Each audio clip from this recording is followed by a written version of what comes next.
eyes got me feeling kinda hot. We could be a team, baby, I could be your mascot. Get my name and number on the back of my crop top. Waiting for you way too long. No one feels right and kinda wrong. Got me on repeat, I'm your favorite song. You and me together, yeah, we belong. Now what you beg for it. If you want it, claim it. Get on top and team it. But I'll keep on waiting. If you want me like that, then you gotta say it. You should know I'm patient. But now I'm just sitting here without your love. I'm in love, I'm in love. Sitting here without your love. I'm in love, I'm in love. Sitting here without your love. I'm in love, I'm in love. Sitting here without your love. I'm in love, I'm in love.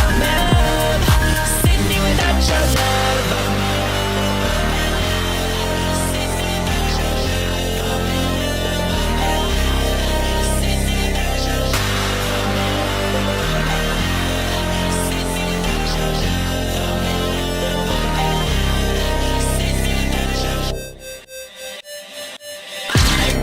here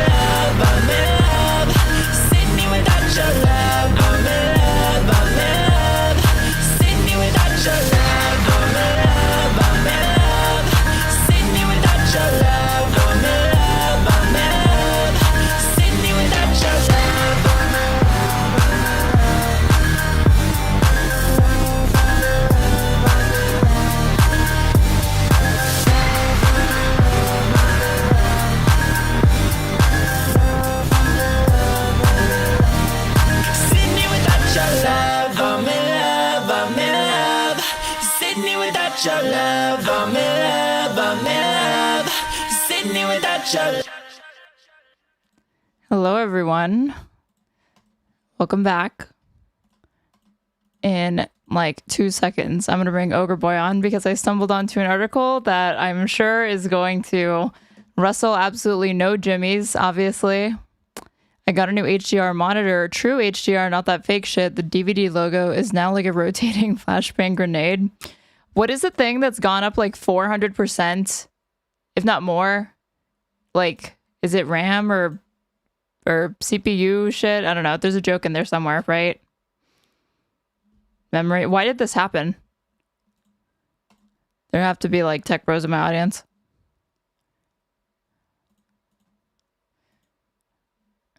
Oh wait, I was about to say because of IA, as Ogre Boy put it, or as I like to call it, AI. Okay, speaking of...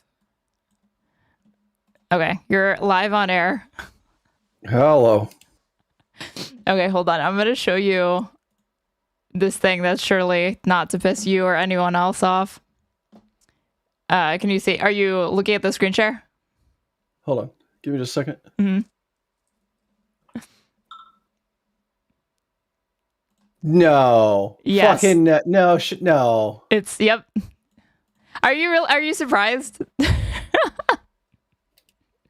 Yeah. I mean, so no, for but people at the that are same just time, listening, we're looking at a Politico article that's just titled Democratic National Committee blocks release of its 2024 election autopsy, despite a pledge that they would release this post-election report publicly already. So they're on top of like not being transparent. They're going back on something they said they would do.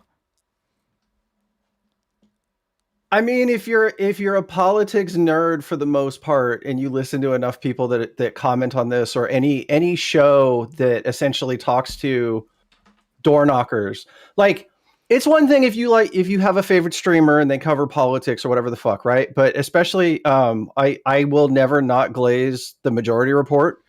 They have people that, and it's anecdotal, right? But they have people that call in constantly that do participate in get out the vote campaigns, door knocking campaigns, activists and shit like that.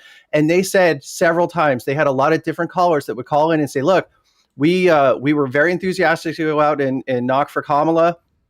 And they had all these different stories where it was like, anytime that somebody mentioned Gaza or any number of issues, they would turn around and go, we were instructed specifically to mark them as not being yes, home. or because as the other.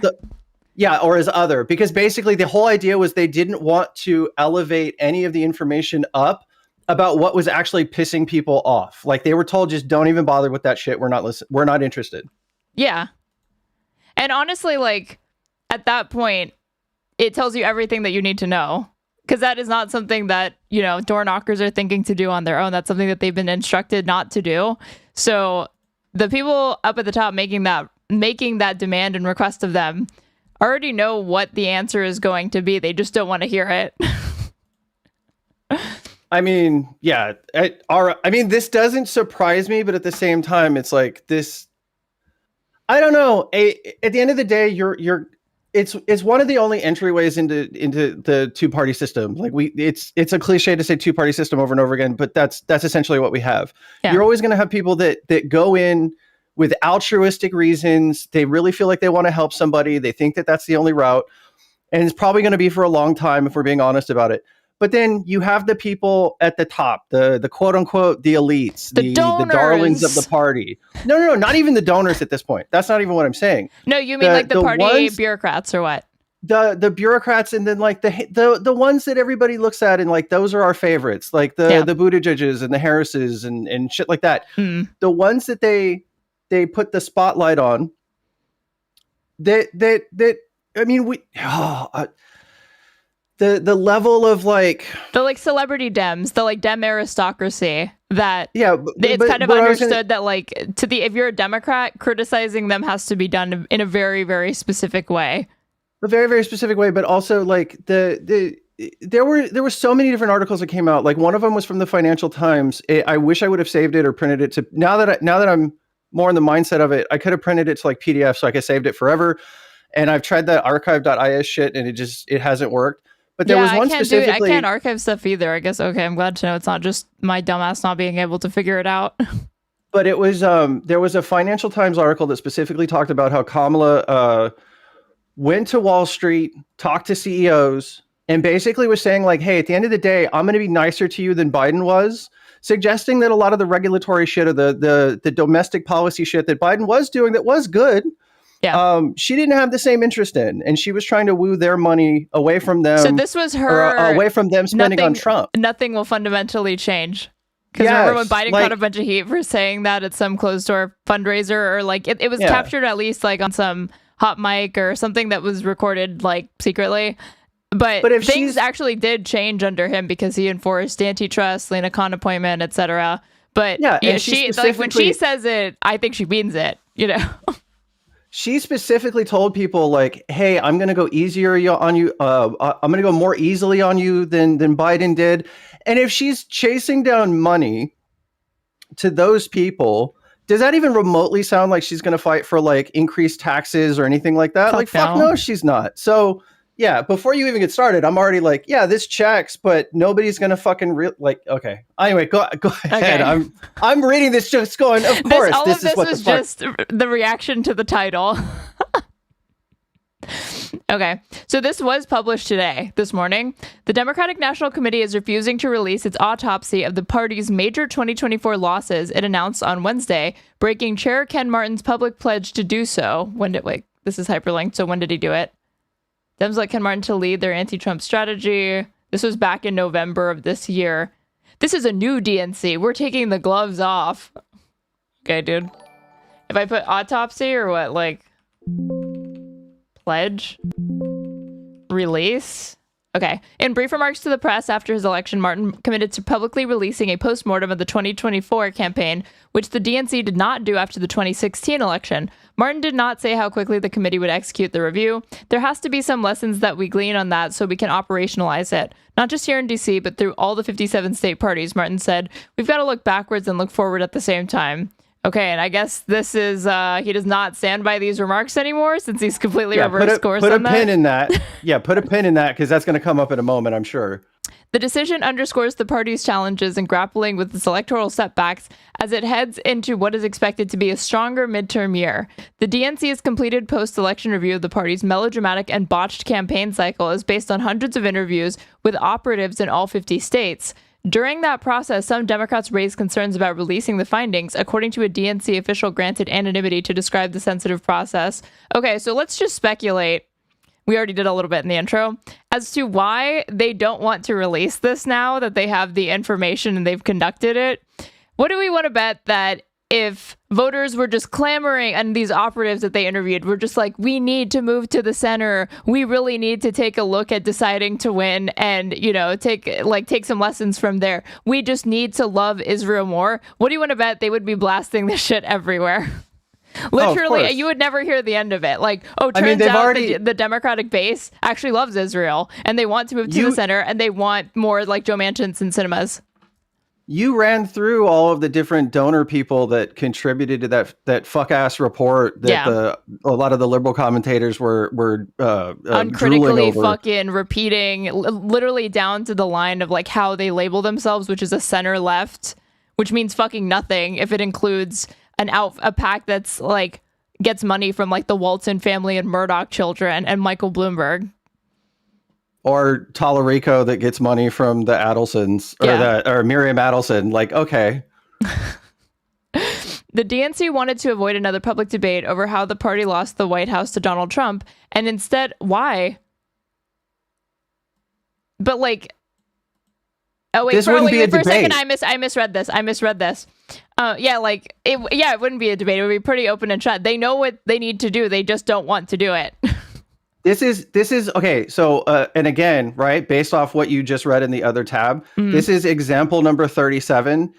Anybody that is basically talking about, well, when first of all, this is directly addressing the people that treat this like team sports. Yeah. They say, when we take back power, and it's like, dog, it ain't you. It's a big club and you ain't in it. But for anybody that specifically is like, well, when we take back power, we need to try every single one of the Trump administration and blah, blah, blah, blah, blah. No. The Democratic Party is all about, we look forward, we don't look backward. And it doesn't matter. It doesn't matter if it's their own party. It doesn't matter if it's the other fucking party. That is not in their nature. That is not in the party's backbone. You might have a couple of like lone wolves that are like, fuck yeah, we should do that, because they just, whether they just don't know any better or they're not as subservient to the overall like organization or whatever the case may be. But the party itself is never going to advocate for that kind of an approach across the board. Especially not for trying the other side with war crimes. They're about bipartisanship. And just think about it.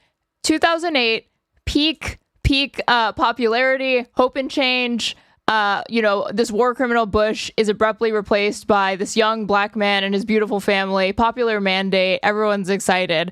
He gets into office, even though he ran on being opposed to the Iraq war. And what does he say? We're looking forward. We're moving. We're not doing it. So if they're not going to do it at peak favorability, popularity, like both houses, Supreme Court, like if they're not doing it, then they're not doing it when they're at record low approval of like, now we're really gonna fight. They didn't do it even when they had the numbers to do it. So they're like, no one's getting in trouble for any of this shit. Nobody's even gonna get in trouble for the Venezuela shit.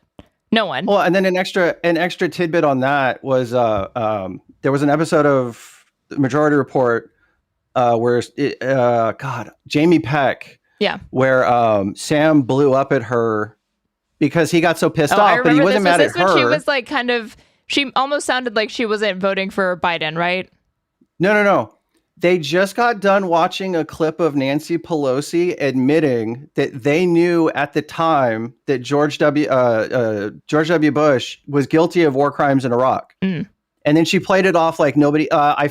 It wasn't Jamie. He was just mad in general, and then Jamie said something, and it triggered him.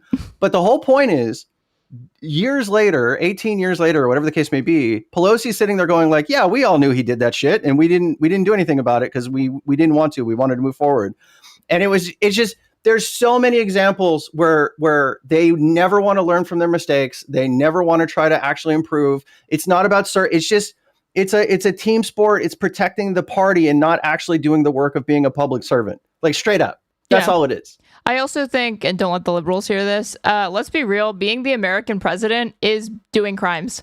It is doing some sort of crimes. It's either furthering the crimes of the previous administration that set a precedent that you don't want to undo, or it is being complicit in something domestically or abroad that is highly illegal and we would not accept from any other fucking country. That's what your job is. But they realize, like you said, it's a big club and they're all in it. If we start prosecuting just one of them, then like it's just going to set off this like chain reaction. But the thing is that the political prosecutions are already happening. Comey, Letitia, what's her name? Letitia what? That person Letitia from James. Letitia James. Like, it's already happening, and they still will not work up the gumption to just go after them, to fire back in the other direction, or to. And the difference would be these wouldn't need to be political. You would have actual legal standing, more than enough, to go after all of these fucking people. Whether it be for the Signal group chats, whether it be for the Venezuela shit, whether it be for I don't think you understand how bribes. pragmatic it is to bring the temperature down, okay? Someone needs to bring the temperature down, and real pragmatists are going to step forward. Real pragmatists are in control, okay? The last thing we need is another public debate over losing to Trump, right? Yeah. And instead turn its focus on its recent successes, according to this official. Democrats have overperformed in special elections across the country this year and won handily in New Jersey and Virginia last month. The committee previewed some initial findings from the autopsy to top donors and other Democratic stakeholders in October. Isn't that nice? That to the extent that anybody got a little teaser trailer of this fucking autopsy, the people that, donate all the fucking money to the DNC. Do they share any of this? Let's see. This is another hyperlink.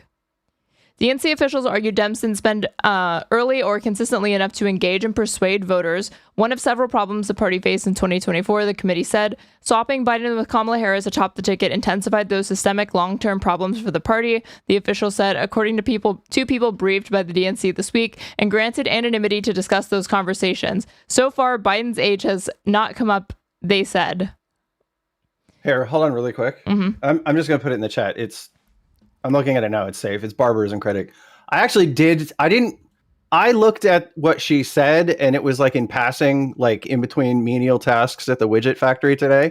But I saw that, and she said the exact same thing that I've been saying off and on for probably at least 6 months. That in the grand scheme of this, no matter what we look at, no matter what we see, no lessons will be learned, no reflections made.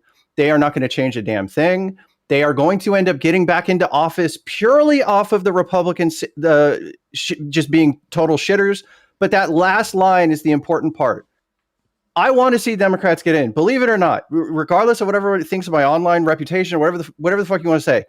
But the pendulum will swing back the other way, and it's going to do this back and forth forever. I'm a big believer that the Democrats, regardless of whoever someone else, and I'm trying not to name names, someone else basically said they can't announce or prescribe or stick their flag in anything because you don't have a front runner yet to be president. Well, what the fuck is that? Does that stop the Republicans from like advocating for everything bad consistently for like 70 fucking years now? And it's supposed to go the other way, right? Like the voters are supposed to be setting the agenda ostensibly, not you waiting for a single individual candidate to be setting the tone. I guess they would argue that, well, through the primary process, the voters are setting the agenda. That's why we need to be like waiting in a unified front. But it's like, but you already have a platform. Whichever candidate wins, like they should be, if they're running on the Democratic ticket, which they will be, should be adhering to the majority of the party's platform. The Republicans were running on repealing Roe v. Wade for decades. Yeah.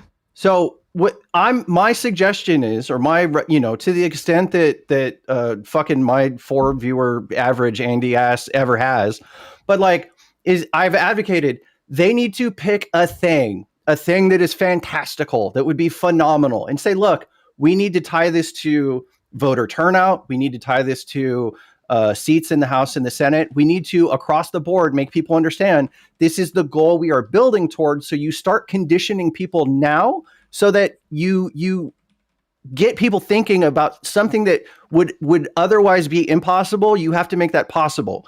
But when you have Kamala going to Wall Street saying, I'll be pleasant to you guys, or I'll be better to you than Biden was as far as being more moderate, then you're never going to pull in or fight for the sort of increases in taxes necessary to do that sort of like redistributive policy.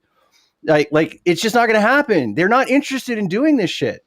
It's a political decision. Here's what you're going to hear, because I'm pretty sure this was in the it's weird because this is like, depending on how you look at it, it's kind of a Mamdani bar, or it's a deciding to win type bar, where they're like, the party needs to stop explaining to voters what they ought to want and start listening and responding to them. To what they want. Yeah, to what they want. But the thing is that when they're saying, they'll kind of say that, which is something that Mamdani says, like, you need to hear out the voters, listen to their genuine concerns, affordability, center their working class, blah, blah, blah. But they're saying that, and in response, you'll be like, I agree. So you should listen to the voters and the polling on these issues and like see why why Kamala lost. Like we have exit poll data. We have data from people that stayed home, that voted in 2020, explaining why they stayed home. We have these autopsies now. So we can gather that data and then respond in kind and craft a message that doesn't involve telling people what they want, because it will be based on what people have said they want. And then they just repeat. No, we need to stop explaining to them what they want.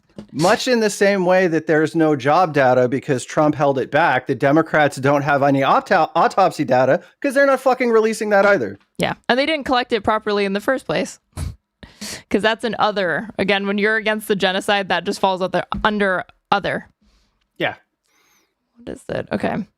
Wait. We were still on this. No, not this one, Where's the... I opened another tab. Oh, like how Biden's age didn't come up is weird. Also, them admitting to like systemic long-term problems. It's like, so you guys were asleep at the wheel. Why is no one doing anything about this again? So you knew about these problems. You knew putting her on top of the ticket would exacerbate said problems.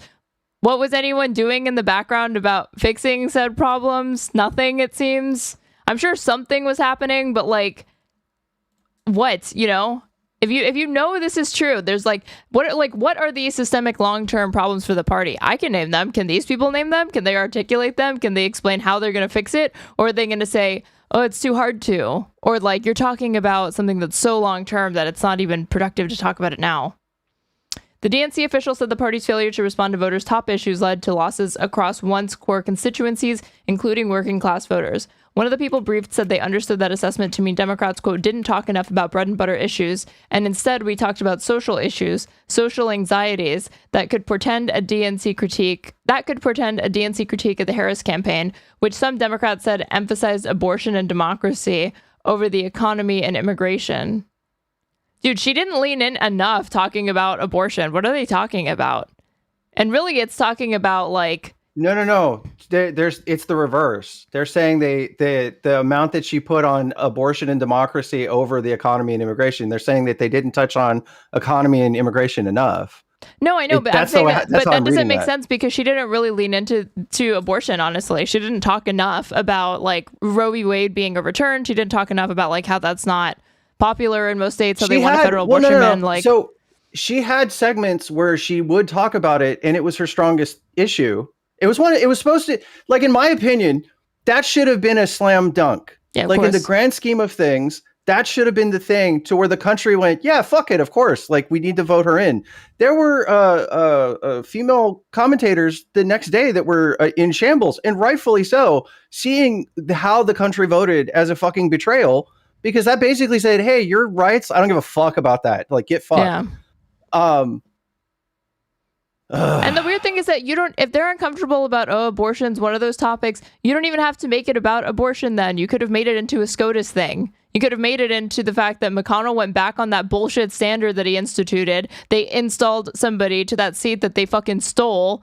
Now the Supreme Court is stacked, needs to be expanded. Like, there were multiple ways that you could turn the Roe v. Wade thing into so many different topics in and of itself because of how we even got there. Like, we need to elect more Democrats so we can codify Roe v. Wade. We need to expand the court so that we can protect it at the Supreme Court level. We need to make sure that like emphasizing that voters in their statewide elections were voting to protect reproductive rights, literally creating amendments in their state constitutions, rejecting federal abortion bans, and yet nonetheless, Donald Trump and the Republicans were hinting at one. So many different ways they did do it. The entirety of the conversation about she didn't know enough to separate herself. A, she lied about that. B, she did separate herself on things that were actually detrimental. Like, not every person was going to care about the Supreme Court, but there was a report in the last 6 months of Biden's presidency before he had actually turned it over to her, where he said that they did release he didn't speak to it on the podium, first of all. Like, that's well, duh.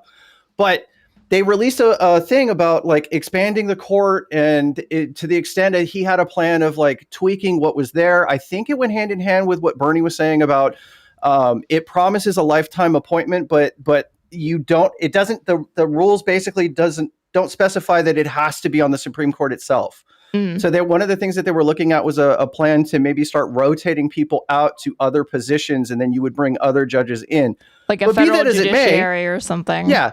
But be that as it may, this was something Biden put out there. And when the time came where people were like, hey, you're going to have a hard time passing legislation with the Supreme Court. Do you have a plan for that? And she's like, yeah, we're going to look into that. And then didn't elaborate on anything that Biden put out. Yeah, we're going to do a study. And it's like, dude, this is one of the areas where Biden actually I'll say it. This is one of the areas where Biden or his fucking handlers or mouthpiece, whatever you want to say, actually put out a good fucking idea. And that's one of those things where it's like, okay, now you say the thing, because if you're married at the hip to every one of his policies, fucking put that out there. And she's like, yeah, we're going to look real hard into that. Like, fuck me. Wouldn't take a position. That's the other thing, though. Biden would do this. He, not long before he left office, what's he bringing up? Maybe we can codify the Equal Rights Amendment. I'm like, with what Supreme Court? Or why are you only bringing this up at the end? That sounds cool, but you're bringing it up like a month into the lame duck session. Why are you talking about it now? Oh, okay. So this report also, candidate travel and spending decisions. One of these people is something that they analyzed. One of the people described the takeaways as, 1, we can't invest late in building out infrastructure in the states. And 2, long-term investment is more important than late investment. Here's the thing. That not only did they delay building out the infrastructure on the state level to build out her ground game, but if you look at this current affairs, like if I put Kamala Harris scam or something, yeah, like how much of the Harris campaign was a scam? A shocking amount of money. The dome. I was gonna let you finish, but the goddamn dome. No, actually, just lit money on fire. Sphere. That's what it's called. It's not even called the Sphere. It's just called Sphere. Just to twist the knife a little bit more to annoy you that much more about that fucking thing. So yeah, they put. So she raised over $1 billion, setting a record for the most money brought in a single quarter. And by the end, they were in debt. Okay. And he does say, to be fair, I guess it is better for her to end up in debt than it is to have money left over, because the next obvious follow-up is like, if you had money left over and it was this close, why didn't you spend everything? Like, maybe that could have made the difference, right? So it is better to overspend than underspend. But the thing is, like how they spent it was bad. Look, how much of this campaign should be considered a scam, something that preyed on voters' fear of Donald Trump and took their money for projects that had little real effect on the election's outcome. The New York Times, for instance, has reported that even as the Harris campaign splurged on celebrity-filled events, including paying Oprah's production company $1 million, in Philly, many of the field offices, quote, were filthy and lacked basic supplies like tables, chairs, cleaning products, and printers, staff members said, with city campaign staffers, quote, being forced to raid the campaign's better-stocked suburban offices or to raise money independently. That is when they even had field offices. And in many predominantly black neighborhoods, campaign staff members were operating at a public... So I want to point something else out here, right? Part of the conversation was, well, it's a deeply polarized electoral, demographic or whatever the fuck. Like, they're a polarized nation. It's a very polarized nation, blah, blah, blah, right?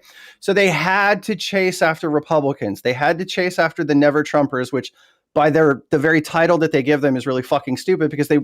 By nature, they weren't going to vote for Trump anyway, but that's not my point. So they had to chase after the never Trumpers. They had to take positions that were, in my opinion, center right in order to bring in those Republican voters. They just had to get in bed with Liz Cheney. I guarantee. Well, straighter age. It was only 2 appearances, so I don't know why people are still bringing that up in this day and age. Other than the fact that she also flat out said, used her whole face into a live mic being televised, saying that we needed to thank her dad for everything he did for the country. But that's not my point. Neither here nor there. Neither here nor there.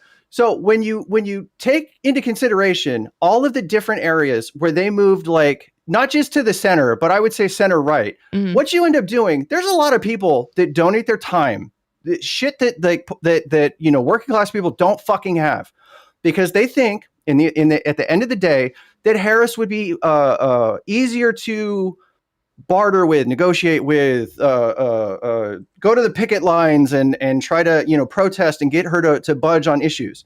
But when you're ignoring their concerns and instead you're going after Republicans, you're losing those people that are going to volunteer their time to like go door knock and phone bank and do rallies and all this different shit.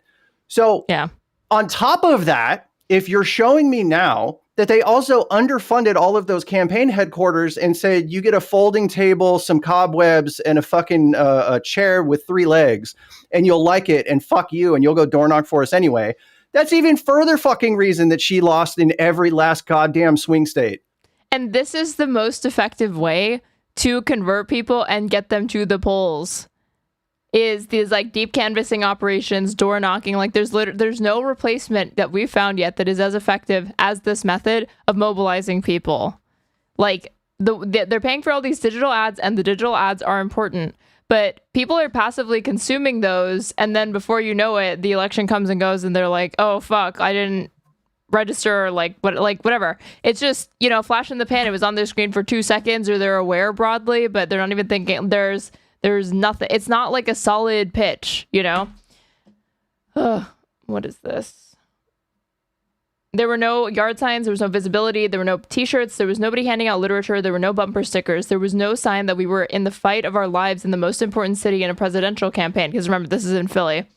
Even when there were t-shirts, they could be slapdash. One box of them said Harris Walls. A Get Out the Vote bus tour for Pennsylvania's Black mayors had its funding pulled without explanation. The head of a pro-Harris group, quote, recounted frantic campaign staff members in Philly, Detroit, and North Carolina calling him in the few weeks of the race to say they did not have enough money to provide food or water to volunteers. In Georgia... Hey, by the way, real quick, she you got to hand it to her, though, because she helped stop the bleeding. She helped stop the bleeding, she gave it her best, and it would have been so much worse without her. She really did stop the bleeding, except for the fact that here's the other thing on this shit, right? You do a lot of reading, you get like your argumentative toolbox ready, and for people that do go on other people's shows and do debates and shit like that, you have this finely polished rhetoric that you'll use over and over again. But the further we get from all of these events, the more we start to find out that, like, no, she consciously made decisions. Her campaign team consciously made decisions that made things worse for other people. And that's what this article points to. Yeah, like, again, they had money, like, it somehow became a priority to give Oprah Winfrey's company $1 million, but they couldn't fund these field offices. Makes no sense. In Georgia, a county party chair said the Harris campaign's Get Out the Vote operation had been non-existent, even as he had pleaded for resources. Black staff members reportedly felt that the black vote was being taken for granted, and when they aired their complaints in a post-election call, Harris's deputy campaign manager, quote, told staff members that talking to the press would ruin their career prospects. There appears to have been racism... Jesus Christ! Yeah, I know. There appears to have been racism in the allocation of resources, with the campaign deliberately choosing to more heavily fund operations in white suburbs and neglecting black urban centers, perhaps on the theory that the Democrats had already successfully appeased black voters by selecting a black woman. Organizers said they were told not to engage in the bread and butter tasks of getting out the vote in black and Latino neighborhoods, and instead were turned into glorified telemarketers. As a result, Harris staffers resorted to going rogue and setting up their own unauthorized operations in a desperate attempt to get out the black vote. So even though this campaign is giving you 2 middle fingers... like they still did it anyway. They're still going out of their way to set up unauthorized operations to fight Trump and to get people to vote for this candidate regardless.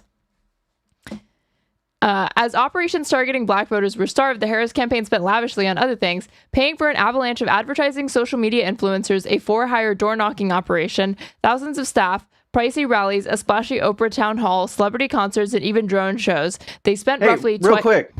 Mm-hmm. Where do you, if you had to guess, where would you think that 4-hire door-knocking operation, where do you think they probably went? To secure their own base? Probably not. Probably fucking Republican suburbs. Conservative They households. put them in. They want them in. They want to go to the suburbs, which is funny because they're like, oh, how do we win? How do we resist Trump? How do we beat the Republicans? How do they always manage, even though they're a fucking minority? You ever notice that they never talk about trying to get Democrats to come over to their side? You ever notice that? You ever notice how that literally never comes up for them, and yet they win? This is anecdotal, but the number of stories that came out about Get Out the Vote people that Cuomo was paying to like hand out flyers and shit. And that basically anybody that ran into them, the person handing out the flyers would go, they openly admitted, I'm voting for Mamdani, but this motherfucker's paying good. Yeah, like this, we're so cooked. They spent roughly twice as much as Trump in the final days of the race. Harris ally Bakari Sellers comments that we had so much money it was hard to get it out the door. Not that they didn't try, and the Times reports that a bevy of consultants, allies, and others were often angling for a cut. Some of them seem to have succeeded, and 4 companies received at least $90 million in payments as of mid-October, including one firm whose cumulative receipts from the Harris campaign approached $300 million. There was a $2.5 million directed towards 3 digital agencies that work with online influencers, and the campaign spent around $900,000 to book advertising on the exterior of the Sphere venue in Las Vegas. $900,000. I'm sure that got a chorus of positive media for them. Oh, 100%, obviously, because everybody cares about what Sphere is doing, what they're showing. Good, like, great idea. YouTube host Roland Martin received $350,000 from the campaign for a media buy, at least part of which appeared to consist of an interview on his show that racked up under 130,000 views. The Harris campaign never offered to pay Current Affairs $350,000 to come on our show. Not that it would have mattered since we don't take bribes. Gotta love Nathan J. Robinson's writing. Hold on. And to be fair, right, in this moment, to be super fair, because I know I've shit on aspects of I was making a chorus joke earlier. I know I've shit on certain aspects of chorus, and then this is one instance where, like, to his credit, Brian Tyler Cohen is right.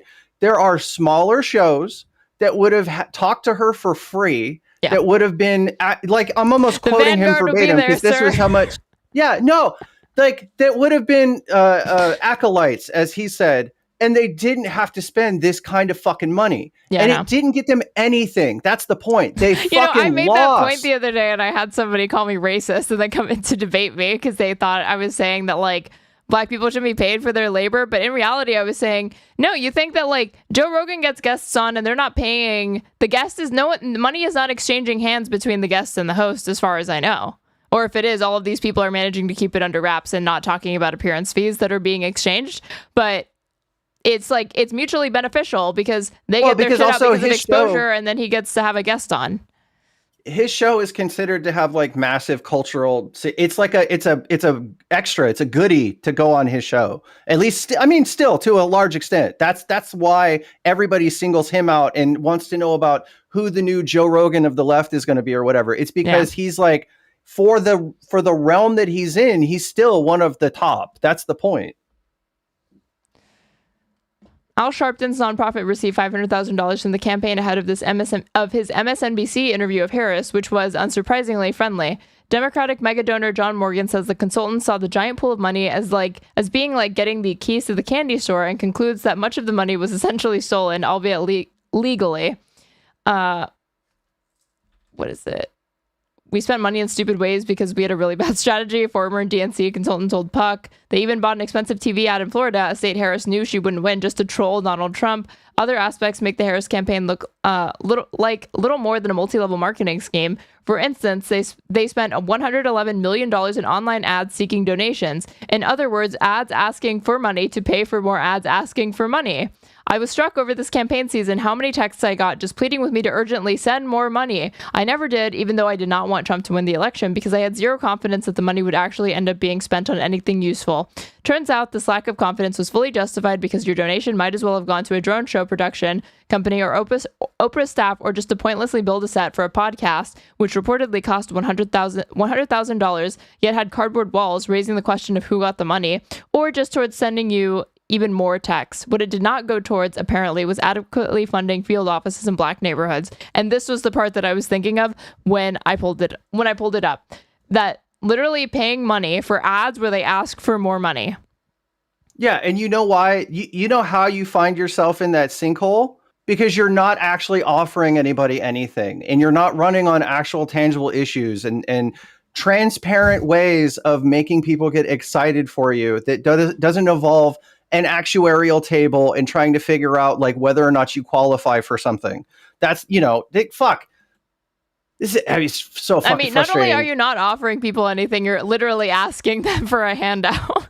You are literally asking them for money.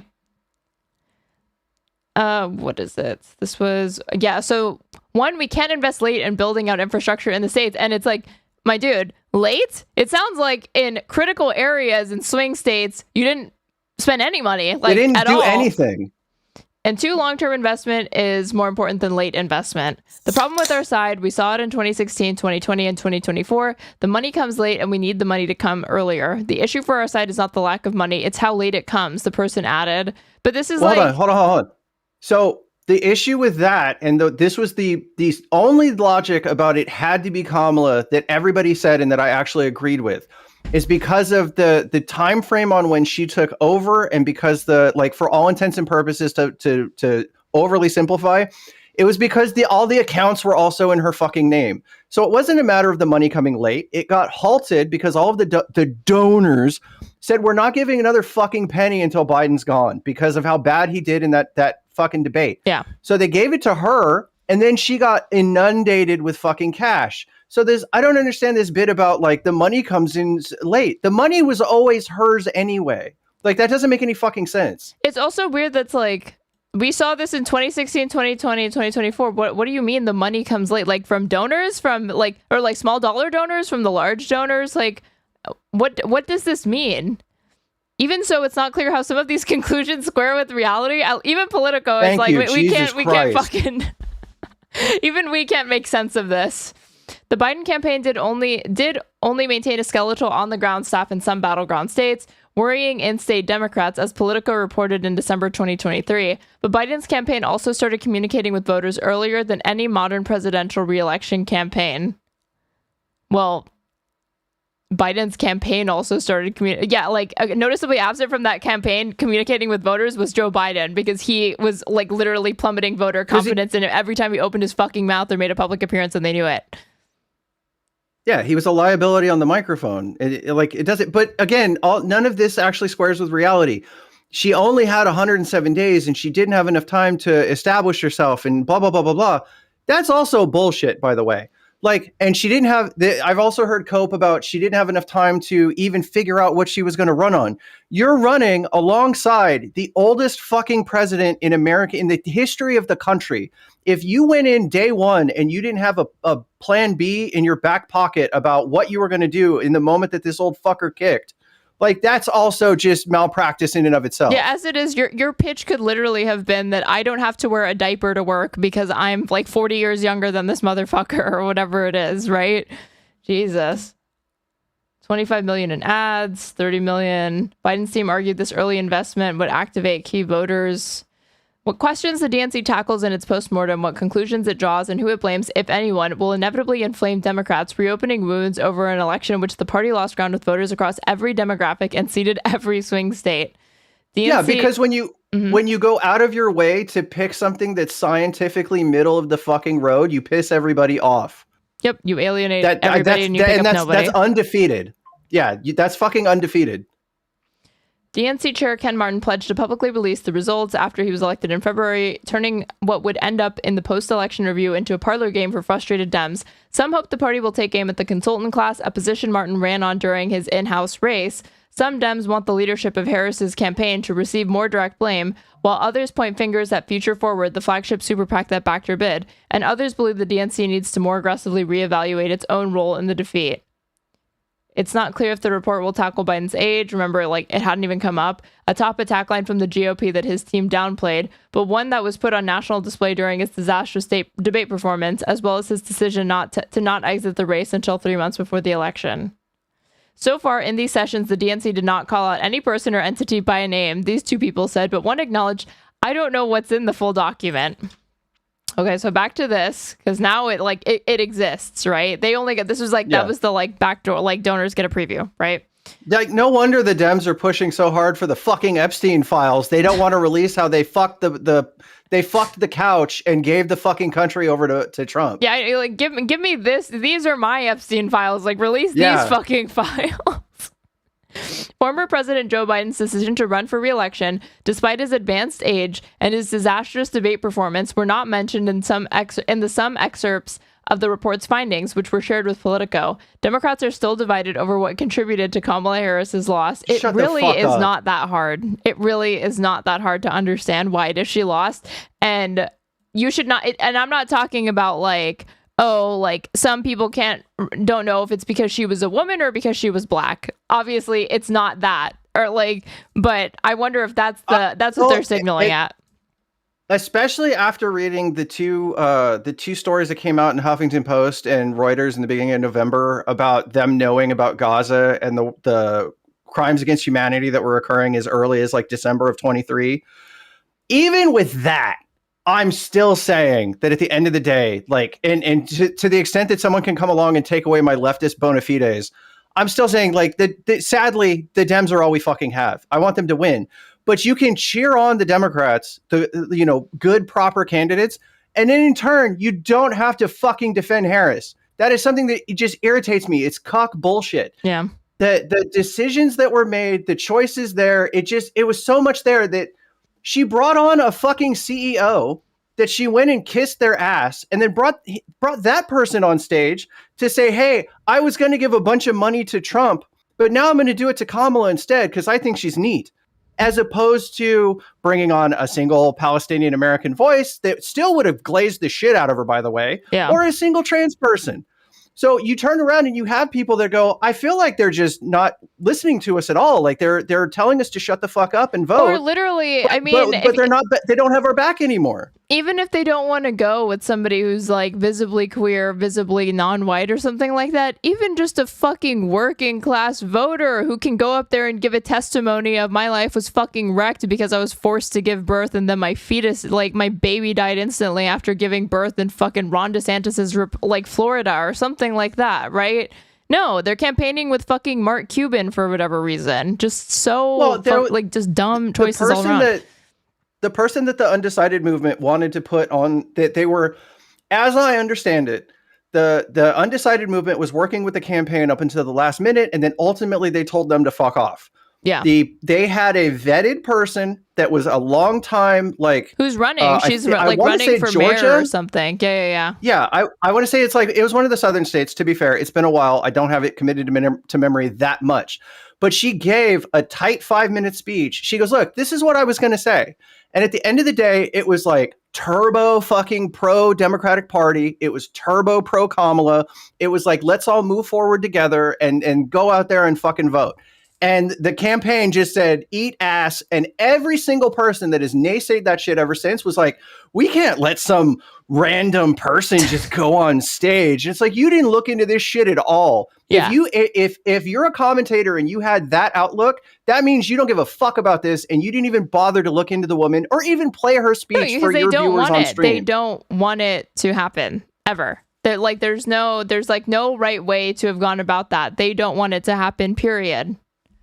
Because it's negative or whatever. Even though this is like, again, there's room on the stage for Republicans, anti-Trump Republicans. There's not room on the stage for literal Democrats that are in office giving these like glaze fest speeches like you're saying. In a statement, Martin said the committee had, quote, completed a comprehensive review of what happened in 2024, and they're putting our learnings into motion, noting the party's off-year victories. In our conversations, we're aligned on what's important, and that's learning from the past and winning the future. Martin continued, here's our North Star. Does this help us win? If the answer is no, it's a distraction from the core mission. The decision marks an about face for a coalition that's at odds over what went wrong last year and still registering record low approval ratings, even among its own voters. Several outside groups, from the progressive Way to Win to the center-left welcome nonprofits, released their own in-depth audit. I'm fucking screaming because this is deciding to win, for those who don't realize. Released their own in-depth audits of the party's missteps with differing diagnoses for how to fix its problems. Isn't it funny how we heard like 10 times more about welcome packs deciding to win, but nothing about the progressive Way to Win's like Autopsy? See, what did they say? This is from the New Republic. Democrats need to move right to win back voters in 2026 and 2028. That's the conventional wisdom from a slew of Democratic think tanks and Beltway strategists. To make their case, they released reports and polling trying to prove that voters are more moderate on many social and cultural issues, like trans athletes in sports, school sports, and immigration, than the party's far-left activists. But an exhaustive new report made available exclusively to the New Republic makes a convincing counter-argument. More importantly, it provides a roadmap for Democratic candidates that doesn't require throwing vulnerable members of their coalition under the bus.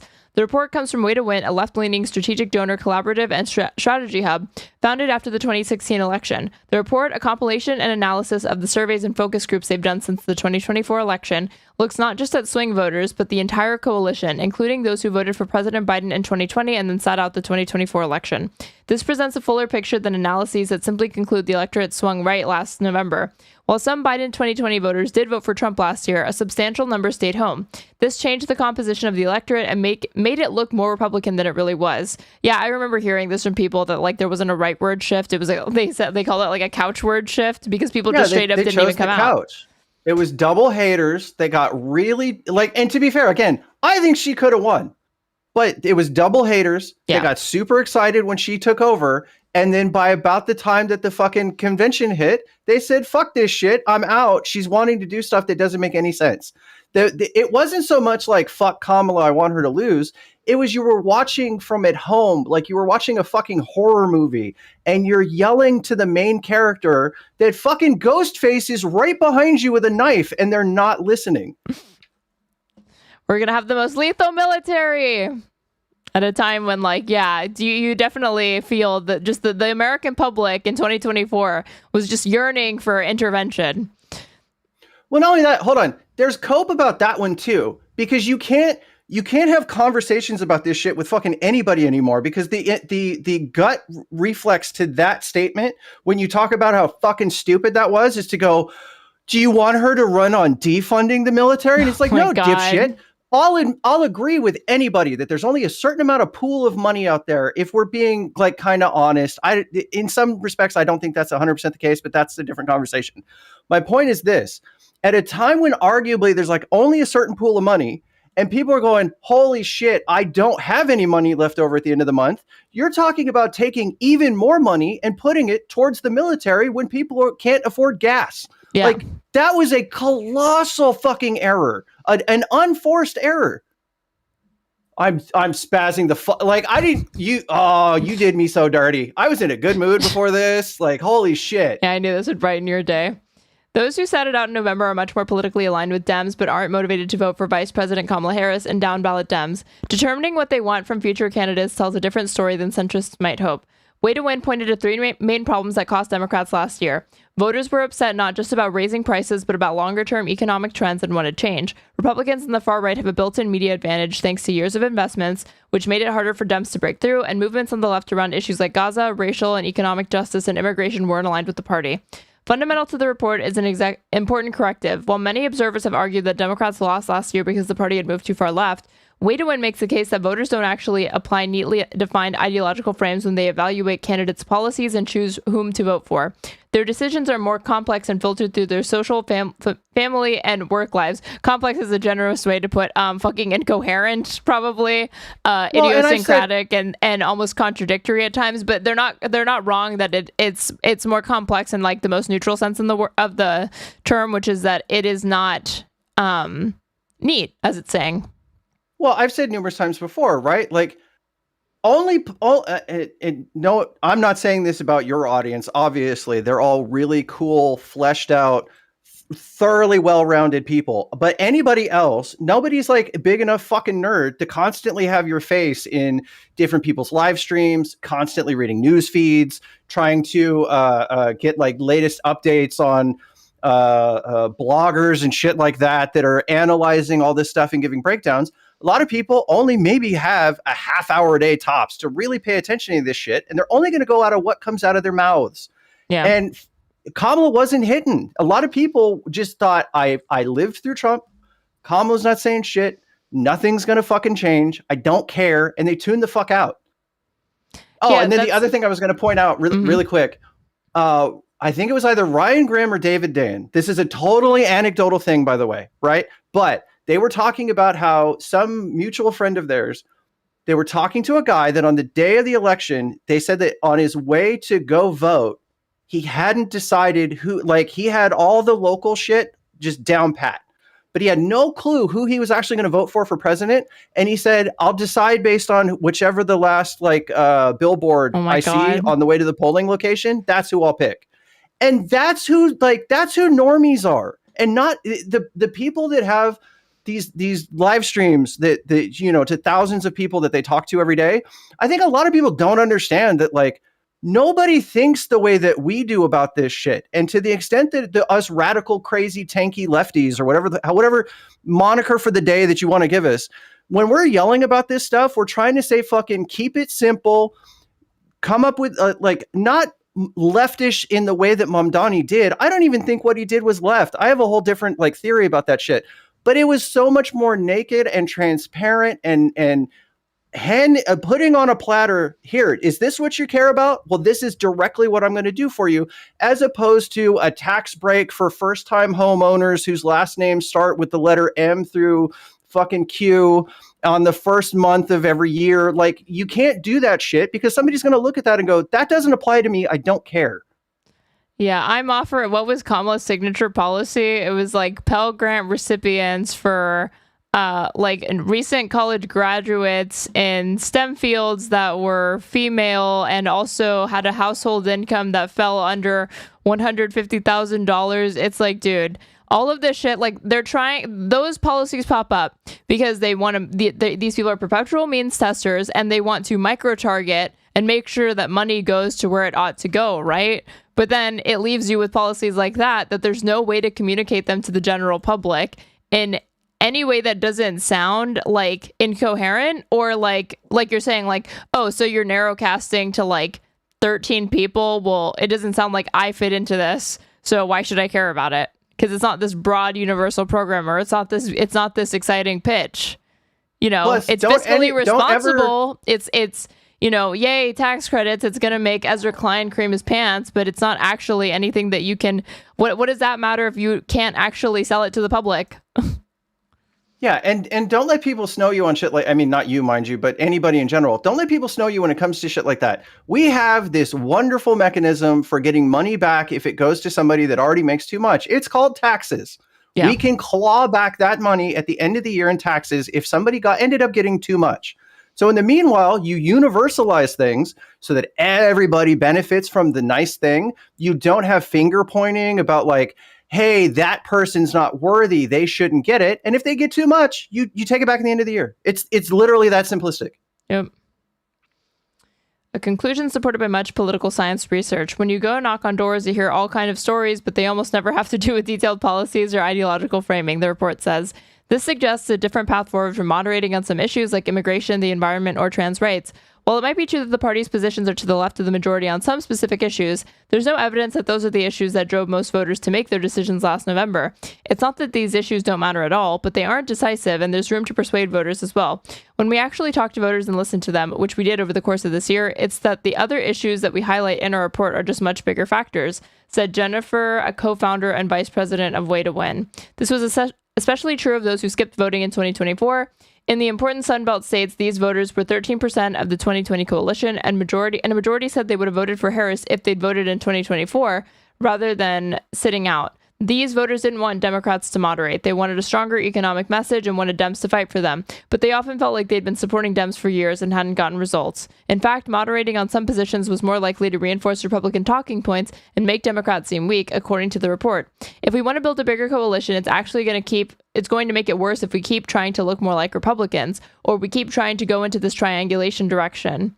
It's not that we're not saying we need to move more left. We need to move more left and be more socialist. We're really saying we need to actually go towards strength, which is what we define in the report, and basically standing for what you believe in.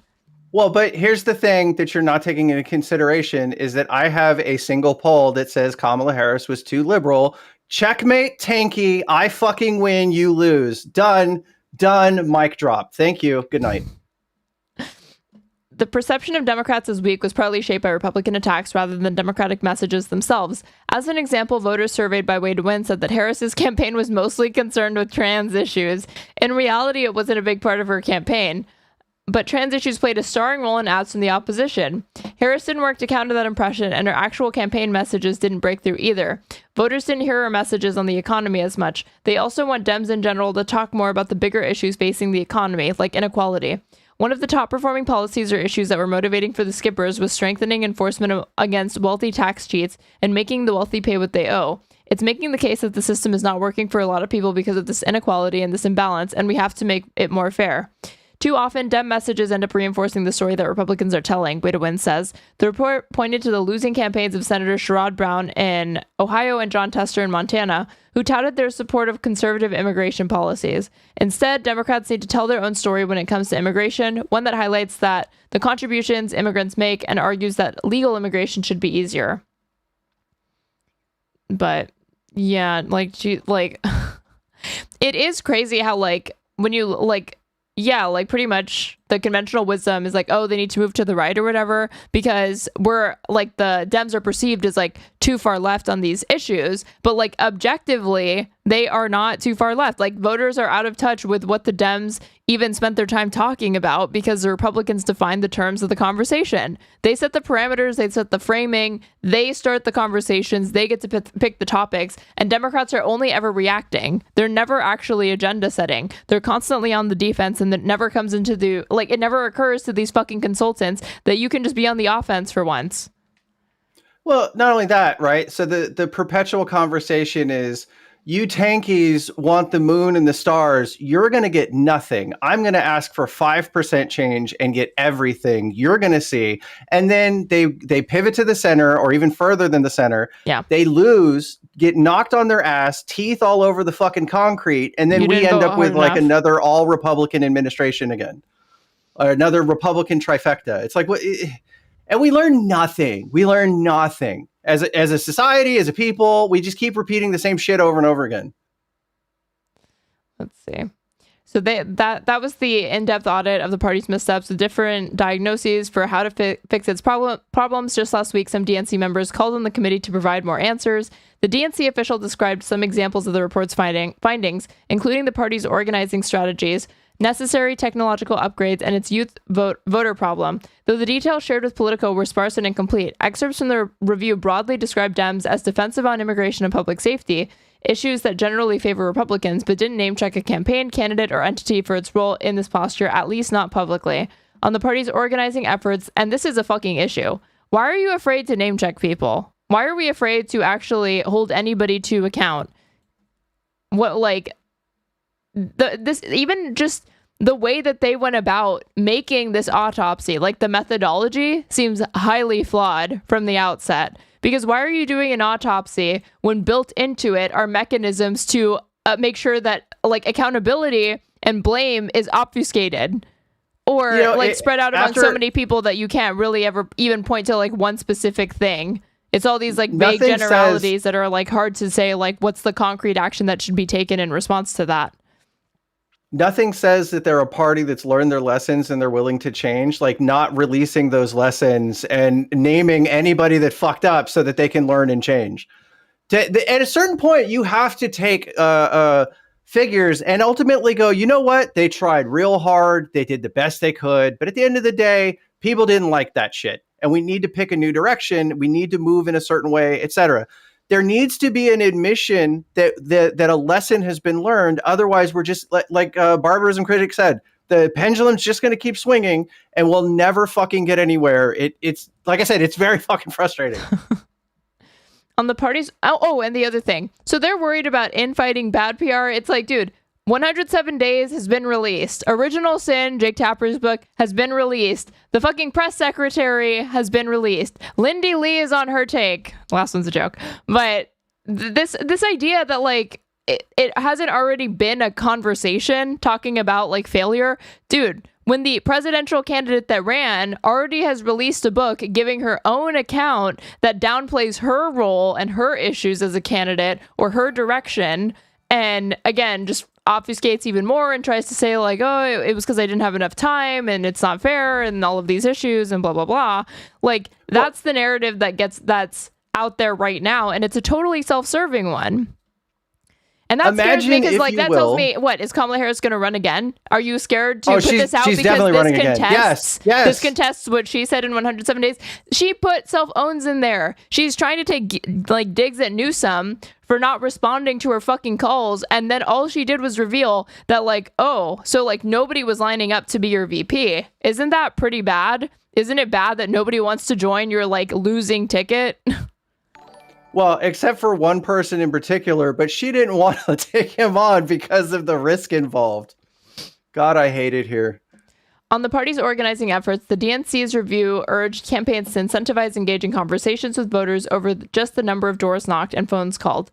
It called for investing more into relational organizing and year-round field infrastructure, efforts Martin championed during his chair's race last year. Of the party's data infrastructure, the DNC's report issued warnings that it was out of date and overwhelmed at key moments during the campaign and called for it to be modernized. It described the party's much-reported losses among young voters, citing Republicans' advantage in communicating through the influencer ecosystem and pressing Democrats to engage with non-traditional media sources. But they literally did that. They did that. There was no... We just read the current affairs thing showing that, like, fucking Oprah's getting cut... Like, everything from, like, because a lot of these, even the like kind of like Oprah is like kind of legacy media, right? But her operation is like moved online. If anybody's watching Oprah, it's not because you're watching it on your fucking TV. You're like, she's being consumed in clips or on YouTube, right? But they were reaching out to, like, she did call her daddy. She did Roland Martin. They put however many millions of dollars into working with consultants that helped, you know, like connect her with influencers and stuff like that. This makes it sound like they didn't do enough of that. Yeah, but the thing is, and nobody really wants to touch on this one, is that it wasn't a lack of going into the right places. She had softball environments where she was handed every opportunity, and there's a collection of excuses, right? She was handed every opportunity to say what the fuck she was going to do different, and she just wouldn't. She was sitting across from Colbert. You can say he's cringe. You can say whatever the fuck you want about that dude, but he gets an audience. And in the course of the most kindest, gentlest fucking campaign interview that she may have ever had, she was like, he's like, well, what's different about you? Like, it was scientifically designed to softball her every opportunity to establish herself. And she said, well, I'll tell you what's different about me. My name's not Donald Trump and my name's not Joe Biden. Wow, you really set the fucking stage on fire there, didn't you? She didn't. And so, but then that falls into, well, she couldn't separate herself from Biden because Biden put her in an awkward spot. Says who? So you mean to tell me after she would have become president? That says she can't fucking do that. She chose not to do that for whatever reason. But not only that, you mean to tell me that the awkward spots stop suddenly after you become president? Is that what happens after you get in? It's a fucking cakewalk. Whatever you want to say about Obama, look at the day one and then the last day, like 8 years fucking later. He looked like he went through like a time portal and got aged like the Raiders of the Lost Ark or whatever when that dude drank out of the wrong cup.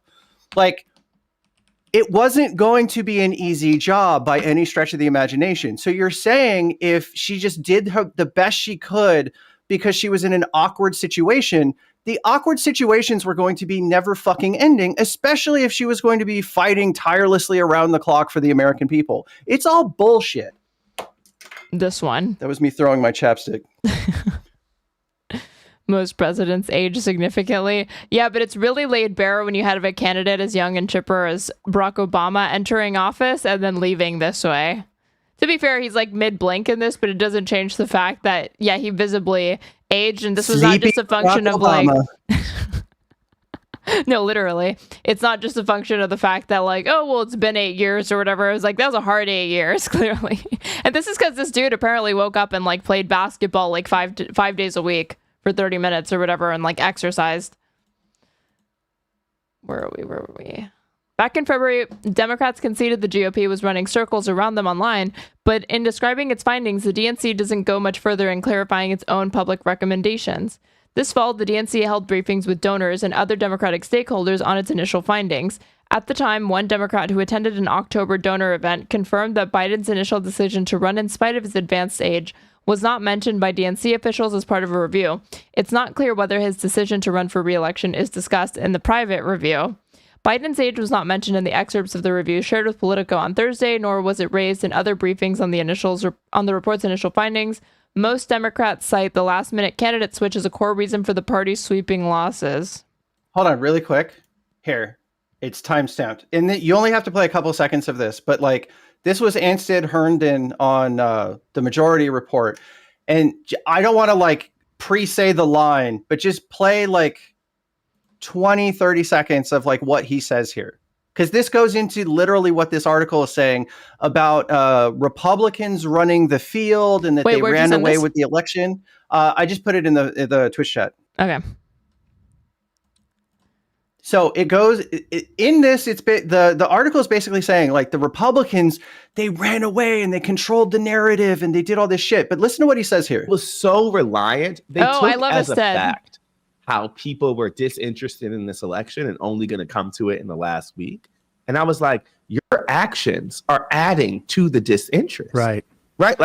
Like in the from 2 years ago, they were like, well, no one's caring about politics, and so it'll matter once Donald Trump is crazy in the last week or so, and people will be scared by him. And I'm like, you're risking the House on the last week, And on his behavior. yeah, on his behavior. Like you've just taken it completely out of your own hands. And they said, were so sure of that, and I was like, isn't this a little risky at the minimum? And they were, and I guess I'm like, they were not only saying no, they were acting like you were crazy for saying the thing was risky. the arrogance is impressive. Yeah, All right, it's so let me funny ask you now. this. I'm crying. The one, so This was- you liked this clip. There was one clip that I posted. Let me see on my Twitter not long after the election. Give me a second. You have to vamp. You have to fill the air.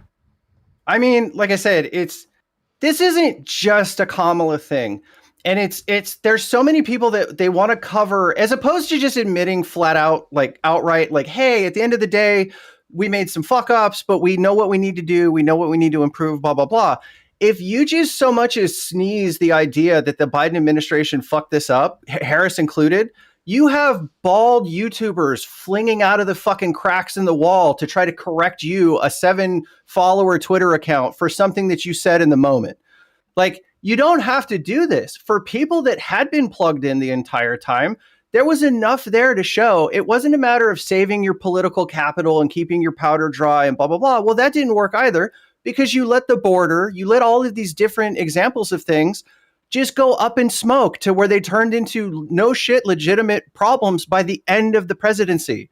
That doesn't make you a great president or a great administration. It means you fucked up, and your choices led to people being disinterested or ultimately letting Trump back into the fucking White House. And you will never be able to outflank the Republicans on being draconian on immigration. You just won't. So then you just moved further right for no reason. Oh, but I've been told the ratchet effect doesn't exist, by the way. Wait, okay, so I quote tweeted this, somebody giving this one. Wait a second. Character in this race, to me, was not on the ballot in 2020. It was Joe Biden, in my opinion.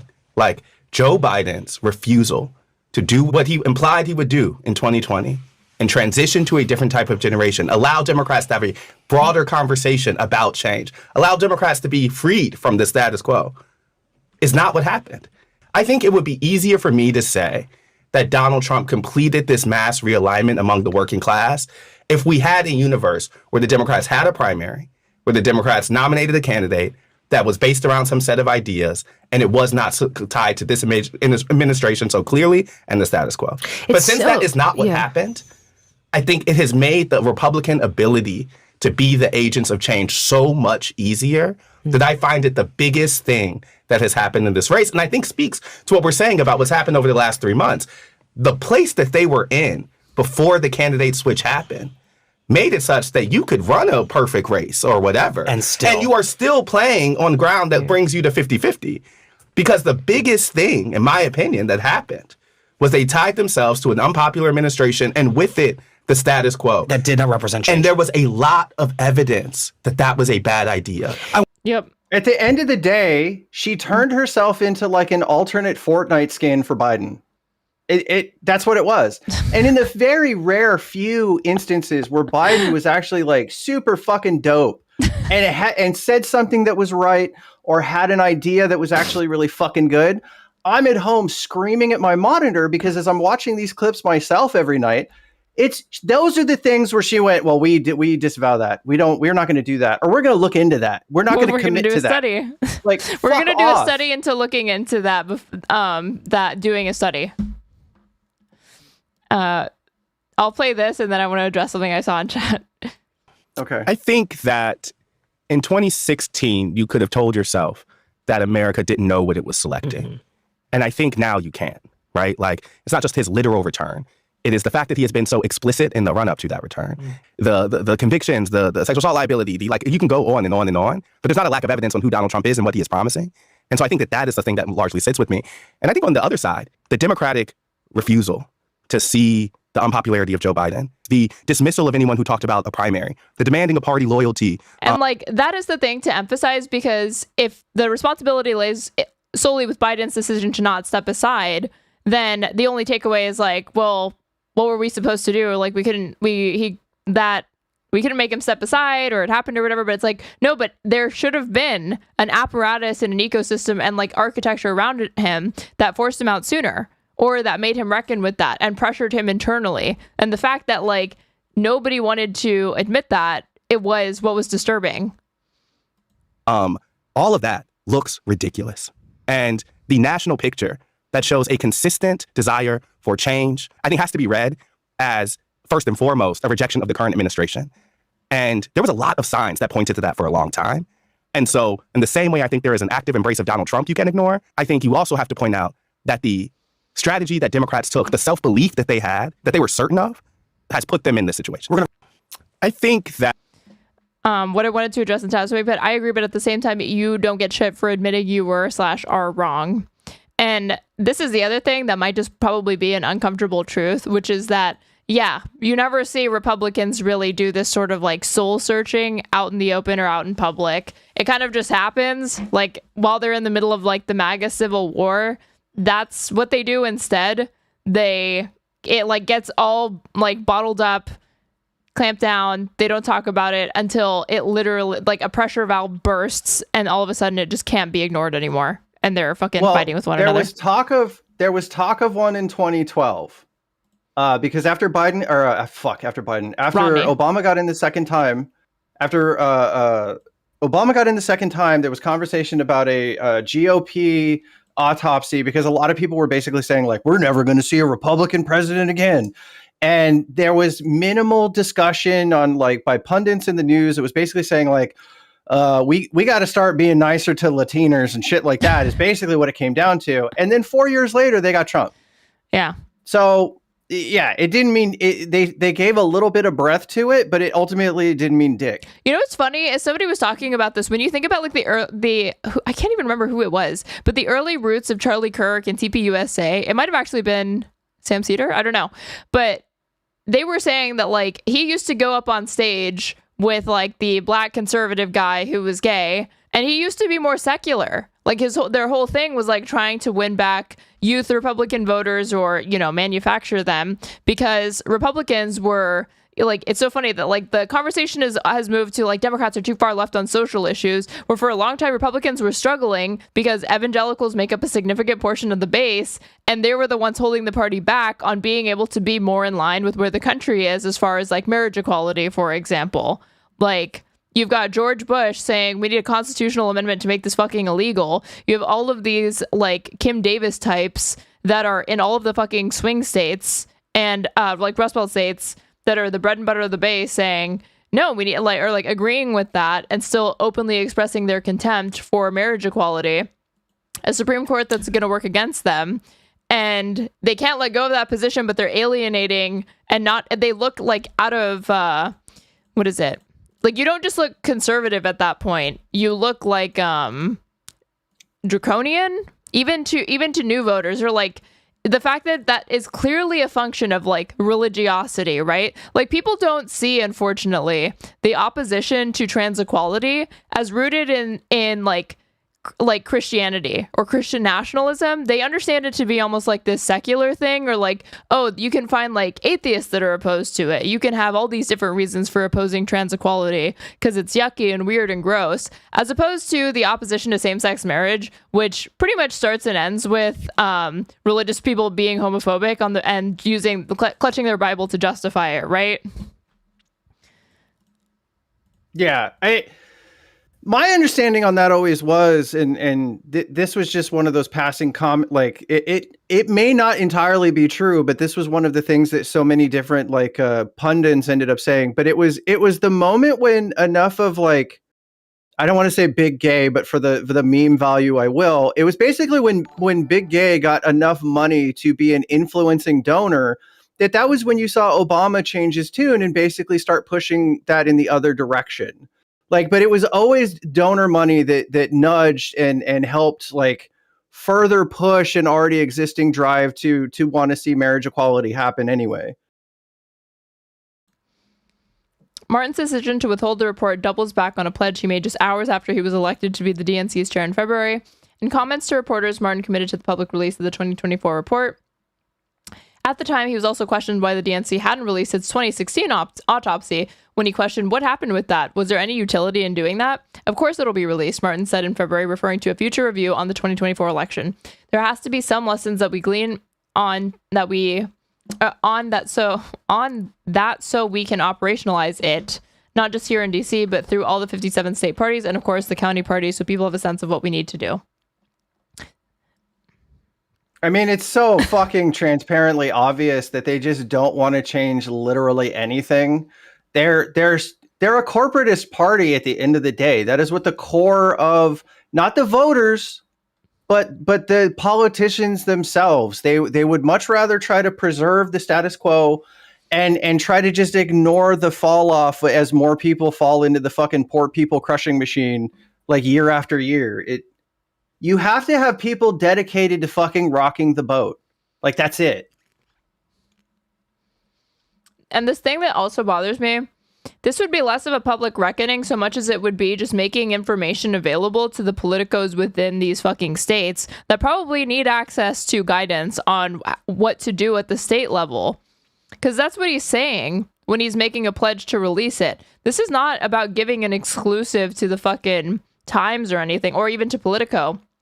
This is about, there are people that need these materials. If you did an autopsy, shouldn't you probably let people running the parties at the state level like in on it, or what the findings were, or not make it so fucking difficult? Are you suggesting that the party should be like coherent and have like a singular kind of, it's a big tent, but the tent has to be covered by the same tarp, and I just came up with that, and I think I'm going to keep using it. I'm just saying, there should be something there that unites everybody, basically. Like, it, yeah. So I can think of one thing. Our hatred of Ken Martin, perhaps. To the extent that so many liberals, and to be fair, a cross-section of the far left, which, I don't want to say far left and make it sound like I'm not talking about myself. I don't even really know what the fuck I consider myself anymore. That's just honest. But to the extent that the far left has issues with Plattner, I understand and respect and appreciate that. And I don't look down on anybody that does have an issue with Plattner because of the extracurriculars that he partook of even after his military service, right? But for the libs that have an issue with him, for all of his baggage, the fucking Nazi tattoo and all the other dumb shit, it should scream volumes that people can understand and know that all of that shit exists. And then as long as he keeps talking about like, hey, you're getting fucked, those people are fucking you, and that should change. And people are lining up in droves to hear him speak. He's still doing really well in the polls. And he's doing so well, as a matter of fact, that nobody's fucking talking about it anymore. That's one of the other things. Like, it's not as hot a topic now, because if anything, you would be showing that he's doing well, right? Now, yeah. I'm not saying I'm a Plattner head, mind you. Like, that's not the direction I'm coming from with this. But I'm saying that there would be so much merit in the party understanding and adopting and going, look, for the good of democracy, which I thought that was why we needed to vote for Kamala, right? To preserve democracy. That, hey, you fuckers at the top, you're going to have to take one for the team for like an election cycle or two. And you get some people in that are willing to fucking spread the cash and spread the money faucet around to some of these dirty pores so that they come out and fucking vote. But they don't want to do that. And they're not going to acknowledge that that's where people's attitudes and attentions are on this shit. I'm not opinionated on this at all, I swear. Like, it pisses me off. And when I talk about this shit, it's like, well, you hate the party. No one should listen to you. You should be ostracized. If you don't hate the party right now, you need to have your head examined. Well, it's not even, look, it's not even that you hate the party, right? I think there's nuance there. If you hate the party, you hate Democrats in general. Yeah, okay, I let don't me even be more necessarily- specific and more precise. If you don't have an extreme amount of contempt, at least for the existing party leadership, you're fucking smoking something, Yeah, you're man. fucked. Yeah. But I'm saying, right, that includes Kamala Harris. I don't care how, like, Obviously. again, it doesn't make any sense to me that, like, opinion polls show favorability very low for Chuck Schumer, favorability to the extent that anybody knows who Hakeem Jeffries is, because he doesn't really have, like, national name recognition despite being, minority. Like, that aside, he's not very popular either, but Kamala Harris still polls really well, even though she's a fucking loser. Which is insane. Yeah. I don't know. What is So we're going back to the Ken Martin thing? I want to see if the Times said anything, who else they different from got the other articles? to comment. Mr. Martin will instead keep the findings under seal. He believes that looking back so publicly and painfully at the past would prove counterproductive for the party as it tries next year to take back power in Congress. According to a DNC... You know why? Because these fuckers live in a bubble. They see the current wins as like, hey, we just said the magic word, affordability. And then everybody's just creaming their pants and they love us right now. And it's great. And we don't have to do anything else. We don't have to acknowledge that we fucked up. We don't have to acknowledge any of the weak areas. We are on a gravy train with biscuit wheels. We just like Trump, we just have to keep saying affordability over and over again. And they're going to vote for us. And like I said before, they're going to get back into office, but it's not because they promised anything. It's not because they had like a really strong message. It's just because Trump sucked fucking balls and dick and ass. And when it comes down to it, people are going to get pissed and they're going to want the shuffle to happen again. And then in 2032, we're going to get Super Hitler 2.0, some fucking asshole that's going to go in and really, really take a machete to what's left of the country. Like, and guess what? Guess what? My flow chart, all things that lead with fuck the Democrats, because they didn't run on anything substantial that cost the people at the top some fucking money. That's the answer. And the same people that don't want you saying fuck the Democrats won't even let you say fuck Joe Biden. How dare you? I disavow. If anyone is listening, I don't like the language she just used. I disavow. Let's see. Give me a second. Where were we? Okay. According to a DNC spokeswoman who spoke on the condition of anonymity to share the thinking behind his decision. Here's our North Star. Does this help us win? Mr. Martin said in a statement. If the answer is no, it's a distraction from the core mission. Many Dems want to move on from 2024 and keep the focus on President Trump. They began the year demoralized, but now feel emboldened after the party's series of victories in November and strong showings in special elections this year. Still, even if it is good politics to stuff the report in a filing cabinet, Dems may well be avoiding self-examination and a chance for introspection. And again, even if you agree with the decision for them to, again, stuff the report in a filing cabinet, as the Times puts it, it is indicative of the fact that that is not just optics maxing from the PR geniuses that are the Democrats. Clearly, PR is not the strong point for the fucking Democrats. A lot of that decision is being informed by this. They don't want to have to actually confront the reasons why they lost ground with core constituents in 2024 against a ridiculously unpopular previous incumbent. It's reflective of a broader problem within the party, which is we're scared of ever making anybody in our coalition upset, said Simon Bazelon, a Democratic researcher who was the lead author of a different autopsy called Deciding to Win that was released by Welcome Pack, a centrist group. Damn, even the Times more accurate than fucking David Pakman in describing what the fuck Welcome Pack is. David Pakman just ran with the left of center thing. It's a left of center group, guys, and they're saying this. That's Michael Brooks had a bit where he talked about how easy it would be as a leftist to grift to the right, because all you have to say at the beginning of every statement that where you shit on a Democratic policy is you just go, and I'm a Democrat saying that. And like, lo and behold, this fuckface is sitting there cranking this shit out. And he's like, guys, they're a left of center group and they're saying we need to go back to the middle. Like, again, okay, isn't it funny how like the same people that are like, this is a good decision from Ken Martin because we don't need to air the dirty laundry so publicly, were the same people clutching their newest copy of Deciding to Win that was hot off the fucking presses, saying this is great. This is a roadmap to how we're going to fucking take the White House in 2028. What is that if not a public airing of grievances? It's the same thing. Yeah. I understand incentives involved there, but it also limits us in a lot of ways because it means we can't address difficult questions head on. I mean, damn. I mean, I hate to be fucking agreeing with the fucking lead author of deciding to win, but they're at least critical of the decision as well.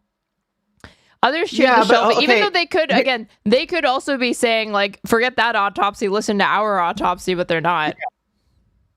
And then also when someone uses like vague language about we need to meet, it's kind of like, you know, that Medicare for All is not going to pass, so you add your name on it to it so that you know at the end of the day you get the credit for co-signing such a radically progressive leftist endorsed bill. by End Citizens United PAC.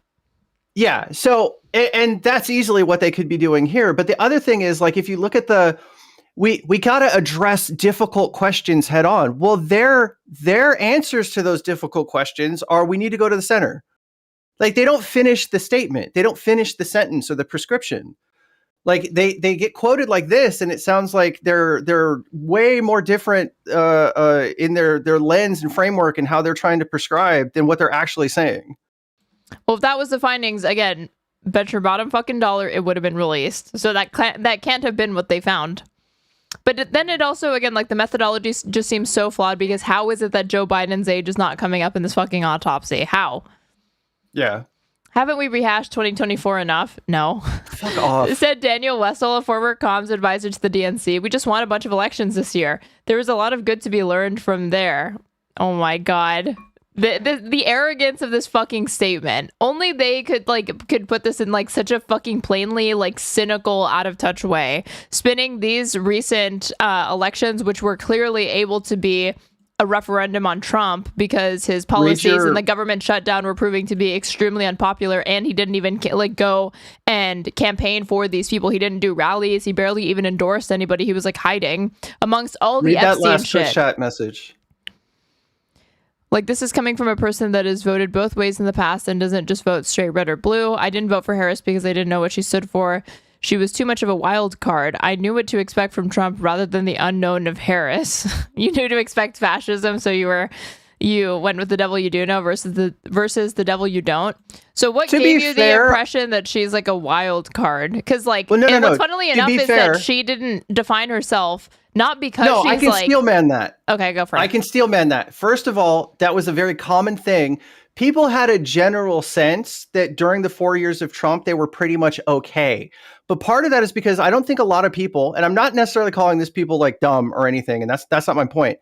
A lot of people don't really understand that, like, when they do budgets and things like that, and they plan out like a 10-year trend, that what you're writing right now under like the first year or two or even three of a Republican president was started by the fucking Democrat one that preceded them.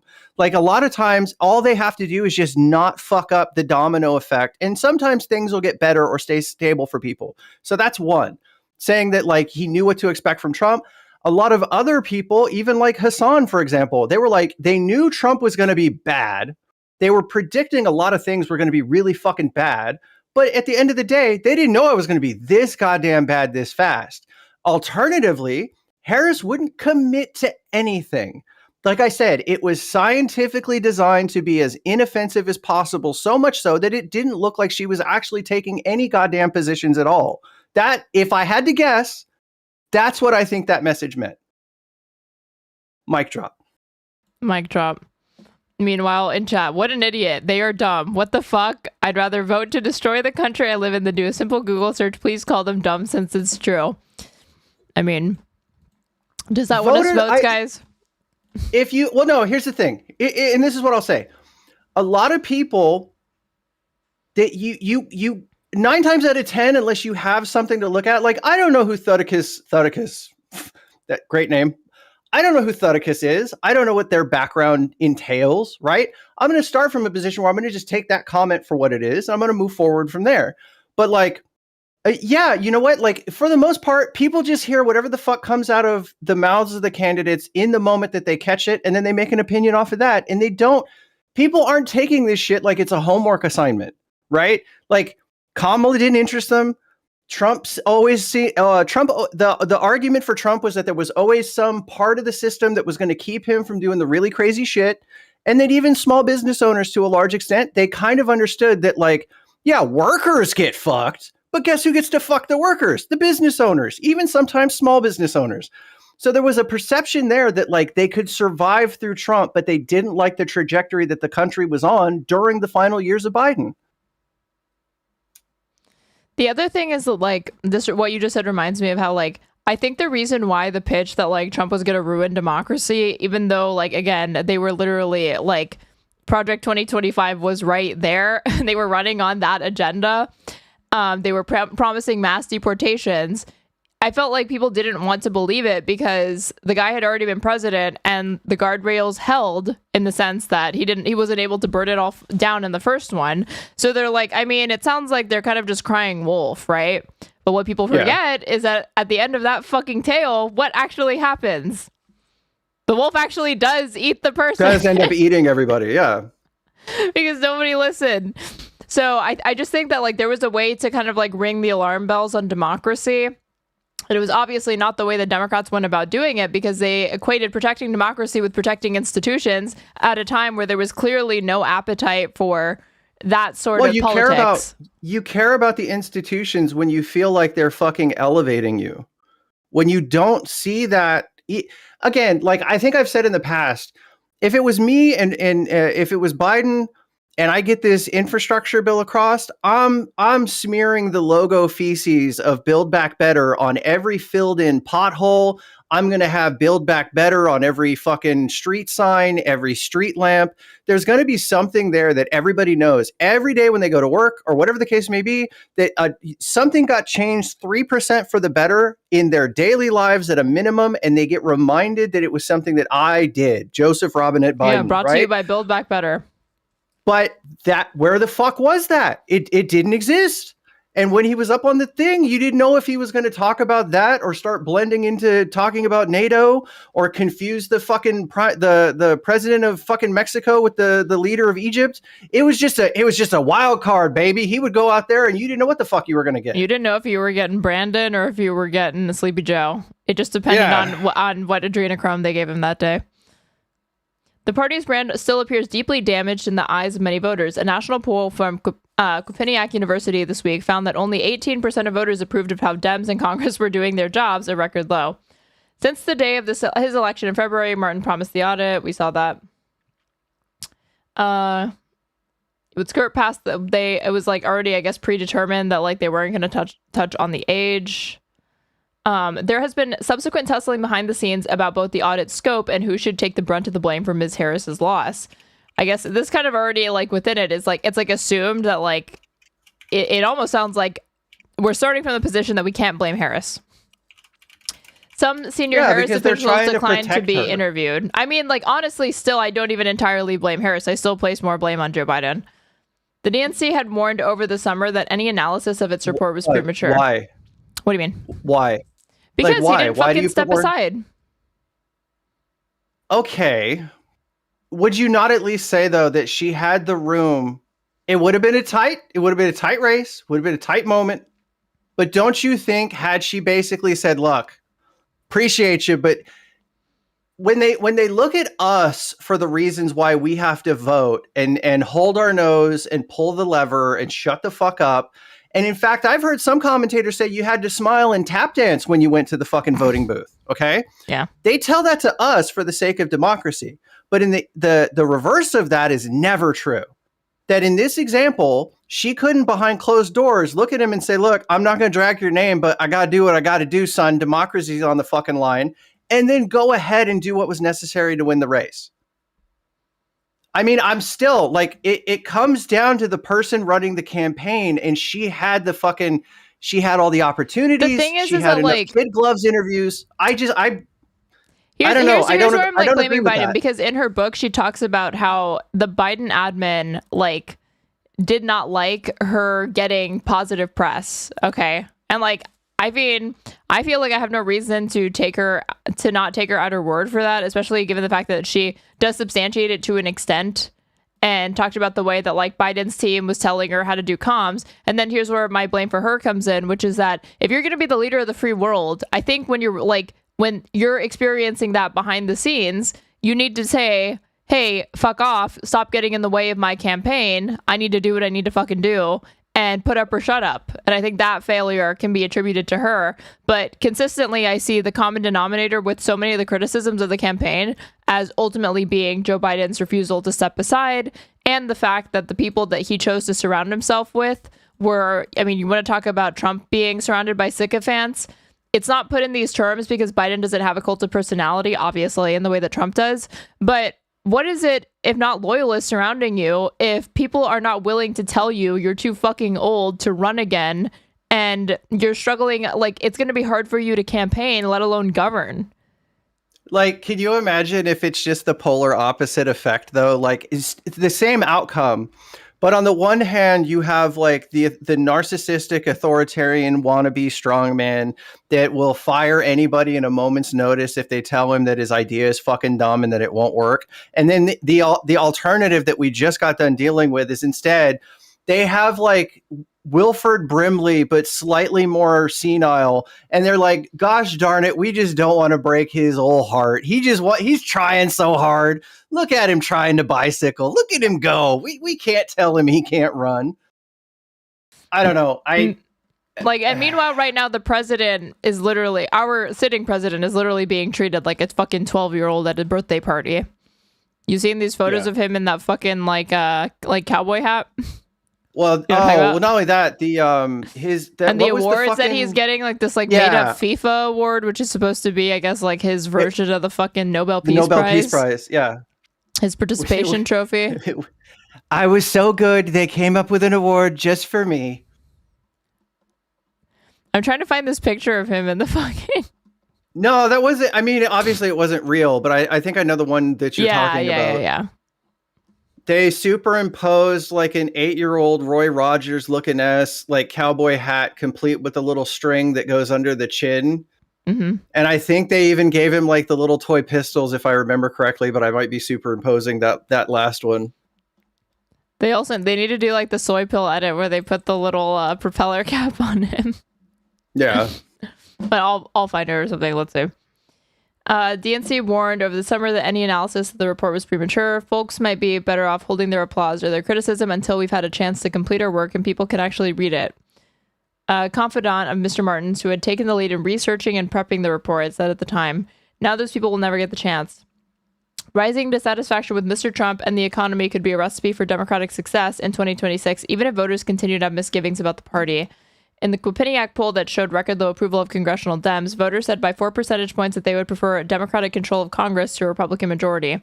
At a gathering in the DNC last week in LA, party officials were more bullish than they had been in months about their chances. Martin punctuated the party's looming affordability message. Things he said using an expletive are too fucking expensive, I'm guessing. Mr. Martin appears determined not to step on any potential momentum. Many political insiders who questioned why the party had commissioned an autopsy in the first place are expected to greet the report's demise with glee. In our conversation, that is concerning that there were people inside it, or like, why are we even doing any sort of like reflection? What's the point of this? In our conversation, well, I mean, it's turning into more of like an industry as opposed to the concept or the idea of a public servant. Not to go like 2011 Cenk Uygur or anything, but that's what this is. They're public servants. They're supposed to serve us, as opposed to an entire apparatus that's designed to basically say, we can't do shit yet. We're not there yet. We need to just trust us. We need to keep doing this our way. We got this. Don't get upset if we stop talking about you in the face of Republicans basically blaming your particular vulnerable community for the world's ills. We can't talk about you right now because it's too risky, but we got your back. Don't worry. Like they're not in it to try to go down swinging, right? I heard a soundbite recently about like realizing sometimes you have to know what's worth losing over and not giving up your moral backbone or something along those lines. But it's like, show me which Dem actually has that. That's a real photo. Yeah, the one Shut with the up. guns I was thought not it real. was AI.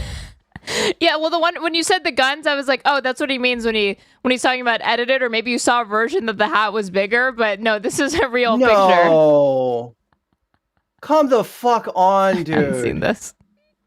That's crazy. I mean, literally, they're treating him like a Make-A-Wish kid. Tell me anything else is going on. Jesus Christ.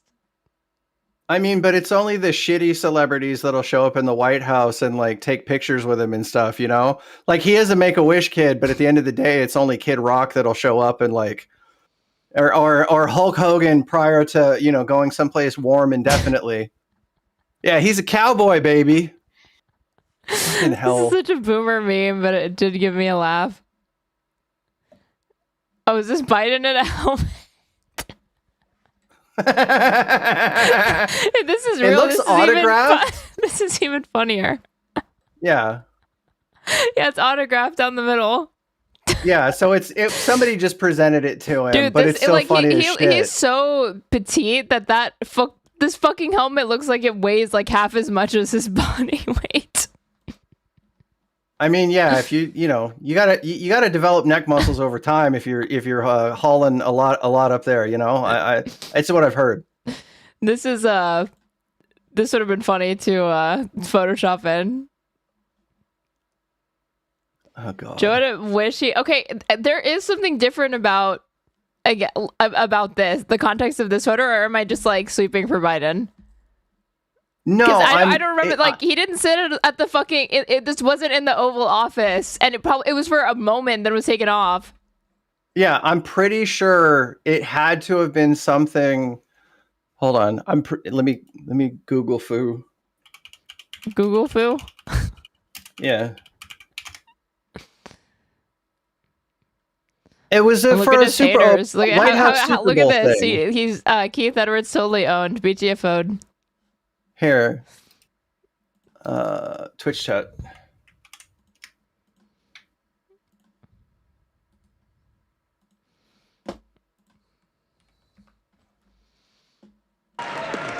Now I would like to ask Coach Andy Reid to join me on the podium. We have a little gift for the president.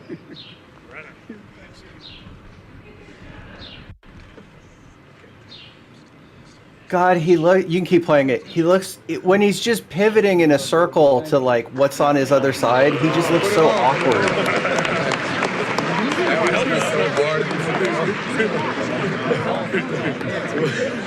They're like, put it on, you old fuck. It'll be a good photo op. This rules. Oh god. The glasses. He's seeing the glasses. How did I miss this? This is awesome. He's suiting up, getting ready to go fight Corn Pop. It's the best. Yeah. That's different. When you have the Jarvis entire, optimized for Corn Pop. when you have the entire like football team that signed the helmet behind you, cheering you on, that's different than Yeah, this they're thing like where they're hyping you up to do it. Yeah, Trump is too fucking old to get off his ass during a press conference, and so they give him the cowboy hat so he can go pew pew while he's sitting behind the desk. If I just put cowboy out, like, let me see. Let's compare that to What Trump. comes up? To Trump getting. Okay, so it's a hockey team. Minnesota, thank you. See, this is why you need to do this shit. No, hold on. We outside. can't overlook this. 1980s. It's one thing when you have like the team that just won the Super Bowl or whatever the fuck. That's different, right? Yeah. This is like, who can we get to come in to fucking glaze this old orange bastard? And it's the 1980s U.S. men's Olympic hockey team. Like, what are we doing? The Globetrotters came to the. So you Was can't there- when you can't was there get an the extra- the most recent NBA team that just won. You get the Harlem Globetrotters, but then like the Yes, team the from Washington the Wizards. 1980s Yeah, to come in. Not and even like, the most recent one. They were like, fuck, what can we do to make him happy? Well, look, on Cameo, there's a third option where it says show up in person for like $20 more. And that's what they ended up doing. Trump, it's an honor. You're celebrating us, and I can't believe I'm even here. It's an amazing office. It's unbelievable. Everybody that comes here, the biggest people in the world, they come into this place and they go, wow, it's the Oval Office. Most Most important office anywhere in the world, not even The close. biggest people in the Thank you world, very they much. come here and they shrug slightly and they go, wow, it's the Oval Office, in the most monotone, unimpressed voice humanly possible. He has to say everything that comes to mind. Literally everything. He must narrate all of his thoughts to the extent that he has any. Mr. President, Michael Ruzioni, on behalf of the team, we have a replica hat that we wore at the opening ceremonies in Lake Placid. We'd like you to have that. And more importantly, I don't think words can explain how proud we are Lee Stefanik, jump scare. for what you've done for I'm our going to team. go out on a Thank you weird very much. limb and guess, because I'm not really much of a sports ball guy, that this is the Texas Oilers, right? It's got to be an Olympic team that's mostly made up of the Texas Oilers, if that's the hat that they wore. Yeah, and that's the shade of red that their face is. Yeah, for sure. In Massachusetts, when they put that helmet on, that was not good. He's mentioning it. He just mentioned the helmet. No, that was the end of his political career. But the honor that you bestowed upon our team, something that's incredible. Thank you very much. Thank you. Petty bitch. I don't man, want to red bring. free. President, hello, I'm Jack O'Callahan from Charlestown. Yeah, Mass. that's all I'll say. Fuck, I was gonna say something else, but I don't want to. Say it. Do it. That's the most streamer drama ass thing imaginable, where you have one person that in the midst of a conversation where it does not matter, you end up bringing up the guy that you fucking obsess over constantly. Like, why are you bringing him up? We're just chilling. And it's like, yeah, that was the end of his career. He sucks. Remember that one time he put on a football helmet? Fuck that guy. And everyone's going, dude, you're bringing the vibes of the fucking room down, man. What are you doing? Like, can we go back to talking to chat? Like, what's happening right now? And I grew up on the battlefield of where the Battle of Bunker Hill was fought. And that's where it all started. And thank you so much for having us here. When we're a bunch of proud Americans, and we're thrilled to be in your presence, sir. Thank you very much. What is he doing with his mouth? Winners, champions. Mr. President, my name is Dave Silk, and like Jack said, I'm a proud American. Thank you for having us here, and thank you to all that put this on for us. Well, I'm honored to be here. Thank you, fellas. It's really nice. Thank you. Mr. President, Bill Baker. I'm from Minnesota. I know that right now that doesn't ring very well. Fuck you. Turned around. Do we have Somalians in the any Somalians in the team? I don't think so. Okay. Like, we're so broken as a fucking country because we can just have, like, yeah, clan rally, exactly. But we can just be like, hey, there's a new group we can just point a finger at and say, hey, fuck that ethnicity. Ha ha ha ha. What are we doing? That's so bad. You're supposed to like even from a calculated standpoint, you're supposed to at least want your president or your administration or your officials to not do shit like that, because ultimately you're supposed to think, what happens when it's our turn? Like, eventually we're getting fucked. Like the karma boomerang is going to come back around, and people that happen to be my pigment are probably not going to fare very well, because all of these moments like this, somebody's going to look back on and go, haha, you remember when you talk shit about Somalians? Like, get some. Like, I hate this shit. In 1980. Yes. Incredible, and we are starting to feel that again thanks to your leadership. Thank you very much. Well, you know, Minnesota We haven't felt pride since 1980, he said proudly. is a great place, and this is a great leader right here from Minnesota. He loves it. Not happy with what's going on up there, and I think he'll take care of that situation. We're all with you. With your help. No, you have my help. fuck What's does that happening mean, up by there the way? is a disgrace. He doesn't like Tim Walz. You gotta get Omar. You need to go back to your state and get Omar. Fucking Dunce. if I speak. It's a disgrace. Billions of dollars have been stolen. Billions sent back to Somalia. And No, Tom it can- wasn't. They were like Somali and well, not all of it was sent back. Some of it did end up being sent back or whatever, but like the scandal or whatever, in reality, it just sounds like it was more, it was just more COVID shenanigans where there wasn't too much of a fucking like bloated administrative bureau. I don't know what you want to call it, like infrastructure built in surrounding some of these programs, and then the eligibility for it was lax, and a combination of the fact that, again, global pandemic that we're not fucking prepared for, that yeah, people that were were taking funds and abusing them or whatever. solve that problem I better haven't. than Yeah, I haven't anybody. followed that one too much as of yet. Being a daytime Walmart greeter, sometimes it picks up like quite a bit, and I've just been really busy in the last like week and a half. So Look at these. This is so cute. I want a big hat too. Let's go, Cowboys, smiley face emoji. Trump needs a cowboy hat all the time. I still remember watching that game at the Kings Bay sub base. That night you would have thought the Super Bowl had just been won. It was a great evening. Retired USNR 2003. Cool, nice, congratulations, Trump, for Big Texas.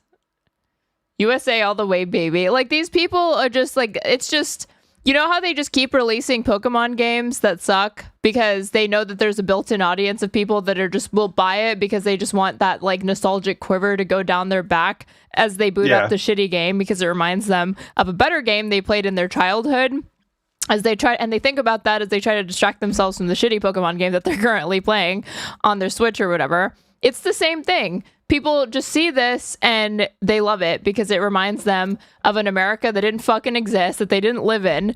And of course they think, oh, it was so much better in the 80s. You were younger in the 80s. No shit. The thing that is true of every single time you look back to the past and you think, wow, it was so great for me in my life at that time. Yeah, because you were younger. No shit. It's always going to be better. And you're like crediting, you know, the vibes, you're crediting Reagan, you're crediting God, like, you know, Poppy, whatever it is for that. When in reality, you know, why are you doing that?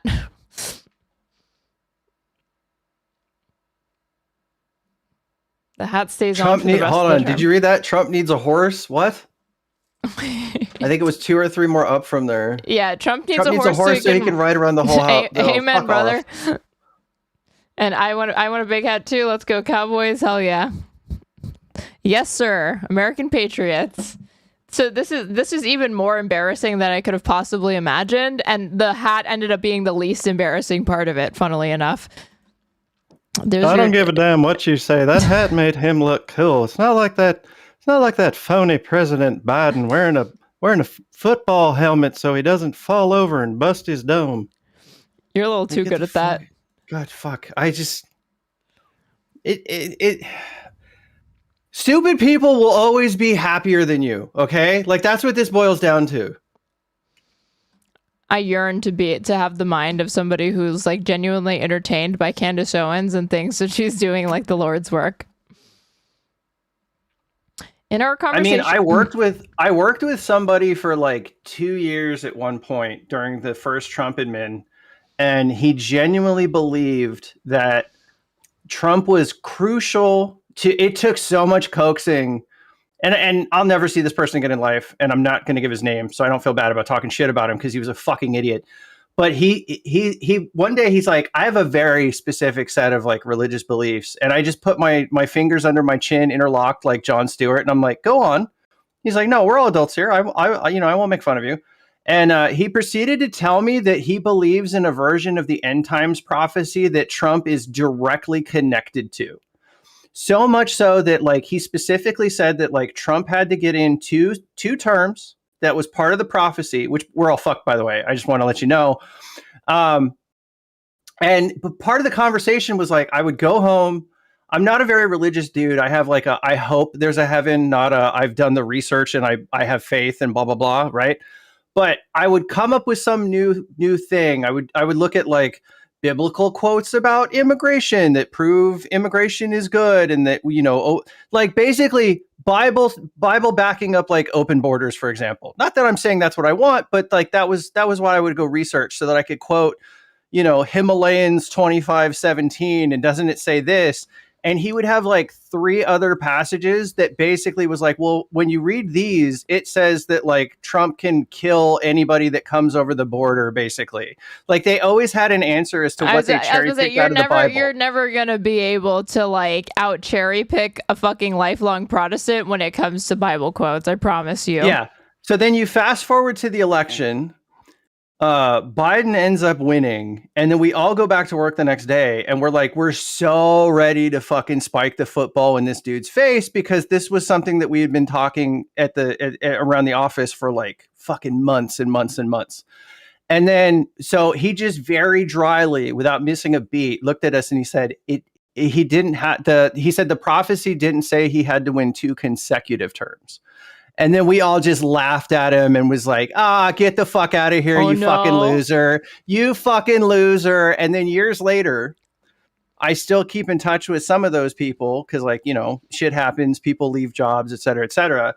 And then when Trump got in the second time, I'm like, you realize we're all going to hell, right? Like it's hell on earth is coming because we had to talk shit. Like, this is our fault. God, could you imagine the vibes for that guy that day? The prophecy he had to have been fucking elated, like the happiest day of his life. Partially because he thought probably within like the next 10 years he's going to get like raptured. He probably started working on like a fucking like a quick release door for his fucking ceiling so that he didn't just smack straight into the fucking roof of his house.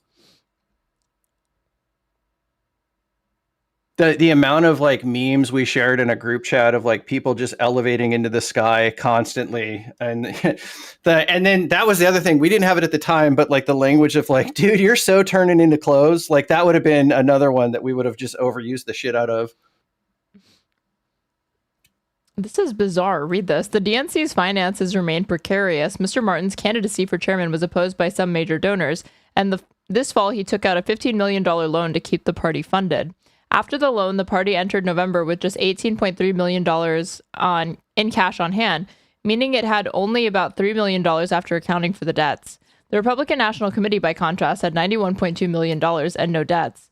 The way that they juxtapose it and they don't give any context makes it sound like skill issue is what the New York Times is saying. But like obviously Capitol's interests align more neatly with the Republican Party, or at least like, again, the upper echelons of wealth. And those corporate interests are obviously always going to keep a very like slick, well-oiled machine that is the RNC. That's my new like side project. And I'm only just now dipping my toes in, but because one of the things you hear all the time is when people talk about populism, they call it like populist brain rot, right? And it's like, okay, but what is it really? Blah, blah, blah. And I'm not talking about like the Cenk Uygur, Tucker Carlson, Donald Trump populism. I mean, like when you go back to like the 1890s and shit. And basically, it's all of the things that the Democratic Party has left by the wayside. It had a strong grip in actual patriotism. It was basically a much more like democratized economy. It was a lot of the Mamdani shit. It was much more like, hey, it was a group of people stepping forward and basically saying, what you guys are doing is not what we want. We want these specific things. And in turn, they actually started winning like some elections and shit. I'm not that far along in the storyline yet, so I don't want anybody to necessarily ruin it for me. But one of the guys that I was listening, or two coming up ahead. Might be a curveball or two coming up. But one of the guys that was talking on it is he basically said, he's like, liberals are not of the left. And that's actually something that resonates with me because that seems like it's almost like a respectability bona fide when they're like, well, I'm a center left progressive liberal. Well, yeah, I'm also like a half elf, half goblin, half dragon fucking ranger or something. Like, let me make up a bunch of things that don't really actually go together. And this one particular guy that was talking about it, he basically said that like the left starts at anti-capitalism. And then so I started looking into like what exactly that could mean, because does that mean you're like, okay, I'm full-blown communist or whatever the fuck? And being anti something doesn't mean you want to see the abolishment of it, right? It just means you could want to see it absolutely regulated. Just regulated the holy living fuck out of it until it's actually something that works for everybody again. But I do want to say, like, the other part of that quote is not just that the left starts at anti-capitalism, but everything to the right of that is just a concession to capital. Yeah.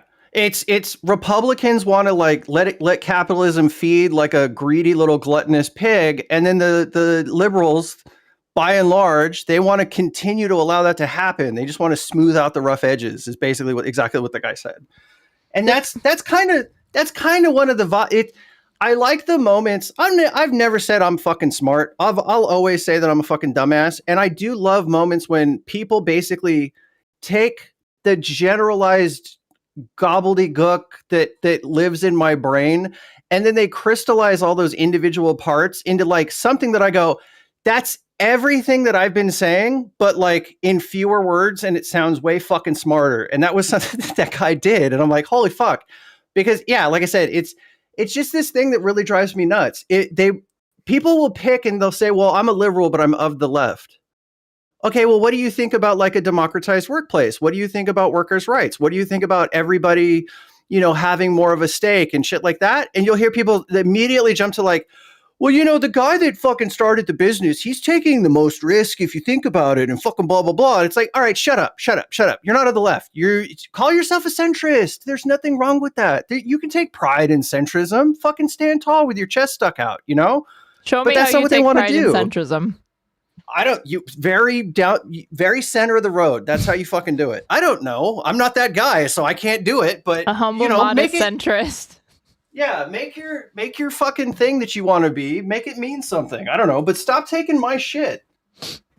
I'm lowering my desk. If you hear a weird vibration sound, it's not what you might think. DNC officials provided a summary of some of the report's findings. Prescriptions were more tactical than strategic. For example, the audit found that so-called peer-to-peer text messaging had not actually generated meaningful conversations or moved the needle in persuading voters. This is a stunning admission, because what the fuck did you think you were going to get out of peer-to-peer text messaging? People have a hard time responding to their own fucking family sometimes. You think that they want to be having deep canvassing, like remote text messaging sessions with some rando who they want to who they're like, they see the text come through and the first thing they're thinking is, how the fuck did they get my number? What did I sign or whatever? Or like, what data breach was I part of that I didn't realize that like signed me up for this shit? Fuck this. Show me a remotely modern smartphone operating system that doesn't have one button that says mark as spam and delete. Like, yeah, no shit, you're not getting anything. Like, you look at your phone and go, who the fuck is this? And then gone, and you never hear from them again. Or like, I'm hitting, before I do that, I hit stop or end, and then I do it. The research also found that the party had been too focused on the overall numbers of doors knocked on and calls made rather than on quality interactions. In 2024, Trump campaign officials had mocked the stats that the Harris team was releasing and argued that the Republican operation was much more narrowly and effectively targeting its outreach to lower propensity voters. Other findings include that Dems did not spend sufficiently on streaming services to reach younger voters, whom it described as a new swing coalition, and that's the party's data infrastructure showed signs of strain. Unreleased report also said, according to the officials, that the party had operated from a defensive posture on issues like public safety and immigration while ceding ground on the economy to Republicans. So some donors have demanded a more thorough accounting of how exactly the party and Ms. Harris spent $1.5 billion in 15 weeks, en route to losing every battleground state in 2024. Well, you know that'll be the only thing that ends up making that report get circulated, but it won't. I was going to say, like, or even if it doesn't get circulated, that's going to get done. Because when these people whine, they fucking listen.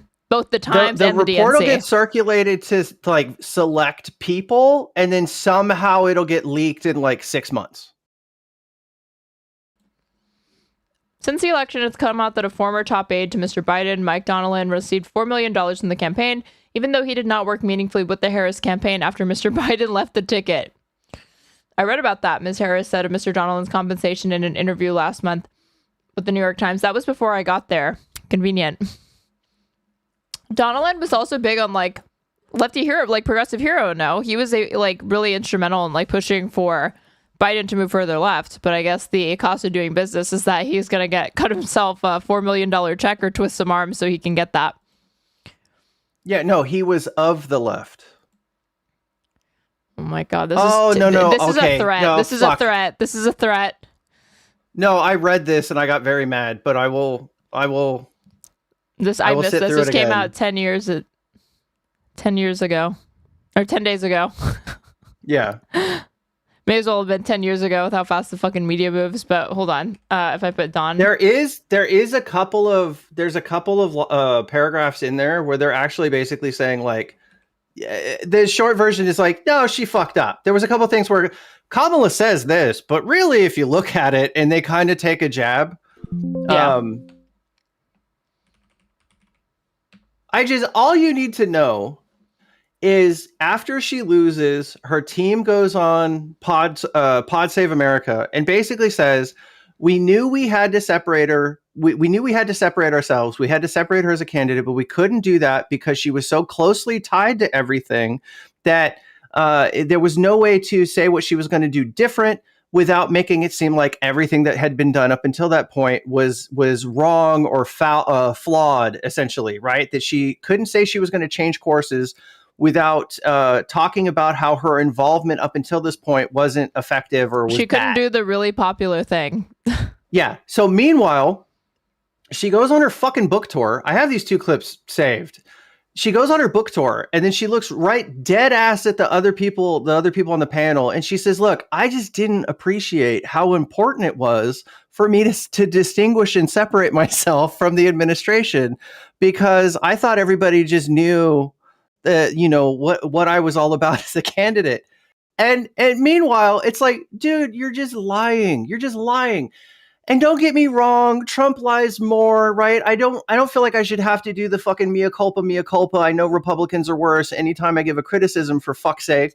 But like, the whole point of the Democrats is you're not supposed to be the ones that do the lying when it matters. That's the point. You're supposed to be different. There's so many people that want to defend this shit that it's fucking insane. And it's like, you don't have to. I mean, she doesn't even seem to defend it, right? It was before I got there. Like, that's how she manages it. Yeah. Harris should not run. The Dems should not pick a woman again. Let the GOP try that. That's my favorite race reductionist in chat, who is completely fine making comments like that. But if I or any other Dem, independent or creator on Twitch said that's why they need to not pick a black candidate again, he would lose his fucking mind, and rightfully so. But you give yourself license to do it for gender, I see. David Love in Twitch chat. Here's the issue, right? Zoran shit only worked because there is a genuine desire and a genuine drive, an authentic message that says we're taking money from people and we're going to use it to make your life better. And when he says it, the deliverables are so simplistic, so straightforward that you're like, hey, that would be great because that would totally change my life. In order to have super majorities, you would have to have that same message and have candidates that actually fucking believe it, as opposed to ones that go, I really want to do this, but my advisors say I have to go talk to like Jamie Dimon and the people on Wall Street first. And Mark Cuban even came forward and basically said that like he talked Kamala out of all the quote unquote communism bullshit. Yeah. Like, she wasn't even anywhere near that. But to the extent that she was going to deliver in a way that would have been better and more meaningful and gotten more attention, he took credit for the fact that he talked her out of it. And in turn, after she lost, he used a fucking tweet deleter to go through and purge his timeline of anywhere where he fucking talked Kamala Harris up. Because at the end of the day, that's what he thought about the campaign. At the time that this was occurring, somebody else pointed it out, and because I pay attention to a horde of people online, Dan Saltman, of all people, was trying to hawk redact.dev to him because he was going through and removing tweets about Kamala. He saw it as an ad opportunity and jumped on it to try to say, hey, you should be using my product instead. I forget what main story was going with it at the time, because it's not one of the ones that I saved. But like, he was definitely that was a big thing in the moment, and it was a sign that like he knew he fucked up essentially, and that he was trying to cut ties from the he was trying to get her to shit can Lena Khan, for one. The other thing was that he was also like, there was a report from Mediaite that they wanted him to be the VP. Hold on. Yeah, Mark Cuban reveals Kamala Harris asked him to be considered for VP, and he turned her down. This was on the Bulwark, June 19th of this year. Hendrick. Coming soon, the all-new Rick Hendrick Honda. Love my ad blocker hard at work, clearly on Mediaite. I'm gonna put a graphic into the stories thing on my Discord. This is what I did save from that Financial Times article. Okay. That literally talks exactly about that. And this goes towards the toting up to Wall Street. I think this was the one that mentions was this the one that mentioned Lena Khan? He asked to himself, not expecting an actual answer. What do you think of these Bulwark people, really quick? Like the Tim Millers. I'm very sus of them.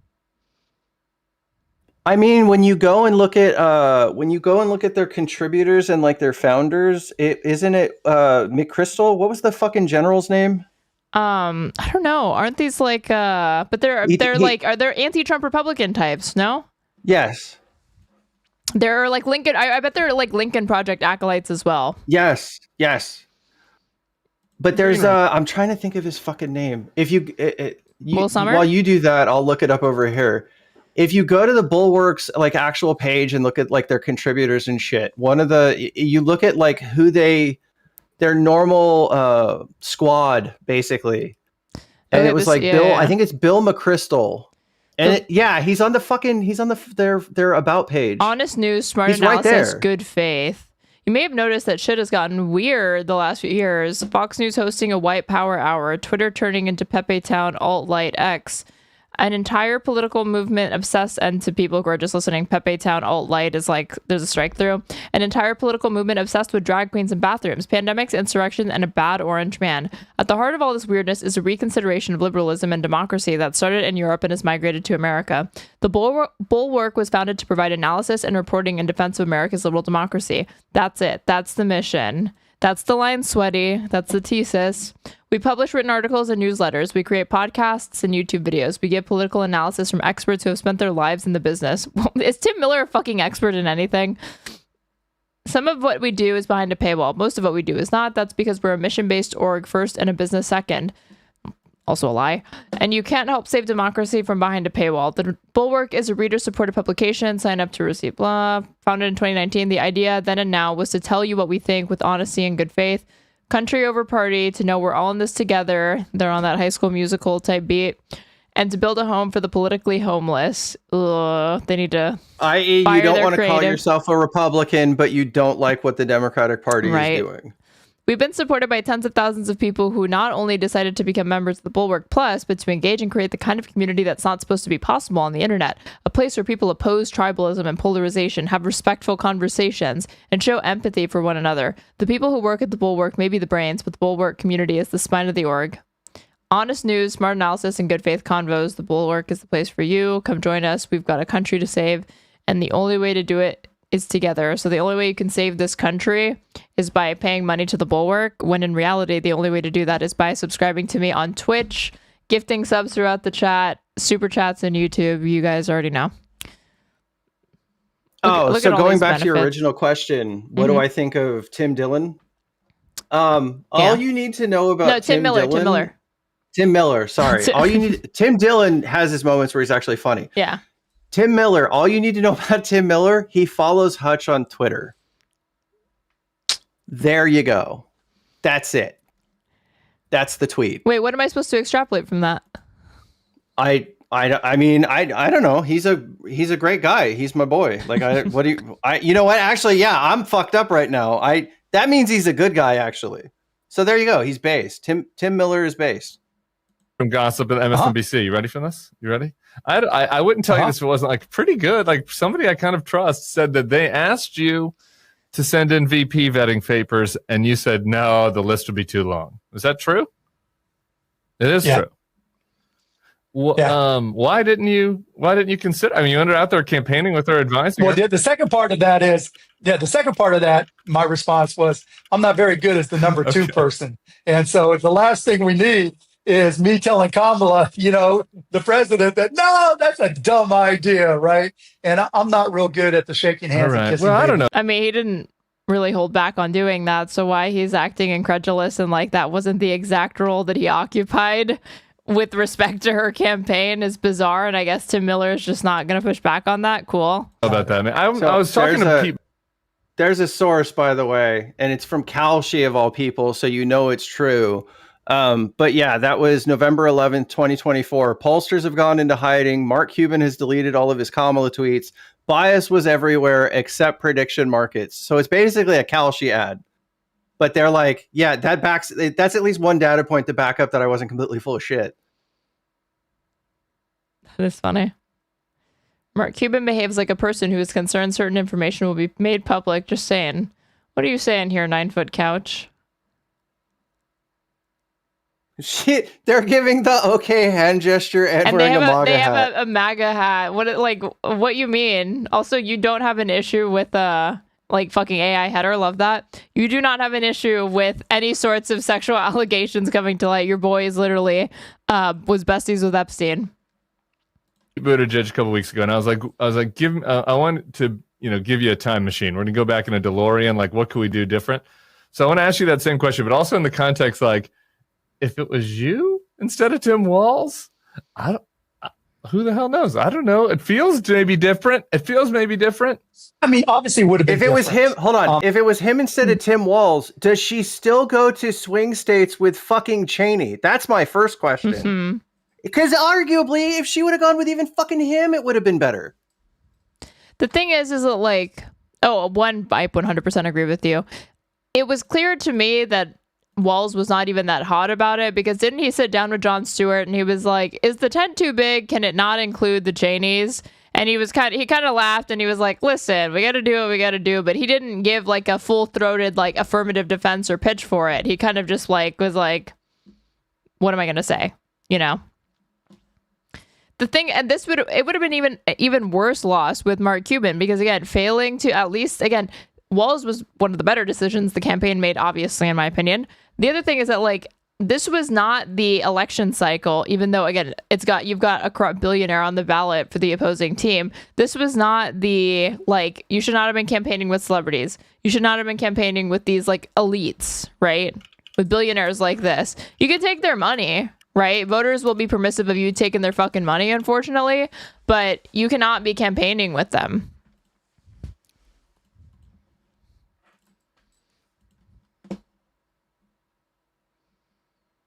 My personality is completely different than Tim's. My experiences, my back. Kabling. Kabling. That's how it's the Bulwarks thingy. I can't find it in short order, but the gap of time when it appeared like Walz was kind of sidelined, that was actually a former Hillary Clinton staffer that had gotten the ear of the Harris campaign and basically said, this guy is outshining you, more or less. And they kind of put him in the background for a while. So just tons of really insightful people filled with good ideas that really wanted to see her win. And God, did they earn their money? Every last penny.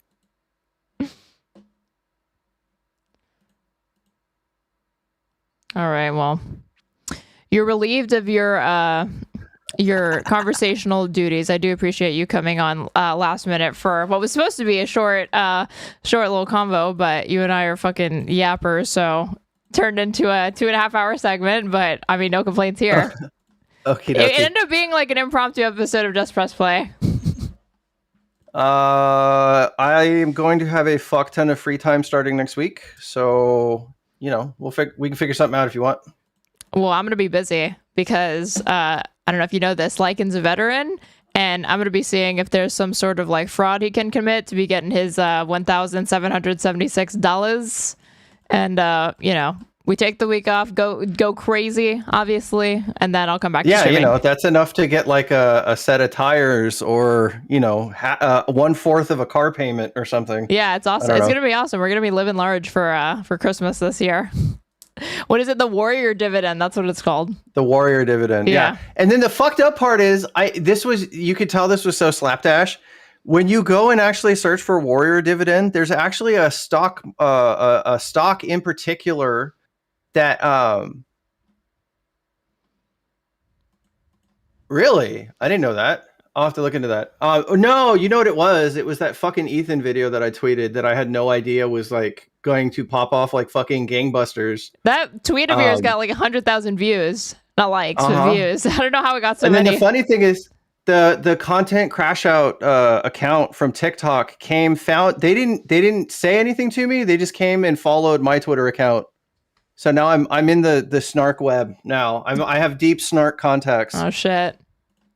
But yeah, that's I almost guarantee. Well, that's cool. I like Lance. He's a righteous dude.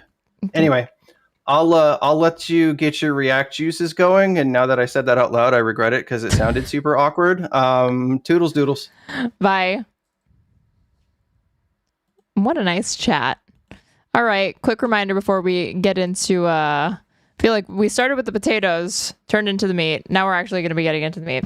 But before that, follow me on Twitch if you aren't following me already. YouTube, sub to me, like the stream. Hit the bell that you can know when I go live. Sub to me on Twitch. Give subs throughout the chat. You can also follow the donation links pinned in my Twitch chat or my YouTube description box. I'm at straighted__ on everything. And right now, Sassy Sassa in YouTube chat, let me know that suspect in Brown University shooting is found dead in New Hampshire. The man, a 48-year-old former Brown student, was found with a self-inflicted gunshot wound in a storage unit, officials said. They believe he was also connected to the killing of an MIT professor this week. Is this enough to be like a spree killer? Or like a serial killer? I guess it would need to be longer in between, no? Swarmed the storage facilities in Salem, New Hampshire earlier in the evening in pursuit of a man wanted in connection with the two deadly attacks which had stunned New England and set off days of frustrated searching. Federal investigators obtained a warrant for a unit they believed was linked to the person they were seeking, according to one official with knowledge of the situation, who requested anonymity to discuss an ongoing matter.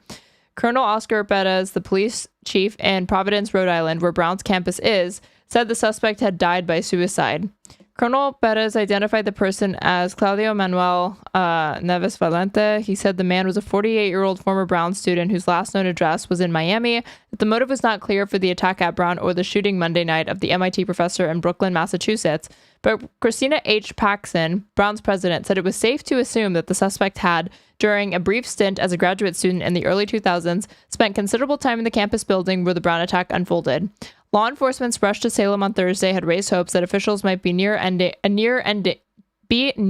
a search that began on Saturday after a masked gunman dressed in black burst into a lecture hall in the Barris and Hawley Science Building at Brown and opened fire on students who had gathered for a review session before final exams.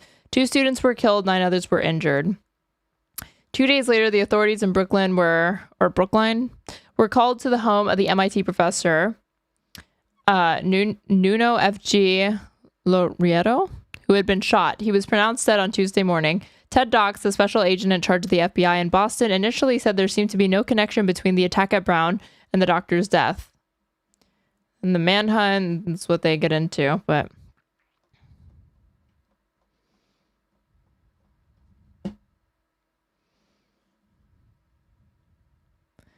Yes, it's 3 or more over a period of time in between the kills for serial killer. 1 short. Well, that's depressing. In other good news, Dan Bongino stepping down. No one should be surprised by this. This dude would literally just take off when he fucking felt like it. That was during probably over the summer when he was just a little needed a self-care day or something in response to all the Bondi drama as well as the Epstein shit. And the Epstein files are supposed to drop tomorrow or something. So Dan Bongino, the number 2 official at the FBI, said on Wednesday that he would step down next month, bringing an end to his brief but tumultuous stint at the Bureau, where he was known for his volcanic temper, missteps, and hyperactive presence on social media. I will be leaving my position with the FBI in January, Mr. Bongino wrote on social media shortly after President Trump appeared to confirm earlier news reports that Mr. Bongino planned to step down. It's so funny that there were rumors of Kristi Noem stepping down from DHS, but Bongino ended up being the one that left before she did. That could still happen, but I've not heard too much more traction on it. Mr. Bongino, a Trump political ally with no prior experience at the FBI, at times struggled with the immense demands of a job that required running the day-to-day operations of the Bureau, particularly his awkward efforts to square previous embrace of conspiracy theories with FBI investigations that literally debunked them. Mr. Bongino, 51, had suggested he would announce his departure on Friday, but accelerated his plans after Mr. Trump addressed his status, according to a person with knowledge of the situation who spoke on condition of anonymity to discuss internal deliberations. Bongino, a Long Island native, was one of several political appointees, including Kash Patel, the FBI director, installed into senior positions at the Bureau, a first in the agency's history. He served less than a year in a post responsible for overseeing dozens of field offices around the country and world, one typically occupied by a veteran FBI agent. Again, this dude was literally a QAnon influencer before what he did. He had suggested he would return to his previous job as a pro-Trump podcaster and social media personality. That's all he wants. Like everybody else. That's all any fucking American wants. He wants a fucking media career. He didn't actually want responsibility or power or any of the shit that comes along with any of that. He just wants the clicks and the views and the popularity and the TV spots. The upheaval comes at a precarious... And there's, again, an entire cottage industry dedicated to propping up old burnouts from the Trump admins. Why do you think we still hear about fucking Scaramucci, even though he was literally the press secretary for like 2 seconds under Trump? The upheaval comes at a precarious moment for the Bureau and White House. Mr. Trump and his appointees see the FBI, which long operated independently of White House interference, as a critical part of his retribution agenda. He's leaving on what he believes to be a high note, but it involves a case, the capture of a man accused of planting pipe bombs at Republican and Democratic headquarters on the eve of January 6, 2021 attack on the U.S. Capitol. That also illustrated the dizzying disconnect between his promotion of conspiracy theories and the realities imposed by real-world FBI investigations. After the arrest earlier this month, Mr. Bongino appeared on Sean Hannity's Fox News show, where the host asked him to explain his previous claim that the case was an inside job, quote-unquote, abetted by a federal cover-up.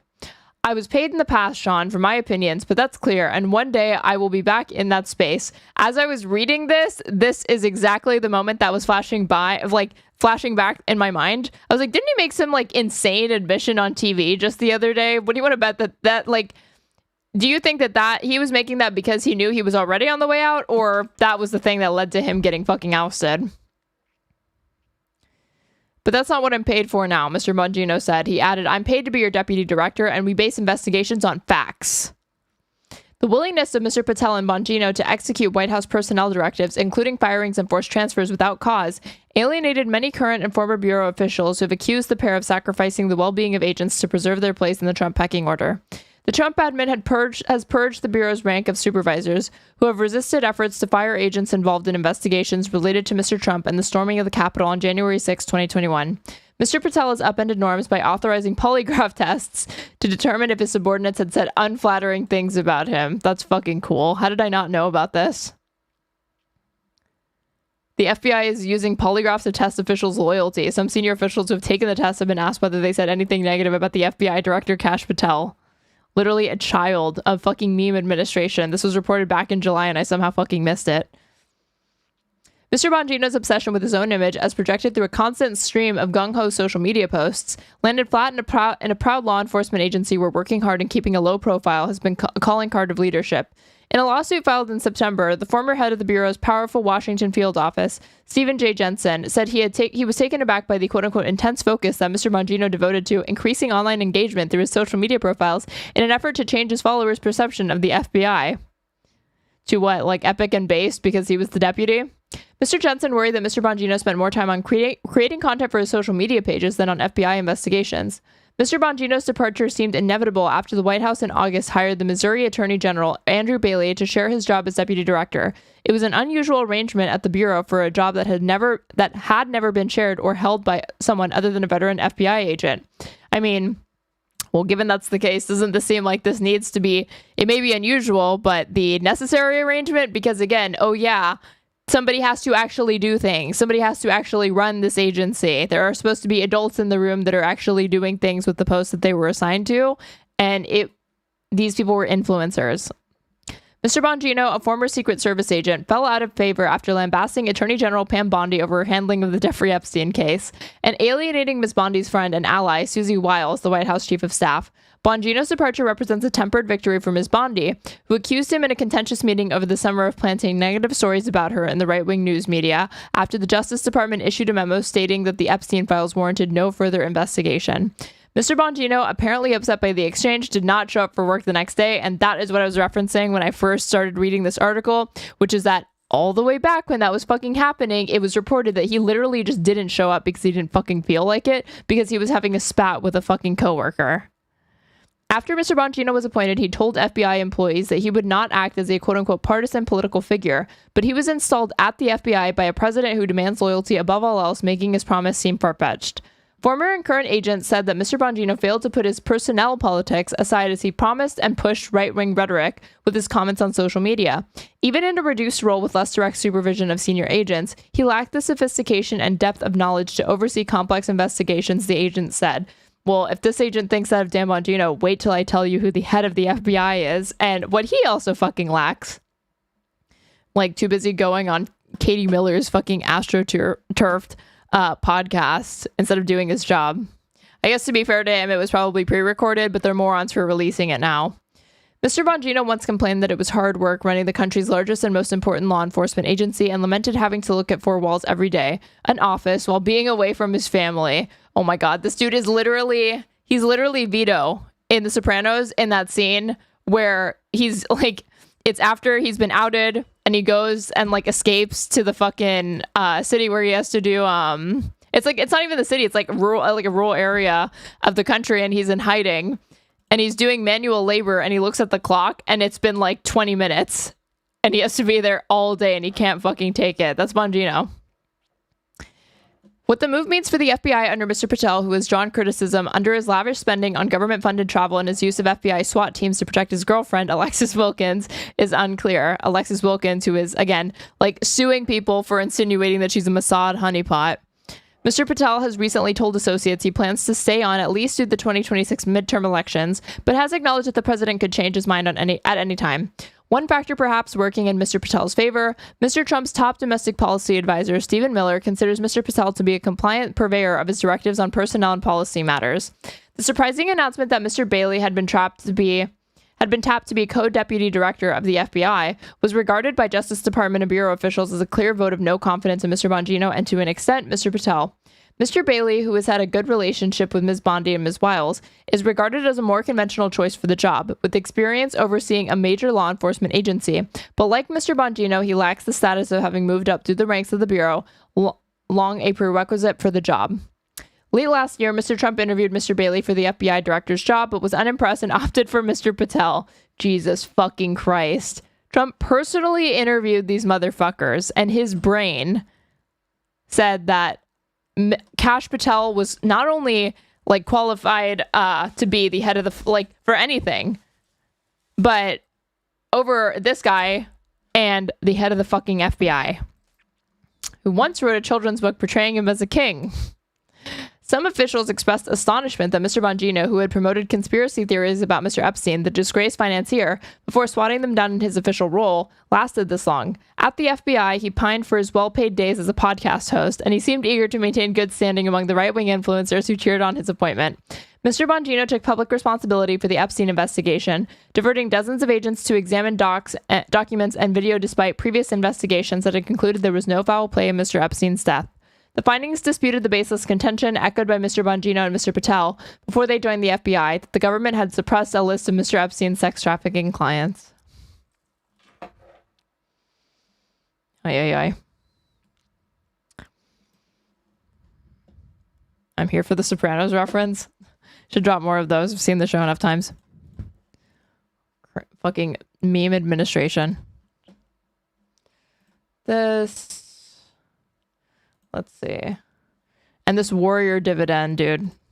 This one more thing before we do video react. And he's like, I can't ignore these fucking stories. So I get sent this by Ogre Boy, which is why I had to end on referencing it before he dipped.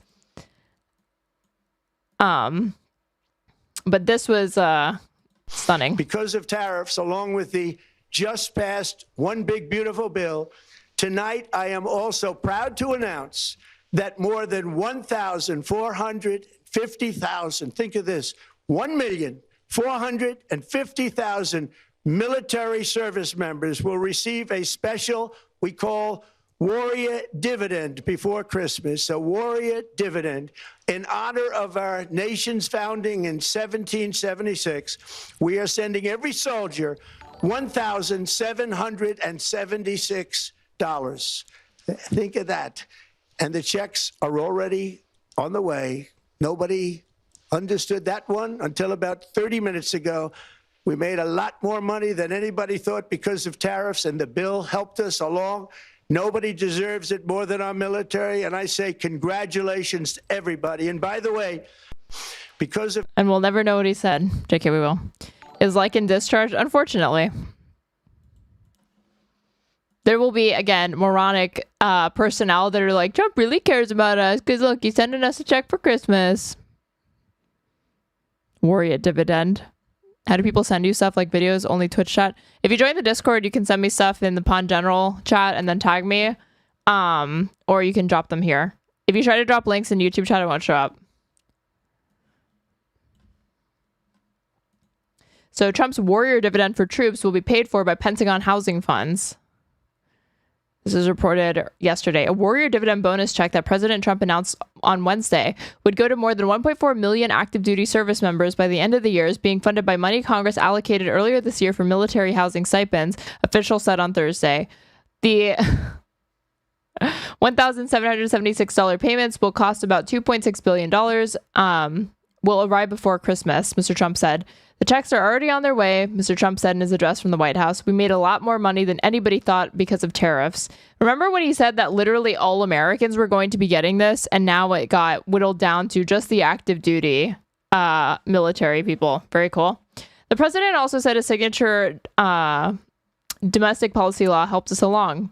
In fact, the bonus checks are being financed through the law, which added $2.9 billion to the Pentagon's coffers for military housing allowances, administration officials said. The dividends will be a one-time disbursement to service members below the rank of admiral or general as part of the military's monthly housing allowance allocation, they said.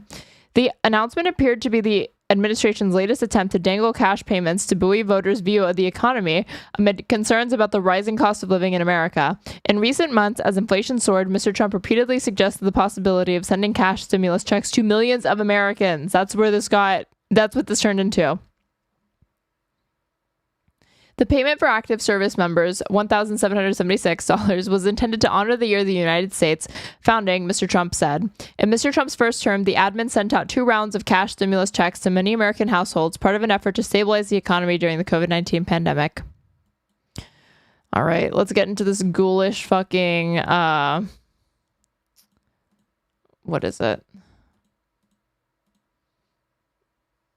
His address.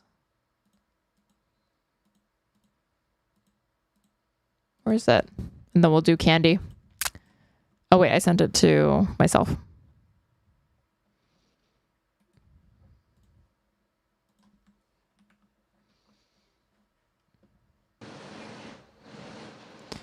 Just because he's paying the military first doesn't mean a dividend isn't coming for all. Yeah, it's coming any day now. Be sure to, like, if you haven't sent your letter to Santa and Trump, get it in right now, you guys. Otherwise, the reindeer and Santa Claus might not, stop by your house with the check that's definitely going to come, or the personal letter from Donald Trump to every single American that's definitely going to happen, promising that he's going to, work with the Tooth Fairy very, very diligently to make sure that your stipend makes it under your pillow before, in the next 90 days.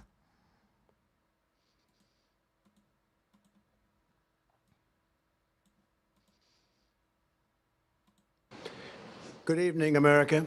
11 months ago, Oh, wait, this is President Trump's full address to the nation. This was a day ago. And only has 137,000 views, even though this is the leader of the free world. Usually Trump shit gets more hits. inherited a mess, and I'm fixing it. When I took office, inflation was the worst in 48 years, and some would say in the history of our country, which caused prices to be higher than ever. I think you're reading articles from your sources and 50% is lies. The llamas in Twitch chat, I'm going to be linking you a Discord and you're going to be joining it and expand upon that assertion you just made, because I'm really interested in hearing what you have to say. You can go into the waiting room and I will pull you in.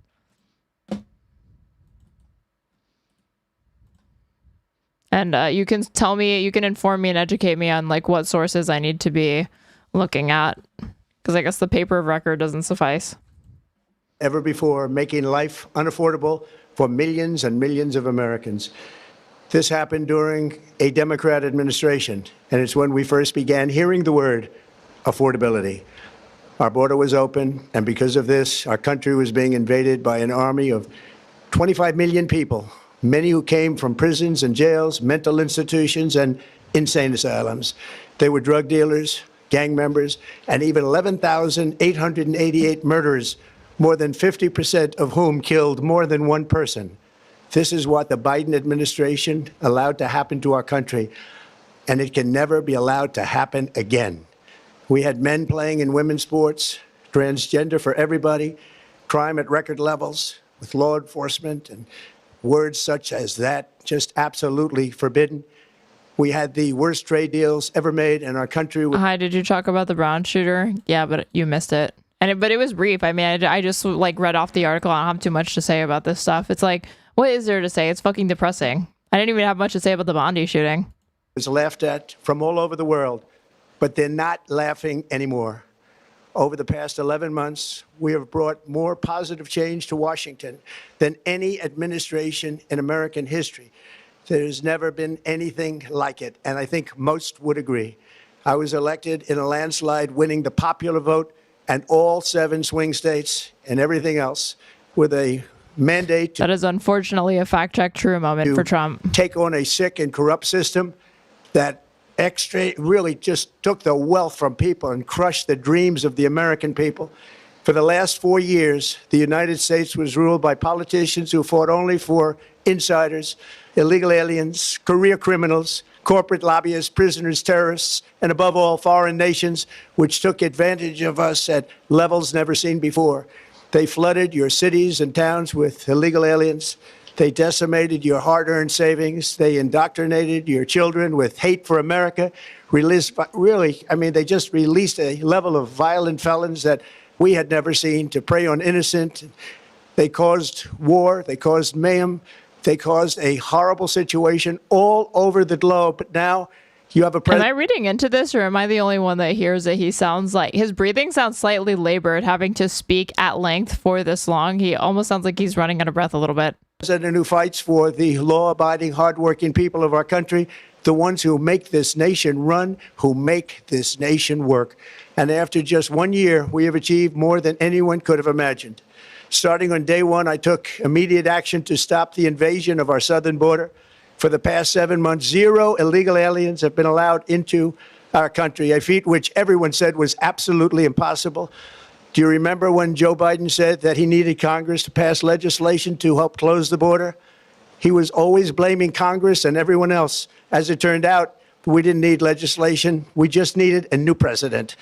We inherited... I mean, that is like this dark admission that he's making when he's like, yeah, we didn't need legislation. We needed me, a tyrant who's willing to break all laws, rules, norms, do whatever the fuck I want, act dictatorial, make authoritarian moves, consolidate power, and then, we can do whatever we want. Crazy. The worst border anywhere in the world, and we quickly turned it into the strongest border in the history of our country. In other words, in a few short months, we went from worst to best. We're deporting criminals, restoring safety to our most dangerous cities. Just take a look at Washington, D.C. It's at levels of safety that we've never seen before. And they decimated the bloodthirsty foreign drug cartels. We did that all by ourselves with our people, and we're so proud of it because they were poisoning and destroying our population. Drugs. This is a party of small government, by the way. Those internal occupations and domestic occupations of major cities within the United States. Those are still going on. Brought in by ocean. Even though that fucking occupation of DC was not supposed to even last this long. That was supposed to lapse after 30 days or something like that, even with the, bullshit legal pretense that they had. And by sea are now down 94%. We have broken the grip of sinister woke radicals in our schools, and control over those schools is back now in the hands of our great and loving states where education belongs. After rebuilding the United States military... Did not know where that sentence was going to end. My first term, and with the addition we are adding right now, he said back in the control. You have to remember that he's suing. He is suing Harvard, and I think they're gonna settle for fucking $500 million or some ridiculous sum for God knows what, anti-Semitism on campus or something weird that the Trump admin alleged. And so when he says they're now under the control, I thought he was about to let the Freudian slip loose, and it was gonna be of this administration, and then be oh shit. But he says now it's back in the states are back in charge. Have the most powerful military anywhere in the world, and it's not even close. I've restored American strength, settled 8 wars in 10 months, destroyed the Iran nuclear threat, and ended the war in Gaza, bringing for the first time in 3,000 years peace to the Middle East, and secured the release of the hostages, both living and dead. Here at home, we're bringing our economy back from the brink of ruin. The last administration and their allies in Congress looted our treasury for trillions of dollars, driving up prices and everything at levels never seen before. I am bringing those high prices down and bringing them down very fast.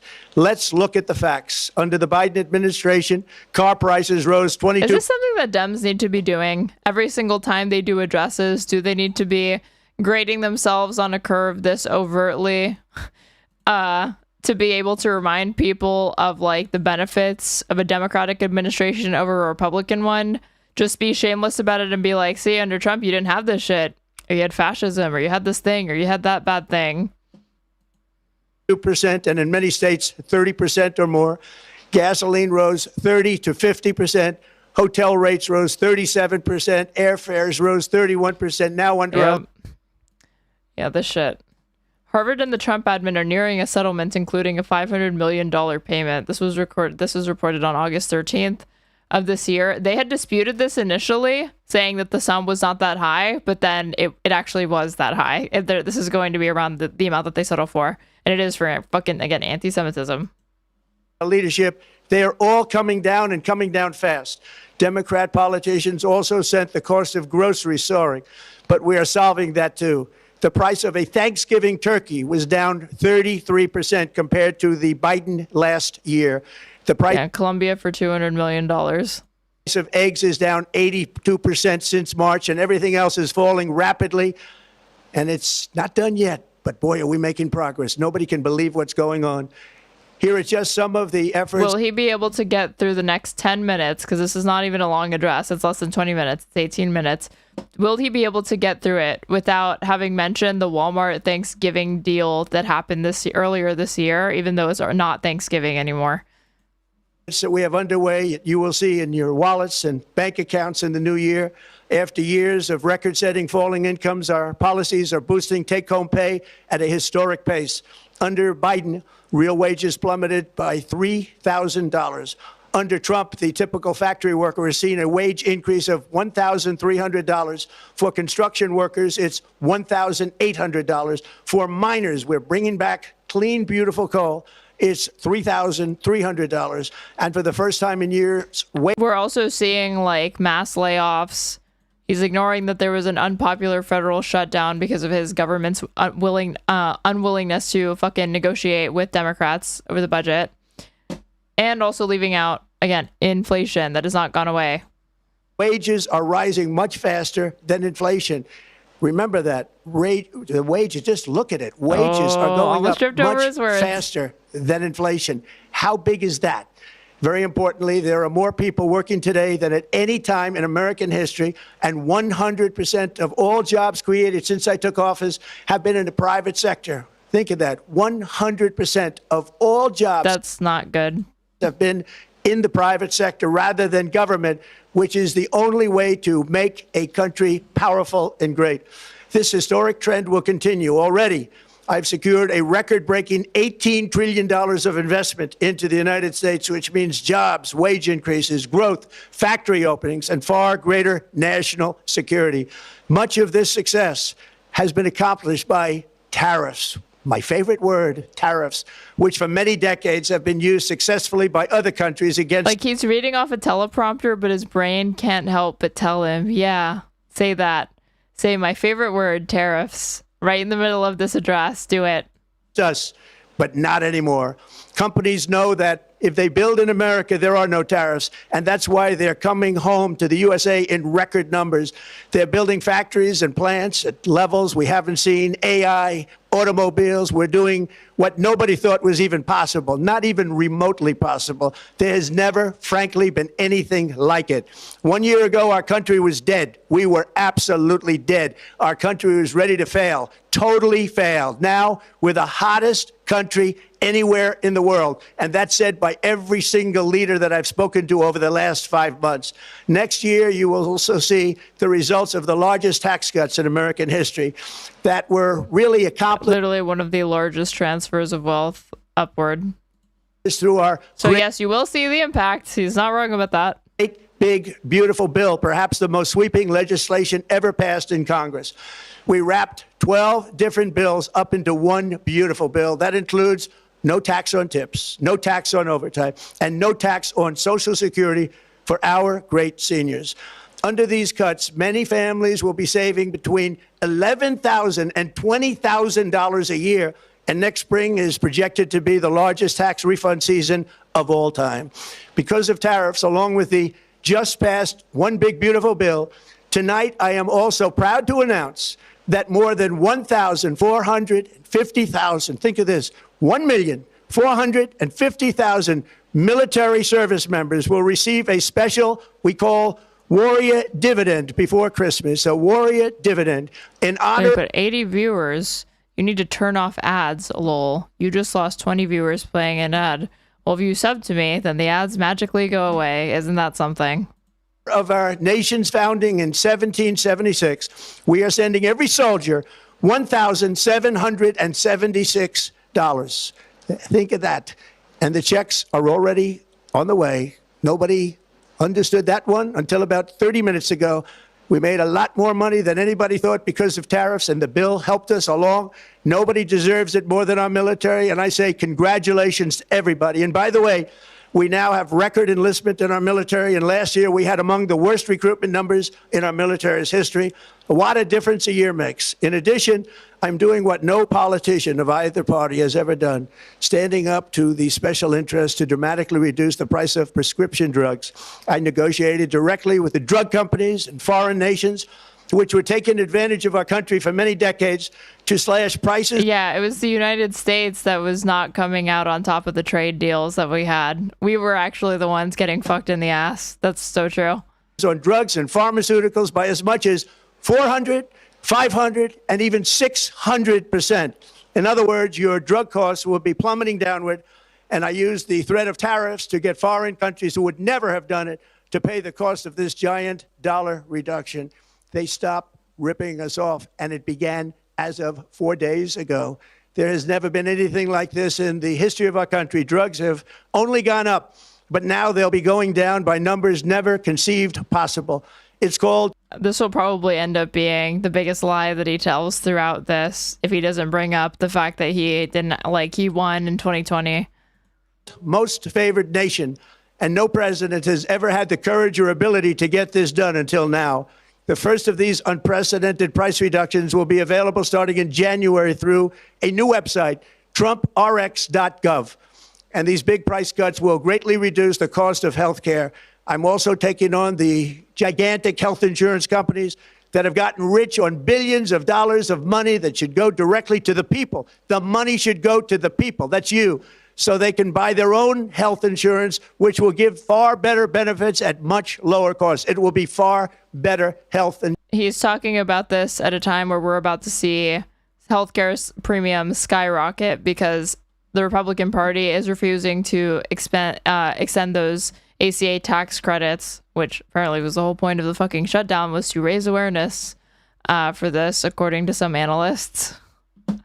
And yeah, have you really seen that in the news as much as you've seen like any news, like the news related to the fucking shooting or even fucking Erica Kirk? Insurance. The current Unaffordable Care Act was created to make insurance companies rich. It was bad health care at much too high a cost. And you see that now in the steep increase in premiums. Aren't the healthcare premiums estimated to rise above 100%? Yup. And it's going to kick like millions of people off in just like 3 years.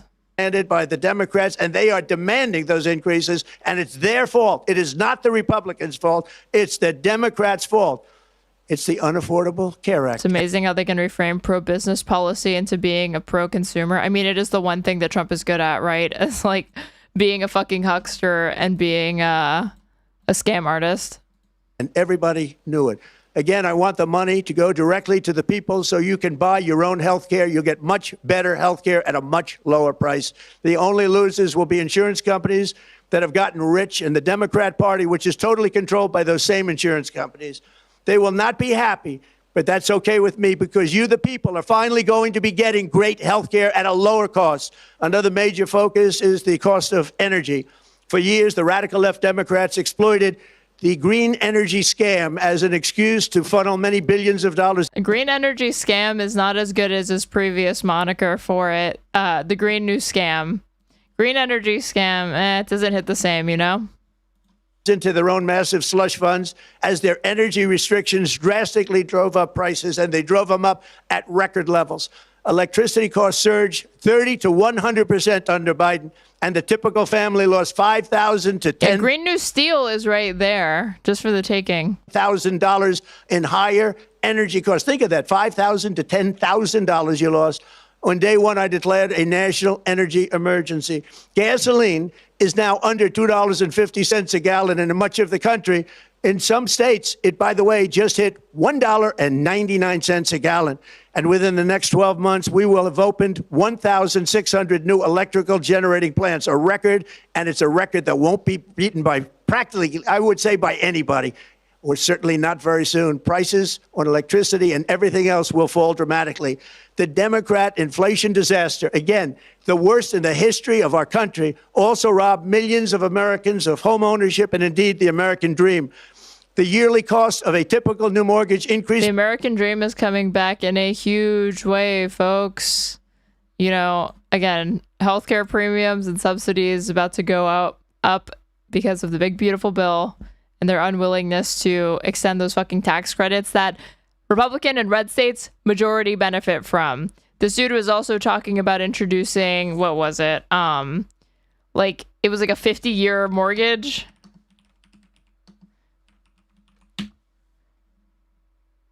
Yeah. Is Trump's proposed 50-year mortgage right for you? Experts weigh the pros and cons. Like, just, you know, the pros and cons of indentured fucking servitude. Is what I feel like. Like, what is the point of even doing that shit? By $15,000 under Democrat rule. In 11 months, we've already gotten that annual cost. Yeah, 100-year mortgage. Let's go, baby. American dream. Speed run. Down by $3,000, and it's coming down a lot lower. Wait till you see. The numbers are going to be shocking. And I'll soon announce our next chairman of the Federal Reserve, someone who believes in lower interest rates by a lot and mortgage payments. Someone who believes the next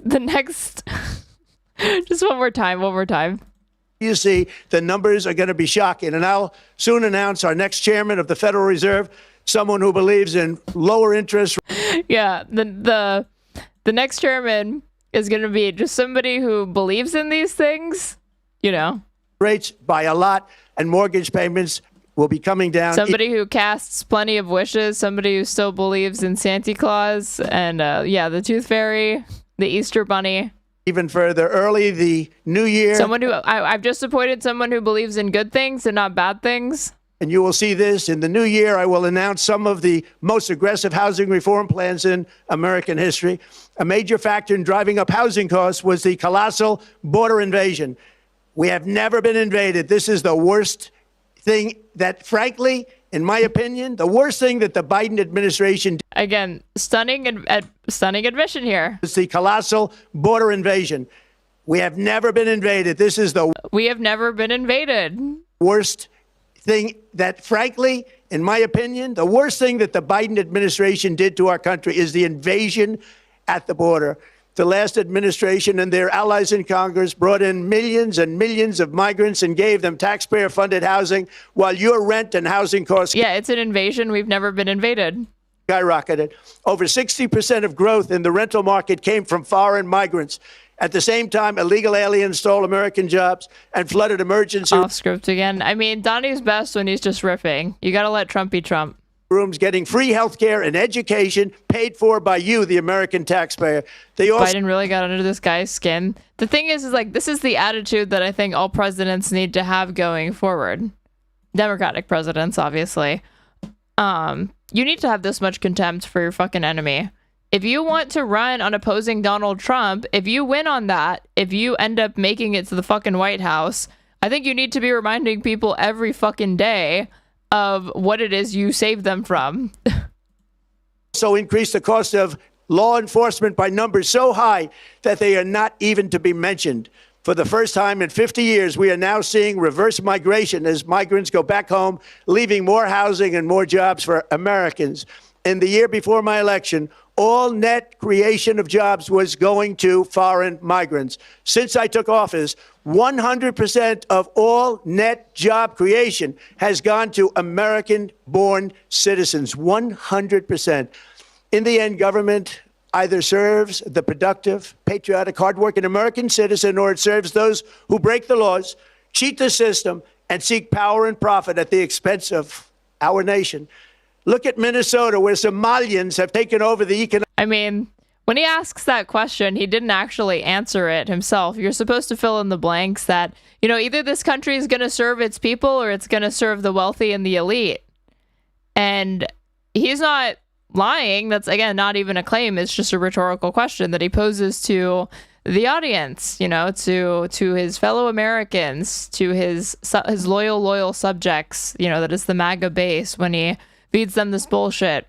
But what he leaves out is the fact that the answer to that question, which he'll never say it out loud, is, yeah, actually the system does just work for wealthy people. Economics of the state, and have stolen billions and billions of dollars from Minnesota and indeed from the United States of America. And we're going to put an end to it.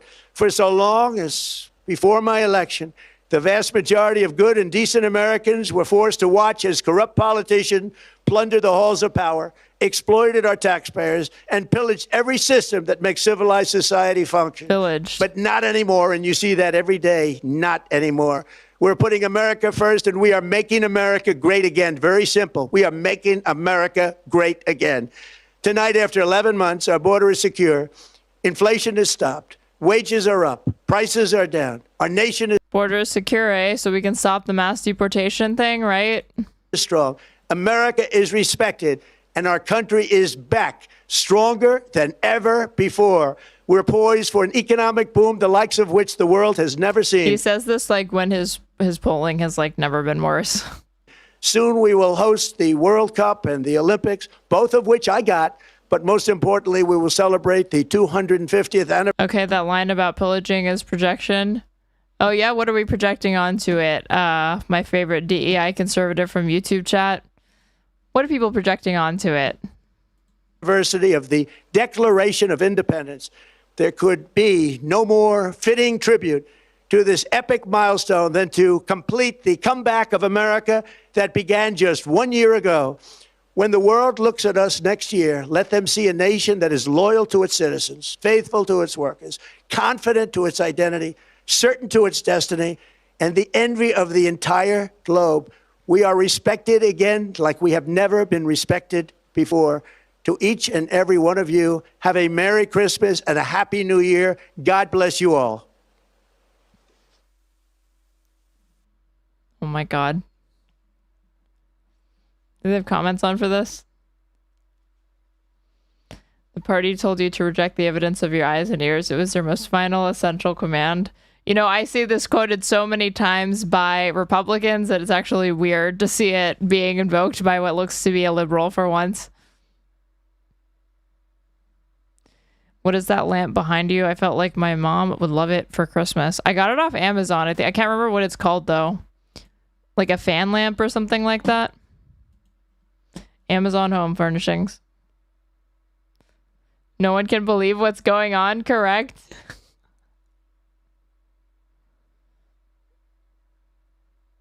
Never seen anything like it, that's for damn sure. He does a better job than SNL. Self-praise is no recommendation. Can't wait to see the Epstein files. It's so rare to see, like, again, like a lib comment section underneath something that, like, Trump is doing, and especially in the Wall Street Journal. I thought this was going to be enemy territory. All right. Let's get to it. I will not. I don't know that I'm gonna. I don't know that I can bring myself to finish this shit, you guys. Yeah, I couldn't fit. Like, this is the Candace Owens episode that I started last time. Erica and I sat down. Here's what happened. Candace sold out because her fucking community is pissed, but she sat down with the opposition, didn't really get much, is what it seems. Transparency is never found in private meetings. That's where deals are made.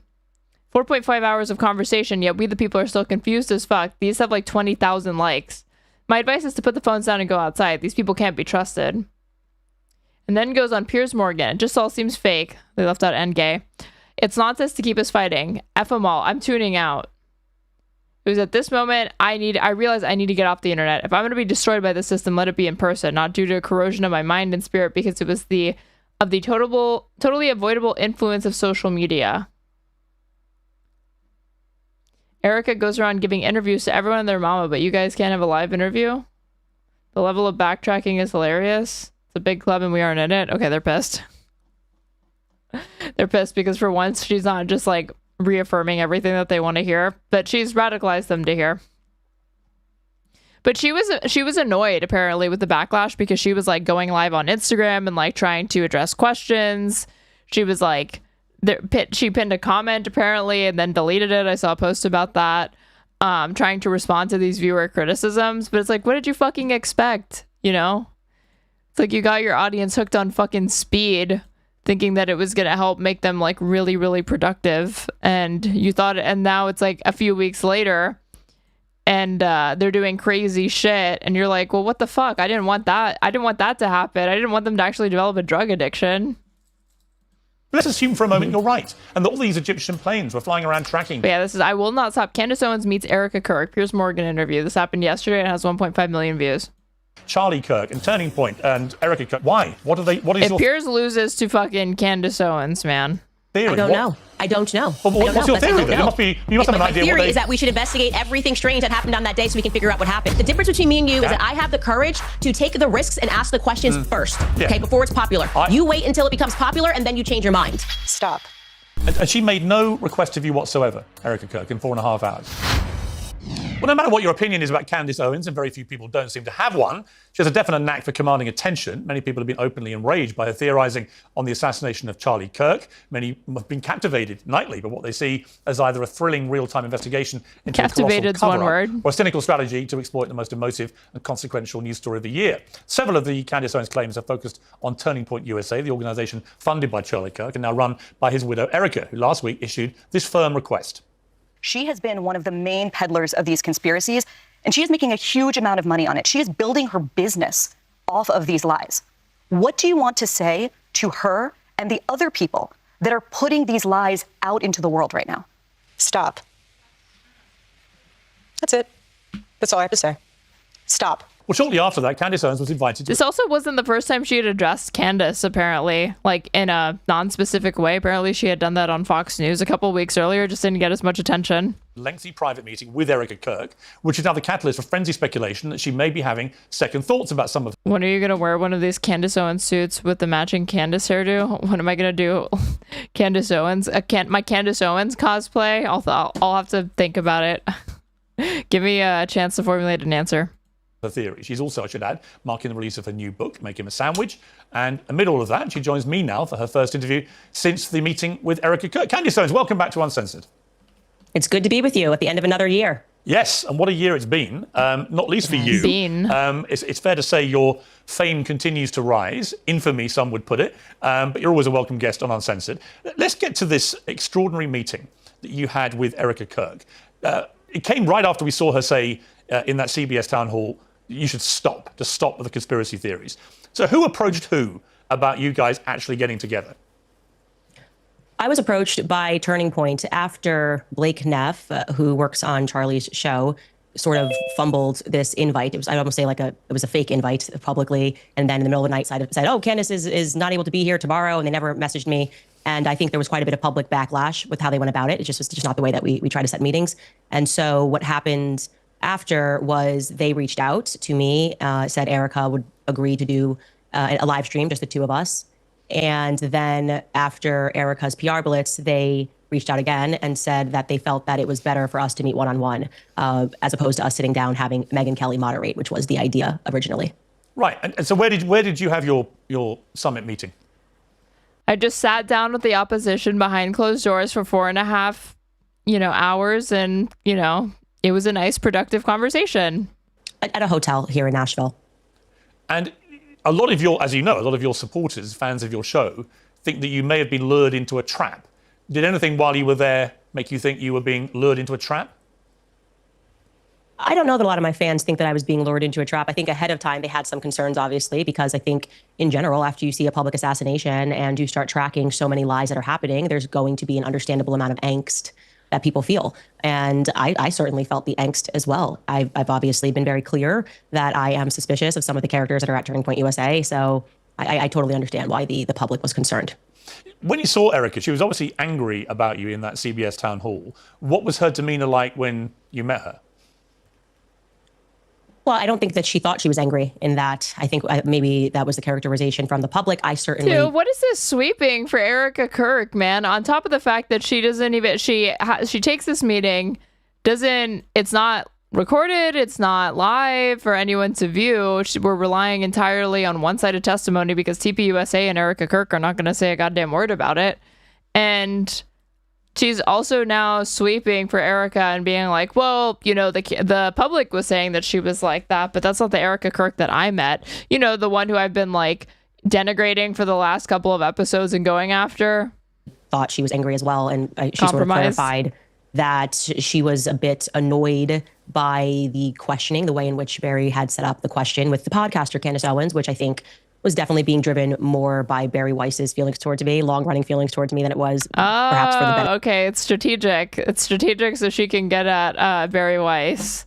This is like tactical compliments to Erica Kirk so she can be anti-Semitic. Got it.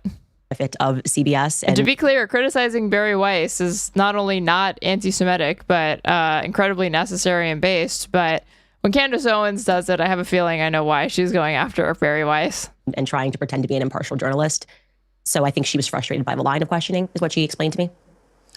So how would you categorize the 4.5 hours? If you were looking at it in totality, what was the tone of the conversation? What do you think you both got out of it? Bet she regrets doing that meeting so badly. She would have been better off telling her supporters that they offered and she declined unless it was public or something. No, because she had already said anytime, any place. So she had locked herself into like, I'll take what I can get. And obviously this audience demands consistency. The funny thing is that her saying that, she actually could have just changed it and they would have been totally fine and understanding of like, oh yeah, exactly. You can't sit down with her.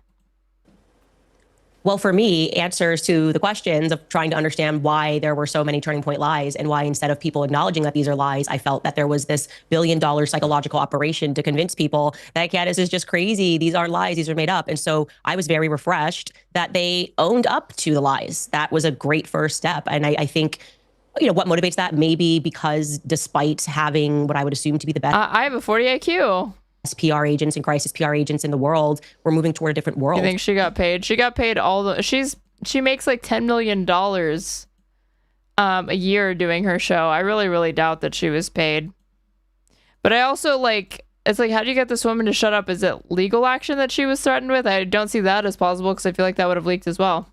Where people don't really care, if you are friends with the people at WME and CAA and what they can do for you, that sort of power is ineffectual in this day and age. And so I think they recognize that, and that the public simply doesn't believe the story that they've been fed, and the psychological operation to convince us not to believe our own eyes or to trust our common sense instincts has failed.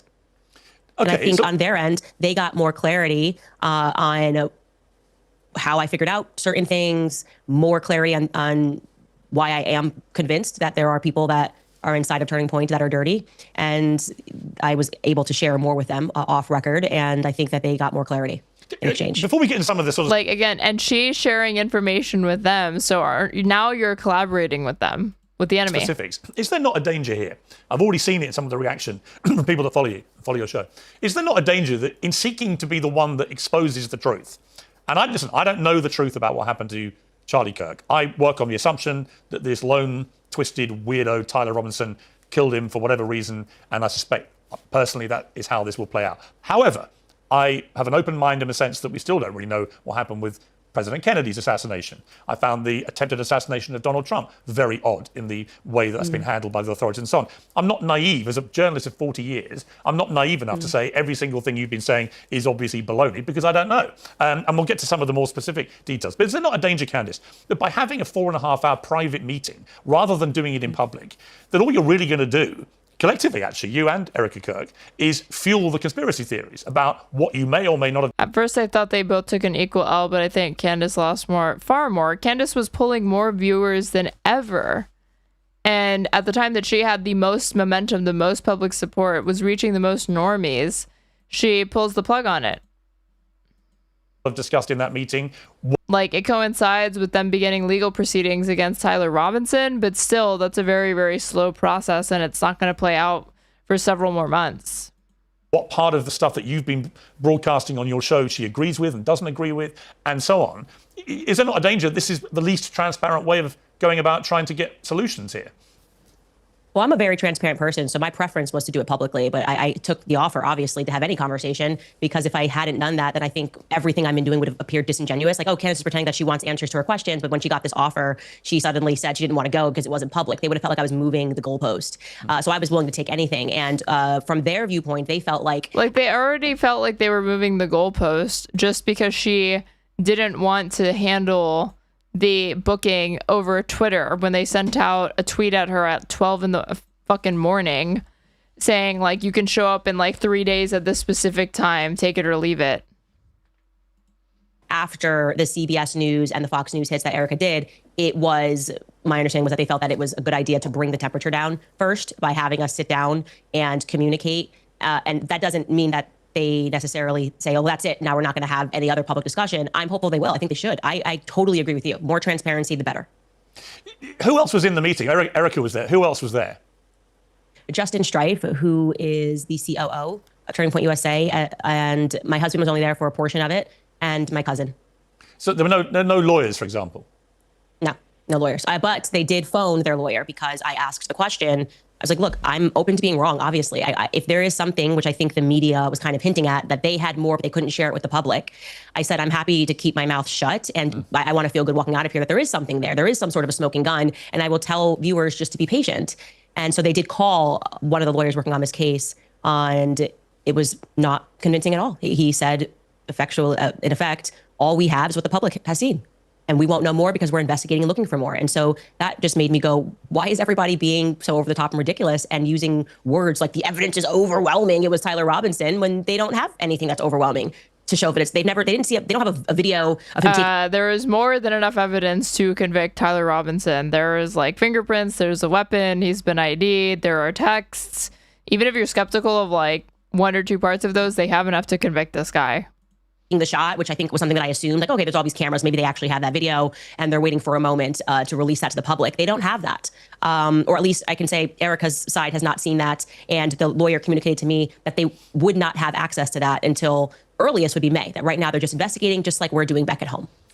You said that your motive for going to the meeting was that you would be able to come out and tell the world Tyler Robinson killed Charlie Kirk. So are you in a position to say that? Do you believe, as a consequence of your 4.5 hours with Erica, do you believe that it is now most likely that Tyler Robinson killed Charlie Kirk? Absolutely not. I haven't seen one piece of compelling evidence that Tyler Robinson scaled the rooftops like Spider-Man on a college campus that he didn't go to. And again, like, who is, obviously she's being hyperbolic, but there's multiple ways to get up on a roof, Candace.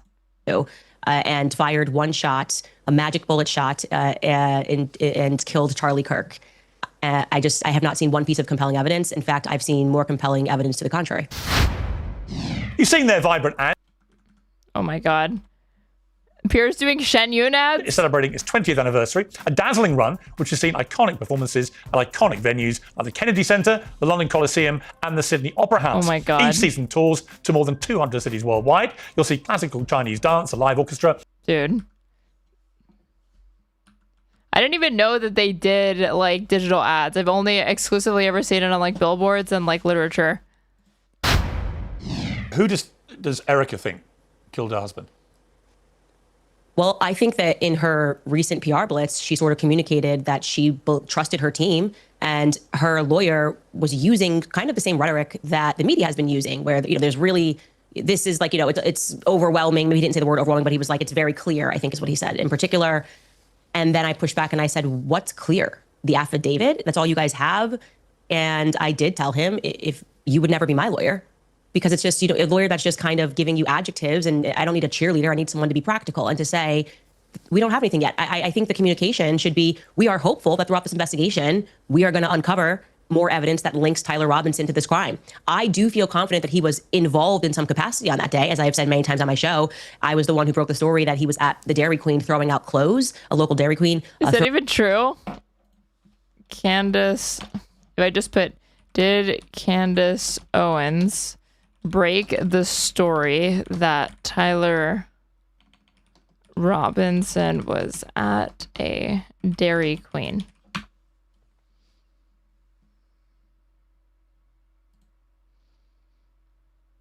This is from Newsweek. Was Tyler Robinson at Dairy Queen after Charlie Kirk's shooting? What we know. This was published September 19th of this year. Tyler Robinson appears to have been spotted in a Dairy Queen in Orem, Utah after the shooting of Charlie Kirk. The conservative influencer Candace Owens released an image purporting to show the alleged murderer at the outlet during an episode of her podcast. Newsweek has contacted the Orem Police Department and Dairy Queen for comment and confirmation. Why it matters. Kirk was fatally shot in the neck on September 10th at the Utah Valley University campus while debating with students. Robinson, 22, has been charged with aggravated murder and other offenses, including felony firearm discharge, obstruction of justice, and witness tampering. Prosecutors have indicated that they will seek the death penalty. Owens shared on her podcast in a reel on Instagram that she had an exclusive image of Tyler Robinson. The photograph, oh, she really did. The photograph, which had not previously been released, appears to show Robinson at the Dairy Queen. Owen said the image was taken at 6:38 p.m. after the shooting. The picture appears to show Robinson wearing a maroon t-shirt with a cap, his head turned. Owen said the nearby Dairy Queen was around 15 minutes away from the campus. This image has not been verified by law enforcement or any official entity. Newsweek has not independently verified the image.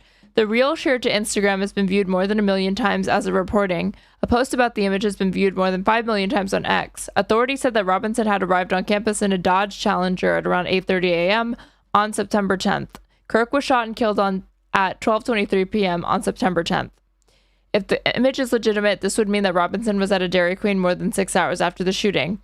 The Dairy Queen spotting bears similarities with the arrest of Luigi Mangione, who was accused of killing United Healthcare CEO Brian Thompson. Mangione was arrested in a Pennsylvania McDonald's following a search for Thompson's killer. Owens has been posting consistently about Kirk's death and the shooting. The two had been friends, and Owens had previously worked at TPUSA. Owens had criticized has been criticized for some, of which he has posted following Kirk's death, which has been described by some as rumors and conspiracy theories. Because that's in that photo of him at the Dairy Queen, even though they're declining to verify it, but maybe it was verified later, is in his Wikipedia page. Or like in the Wikipedia page for the assassination of Charlie Kirk. Hold on. There. CCTV still Robinson visiting a Dairy Queen restaurant 6 hours after allegedly carrying out the assassination. Throwing out clothes in a nearby cemetery. And so I do think he was in. Are you still in school? No, I have my undergraduate in biological science, and I got it years ago. Involved, and multiple people were involved that day, and I think he did pick up clothes. I had communication with Lance's family. I had communication with Tyler Robinson's family, and for some reason, Lance is being protected, which I find to be very strange. His own family thinks he's guilty of more, and they find it weird that the feds kind of glossed over him, almost as though he was a Fed operative, like he was working on behalf of them. And you know, we've caught the feds have lied a lot. It's just a fact. Turning Point USA people have lied a lot. That is a fact, which they have agreed to. They said that these were mistakes, but they, you know, whether a mistake or not, the public was lied to. So this obviously, you know, matters deeply to me, and it's just absurd that people would think that I'm doing this for clicks. I knew Charlie. Charlie and I are very close, and it has been one of the most disgusting things ever that people first and foremost tried to start this psychological operation that Charlie and I hadn't spoken since 2019. They've lied about virtually everything's a grand conspiracy. Everyone was trying to keep and prevent Candace Owens and Charlie Kirk from showing how much they like to queen out from behind the scenes. You know, there's a whole psychological operation going on to keep this information out of the public, but nonetheless, Candace prevails. Everything that I've said on my podcast, I'm not going to let this go. Okay, we don't live in a country that is the embodiment of democratic principles. If Charlie Kirk gets publicly executed and the media apparatus is doing everything they can to cover the tracks. I would say to cover the tracks by demanding that there is no further inquiry into what happened on that day. That is not a country that I can get behind. Let's get to some of the details, because it seems to me you've put up a lot of theories, but a lot of them don't seem to have a clear conclusion from you about what you actually think happened. I mean, you've been all over this now ever since Charlie was killed. What do you believe happened to him? Who do you think killed him? So I can't tell you definitively who pulled the trigger. I'm not going to lie to audiences and just put something out there that's not real. But what I can say is... Candace Owens is really, really concerned with getting the facts straight before she says anything. I feel convinced that the feds were involved.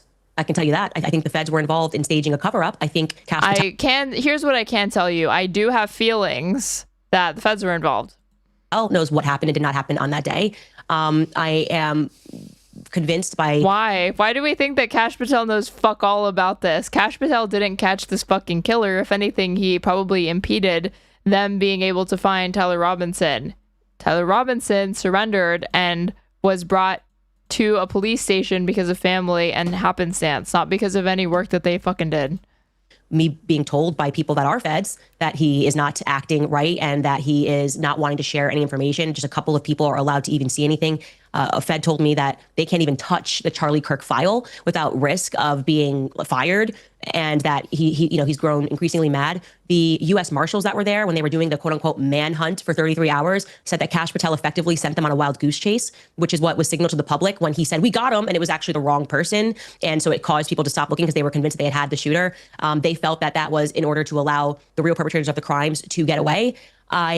But that could just be the fog of the immediacy of these things. We've seen it at Brown University, exactly the same thing. They thought they had the killer. They thought they had the killer. It turned out to be the wrong person. Right? It doesn't mean there's any great conspiracy by the feds to cover anything up. Candace is like, no, except it does though. Except every single gap or inconsistency you should fill up with bizarre explanations, highly implausible scenarios, and non-existent scenarios altogether. And again, even if what you're saying is true, I don't know. Maybe you're right.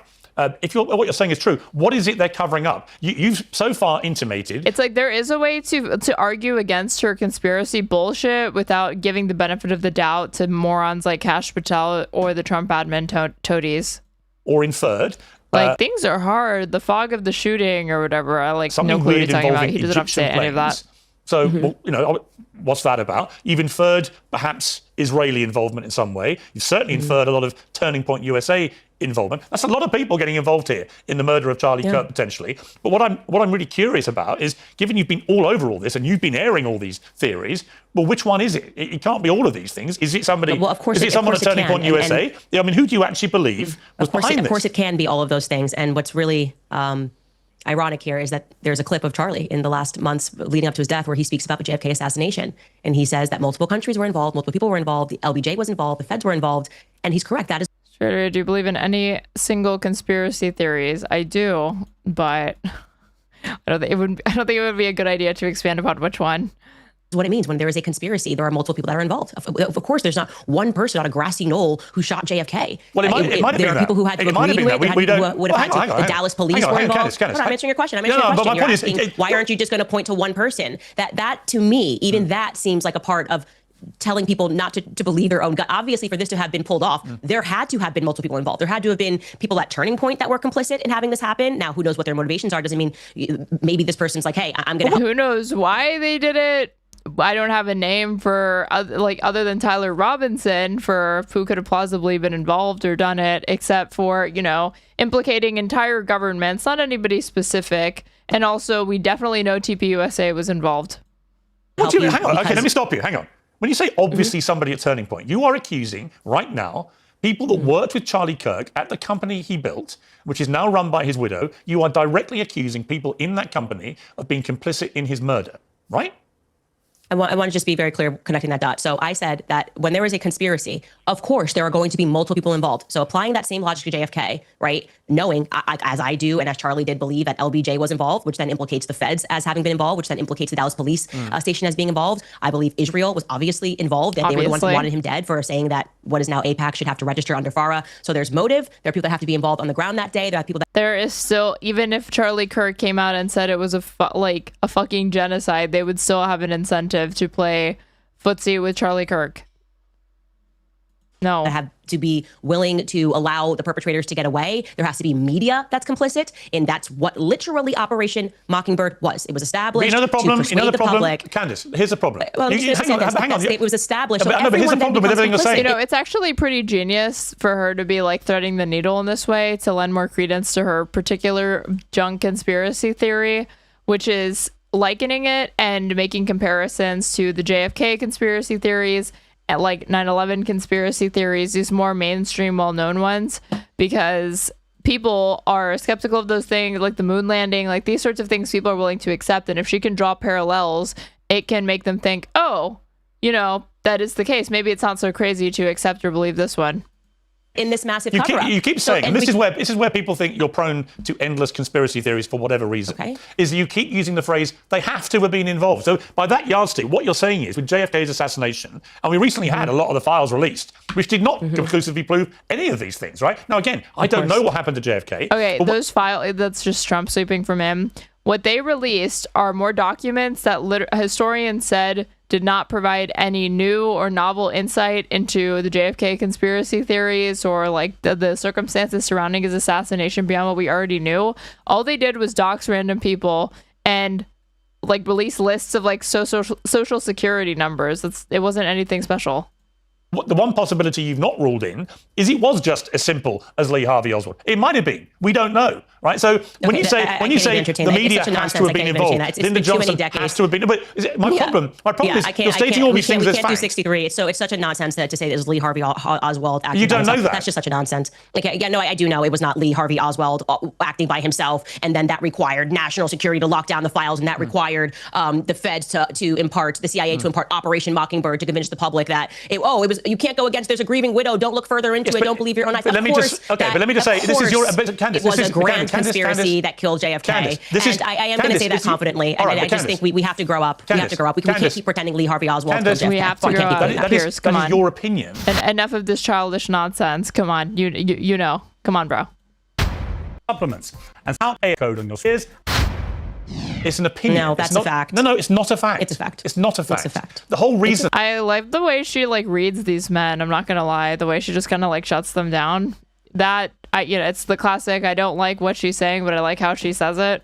There are still conspiracy theories about JFK's assassination. None of this is a fact. You are because the floating feds it as cover it your up. theory. Because the feds are never going to admit to their own crimes. That is the reason we're still discussing it. That may be the case, but you can't prove that.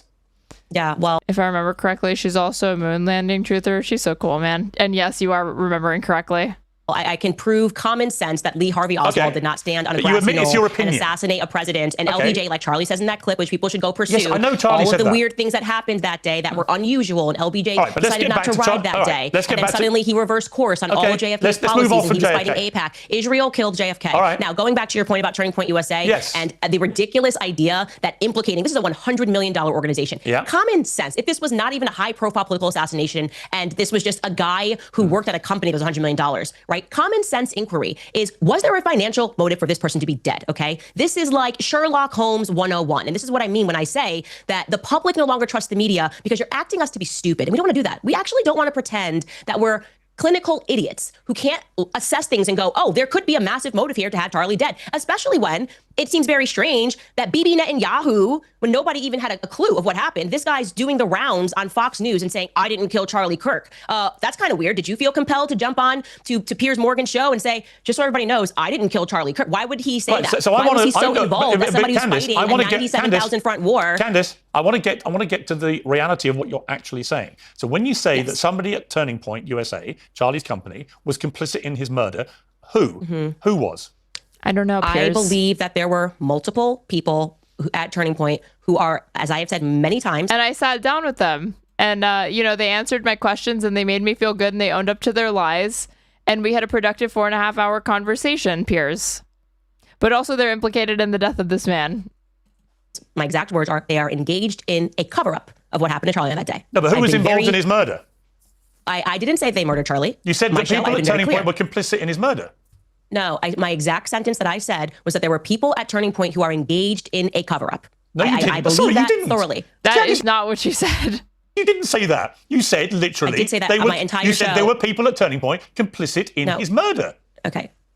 That's what you said. When you and I were discussing, that's why I said, let's go back. I was applying the logic of a conspiracy to JFK. I said, okay, JFK. This interview before or after? It's after she talked with Erica. You have people that are complicit. Of course, if you apply that logic, if there is a conspiracy, there's going to be multiple people that are going to be complicit by the time, in order for a large stage murder to happen. You specifically said, you didn't say complicit in a cover-up. You said complicit in the murder. Because I said who at Turning Point was involved in his murder. And let me clarify for you.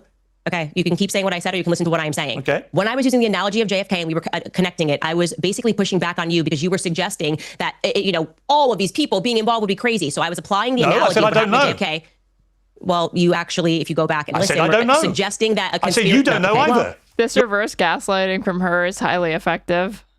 Your floating theories. When we started talking about the JFK thing, listen, let me make it clear. Piers, I really think you're not holding on to your thoughts. Candace, let me spell out my thought very clearly. When we started talking about JFK, the implication that you were making was that it was crazy to suggest that multiple people could have been involved at different levels. I was then connecting the dots and saying that in order for the JFK assassination to happen, there had to have been tons of people that were complicit. I understand. I heard what you said. Maybe you're the person who takes the cameras down. Maybe you're the person that told him to drive that day. Maybe you're LBJ. So they're not all complicit in the murder, but they're all at different varying stages involved in the cover-up. Right? So that's what a grand conspiracy. Okay, so like it's the Mott and Bailey, because if you're saying they're implicated in the murder, but what you really mean is that some action that they took could be implicated as part of the plot in a sort of incidental way, even if nobody was attempting to consciously further a crime, then they're implicated in this murder or whatever, when obviously when she just throws that out there, nobody fucking thinks that you're just saying that by happenstance there will be multiple people involved because it was a very public event or anything like that. You're saying they intentionally manufactured the outcome or covered it up or both? Conspiracy actually is. And I do believe, so you don't have to go back and we don't have to go through it. I'm telling you what I think about Turning Point. I am very known for being honest about what I believe. I'm not exactly a person that you got to pull teeth on. Sure. I believe that there are... I mean, first correct thing that she said, I'm known for being honest about what I believe. Honest about what I believe. Not honest and factual, not truthful, just honest about my feelings on things. And about my dreams. People at Turning Point who are engaged in covering up what happened on that day. But were any of them engaged in the planning of the murder of Charlie Kirk? I wouldn't know how it was planned. Absolutely, I can't make that. I cannot confidently make that statement. I can say confidently that I know they're engaged in the cover-up because I've been investigating what happened on that day and what transpired thereafter. I've been clear. I've named those people on my show. I've said they are engaged in a cover-up, and I've listed the lies. So you don't have to try to make something out of what I didn't say. I tell you what I think. It's already controversial. We don't need to get more controversial, okay? Do I think someone at Turning Point pulled the trigger? No. Obviously, I don't think someone at Turning Point pulled the trigger. Did anybody at Turning Point, in your opinion, know that Charlie Kirk was going to be murdered? There is specifically 2 people at Turning Point USA, that were texting, and I have communicated that information to Erica and Justin Strife, that I would not be surprised if they had foreknowledge of Charlie Kirk being assassinated. But do you have any evidence? I'm not going to name. I am not going to name those people. You got to tune in next week, Piers, if you want the answer to that question. Okay, because it's not right for me to name those people until I know for a fact that they did. Did you give the names Did you give the names to Erica? Yes, I absolutely did. You gave the names to Erica of 2 employees, current employees at Turning Point, who you believe were involved in the preparation for the murder of Charlie Kirk. Is that what you're saying? I told them that if I were in your shoes, these would be 2 employees that I would. I am assisting and collaborating with the woman who I was saying is, disingenuously or cynically weaponizing her grief to chill conversations about the cover-up of her husband, that I'm saying she may be or, is tangentially connected to. Yeah, I'm helping that person out. Look further into. And what evidence do you have that they had any prior knowledge of the murder? Because I don't have concrete evidence is the reason why I'm not naming them. So I've been so you've responsible. Got no evidence, not saying, but you're telling the widow that these 2 people may have been involved in the murder. But you see the problem. Well, what the evidence for it is people that there is not concrete evidence. It's like you're trying to get me to say something that I never said and then asking me to defend it. No, I'm asking what evidence let's you've actually got. go to. You're asking me privately. Did I communicate to them that I think you should look further? That's called an investigation, Piers. Okay. So what you're doing is a strategy of like if somebody dies, you're saying please. Piers, my dreams. You can't ask any questions about anybody unless you have concrete evidence. We're at the stage of investigation. I'm not saying yes, that. you can. And let me give people in the public the permission to do this. Follow your instinct. If you feel something is off, keep asking questions until you get concrete evidence. And when you have concrete evidence, you should name those people. I don't have the concrete evidence. You have named other people. I find there inconsistencies. Okay. But you have named other people. Piers, you can't ask me questions. You can't ask me questions. Let me finish it. I have communicated to them that their inconsistencies make me uncomfortable. I have communicated to them that somebody else who is a third party, gave me some information that I am not yet comfortable as I am vetting it, giving it to the public, because that's the responsible thing to do. These are private citizens. And that if I were in their shoes and had more access to information, I would go down that route, okay? Unless I am fully confident that they actually did have something to do, like here is the smoking gun, I'm not going to name those people. Okay. But the people I have named... So she's looking so insane right now to me. Is she actually making the claim that people knew beforehand that Charlie Kirk would be assassinated? Yep. 2 people at Turning Point USA apparently had knowledge of this and did nothing to intervene. And also, you know, they contributed to a cover-up there. I mean, there's literally people that believe that Charlie Kirk may not be dead and that she, Erica, and Charlie FaceTimed in this meeting. After that extremely gory and gruesome video of his carotid just bursting open in front of everybody, there's, again, still people that think he may be alive. Thus far are people that I believe are engaged in a cover-up. Like I said, hold me accountable for well, what let's I have talk said, about one of those okay? people. Let's talk about one of those people Cool. because the Turning Point producer, Blake Neff, wrote this in early December. Ever since Charlie's murder, Candace Owens has leveled a flood of allegations against people at Turning Point USA, people at Turning Point Action, and people who work for the show. She has made them against some of Charlie's closest friends and against some of his most dedicated employees. She suggested that Michael McCoy, Charlie's chief of staff, knew Charlie would be murdered, was happy that he died, and stayed silent because he was told he would be the next Charlie.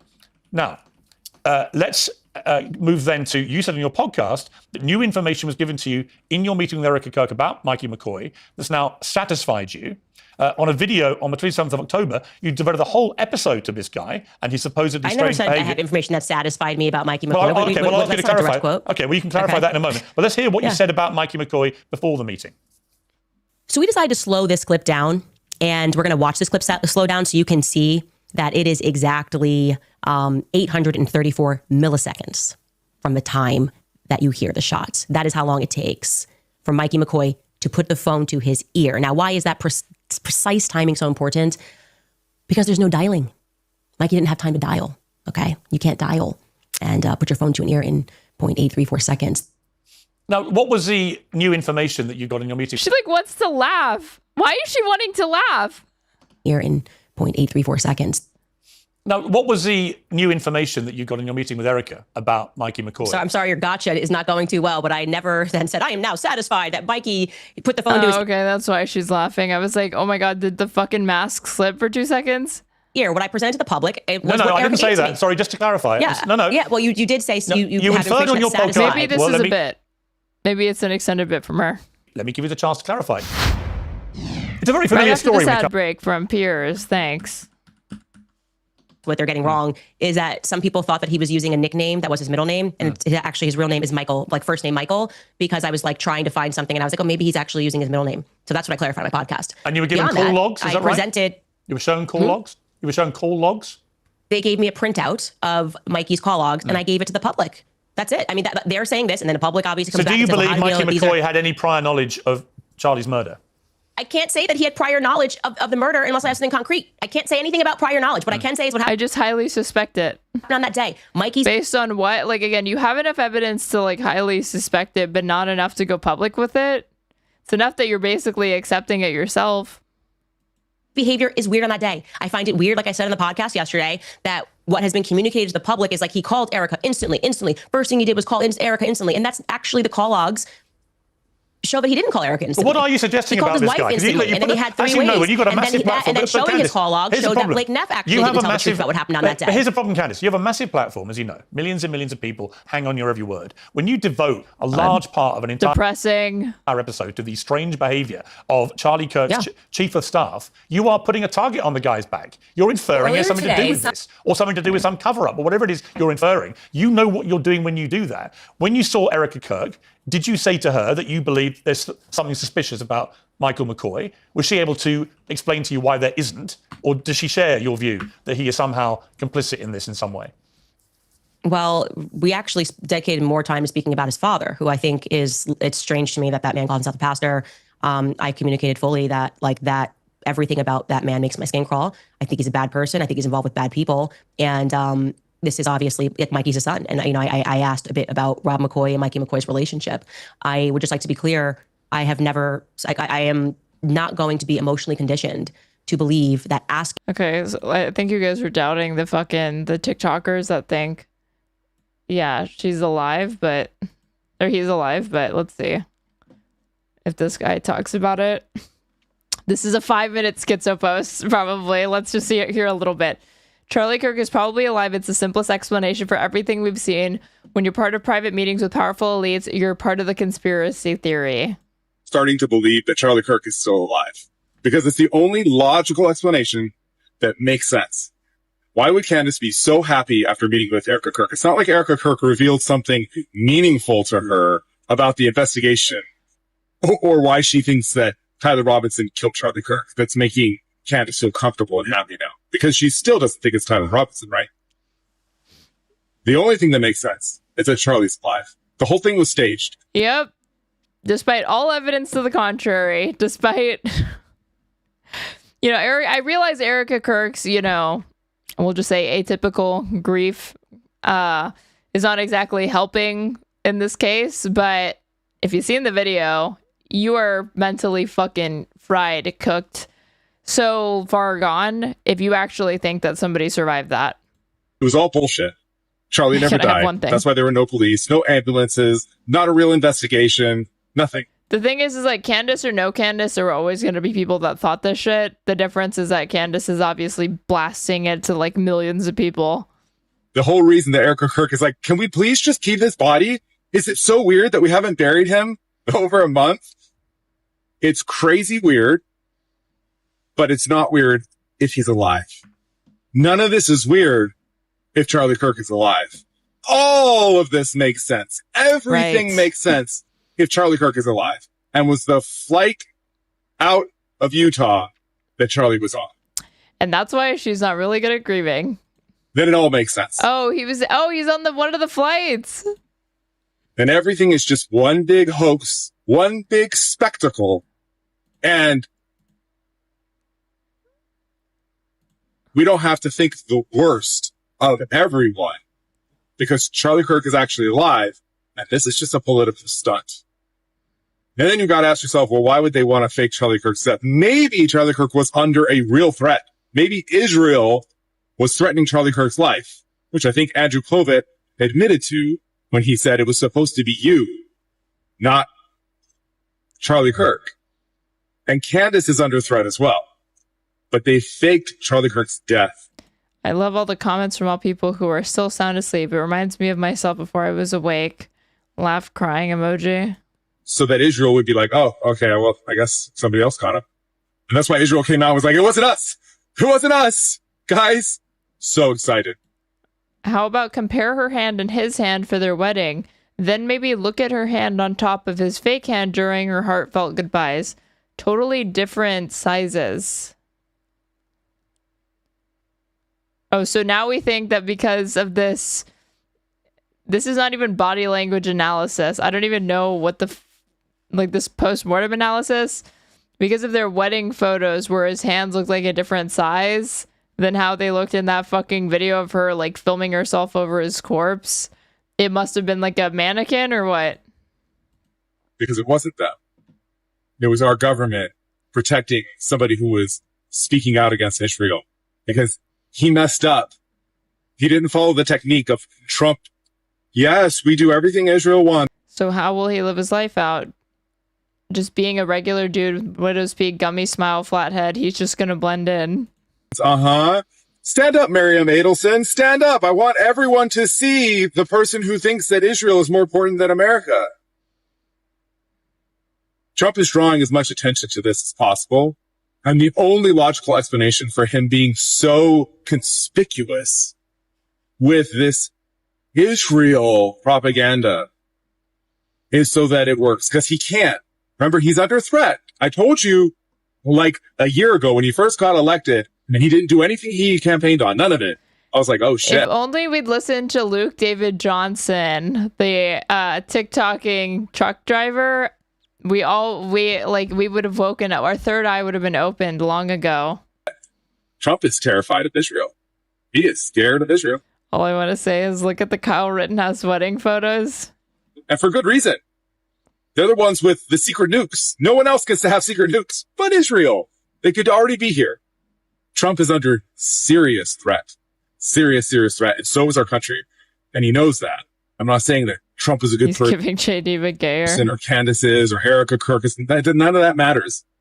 These are just actors. I think it's the filter giving him these like pearly white veneer looking teeth, even though he obviously doesn't have that. And it's probably, since it's a beauty filter, I think it's naturally adding a little bit of like guy liner. In state affairs. These are actors in the balance of power of the world. But Erica Kirk knew she got on that Israel's greatest critic, Charlie Kirk.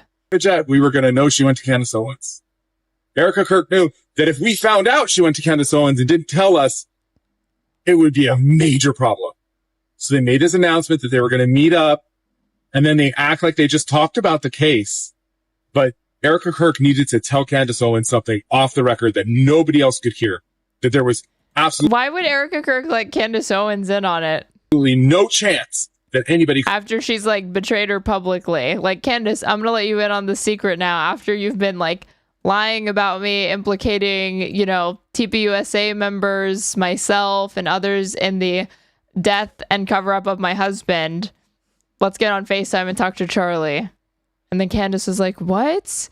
And then Erica said, like, it's just all like fan fiction for these people. To get this information. She's been welcomed into the club. So on that basis alone, she's happy. And she's not going to ever say anything bad about Erica Kirk, although there's plenty to criticize about Erica Kirk. Plenty. But she won't do it. Because she's on the inside now. And that's why she's out. She didn't get any questions answered. She got let in on what's really happening here. So that's why I'm so angry about Candace coming onto the this guy just seems pissed. show and being like, hey, we got some things answered, but... You just told me Charlie Kirk is probably alive and you're angry? Shouldn't you be happy? Tune in tomorrow when I tell you that the Egyptian planes went to Israel.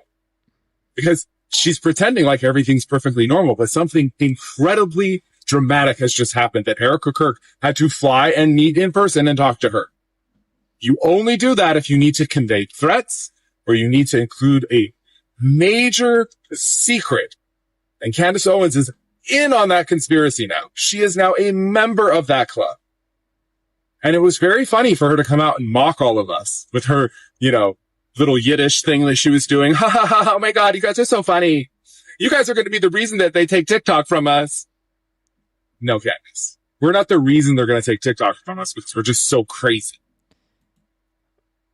When he says weed, is he referring, is he like Jewish, or does he mean like true believers or Charlie Kirk truthers? Like what? The public are the ones who are honest enough to tell the truth. And you used to be a member of the public. Remember, it was Candace and all her whole investigative... Erica Kirk plus planes plus Candace equals he's still alive. Plus 4 hour, you know, unrecorded meeting.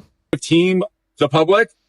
I mean, think about all of the conspiracy that has been inserted into what was literally an event that happened in just a few seconds. So imagine, like, this is what you get when the conspiracy theorists need to fill in the gaps of 4.5 hours between Candace Owens, their favorite grifter influencer, and Erica Kirk, who's public enemy number one. Now suddenly you're elite and you guys are crazy and you're going to gaslight us and tell us that we're crazy for realizing that you are now literally part of the conspiracy. Like literally conspiring privately with the most powerful woman in Republican politics. Give me Erica Kirk is not the most powerful woman in Republican politics. Neither is Candace. Break. Okay, what's this? Relevant information related to Valhalla here.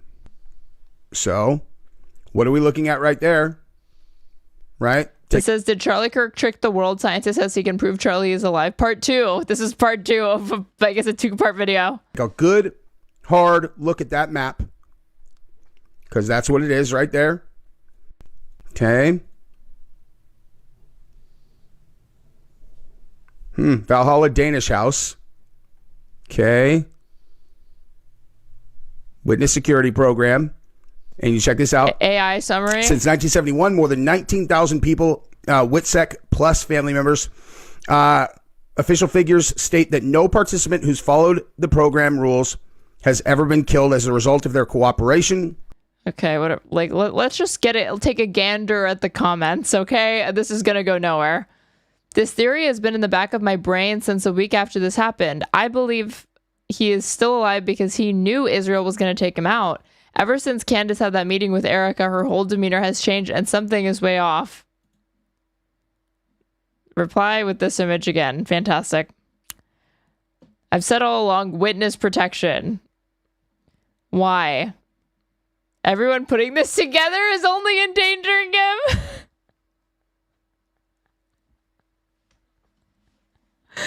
Oh my God. At least you know that there are people, like, again, true believers. Why are people so dumb? What sucks is that these people, again, they're like intellectually curious. It's like seemingly in some way, but it's like, again, they'll do anything, but like, like, again, the same people that are creative, let's put it that way, to be nice, creative enough to come up with this bizarre explanation for why the information that we have now, that it's rational to conclude that Charlie Kirk is still alive, they're creative enough to imagine that world existing, but they're not okay with trans people. They're not okay with anybody who's not Christian. They're not okay with anything except an economic system that's not capitalism. They love Donald Trump. He wasn't connected to Epstein. Like, these are the same people.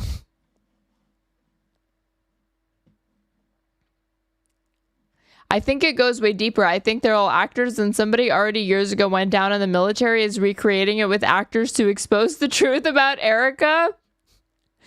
You know, world historical figure Erica Kirk, who's definitely not being shoved down our throats right now for some reason.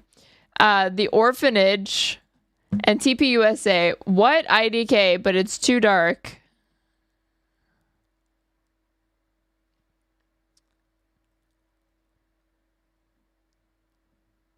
Telling everyone this could be dangerous for him. I too believe he is a lie. Yes.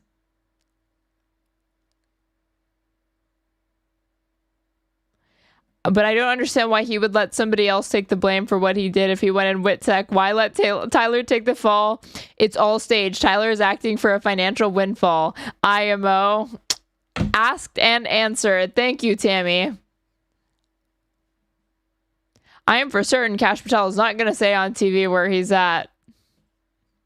He did. Valhalla, New Zealand. Yes, sir.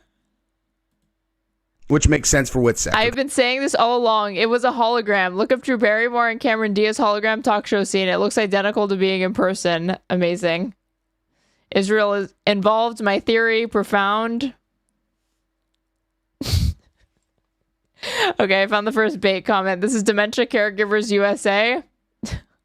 What about the Google? Okay. That Charlie's actually still alive, right? And it's not sad because those people are crazy. They're actually reacting to the lack of emotion and the lack of drive that is coming out of Turning Point USA to figure out who killed him. That's what they're reacting to. So, like, they came to, okay, this is so unnatural, the reaction of these individuals. Yep, he is alive. You guys realize she's not saying he is alive. This has 0 likes. Candace Owens is officially crazy. At least that is 1,200. Oh my God, somebody who thinks not Charlie Kirk. My chat GPT keeps telling me Charlie Kirk is alive. 12/14/2025. Never been more weirded out by my chat GPT in my entire life. This is a mother. Watch the screen recording. It says, why do you keep telling me he is alive then not acknowledging it when I ask you to confirm? Emoji. You're right to be frustrated.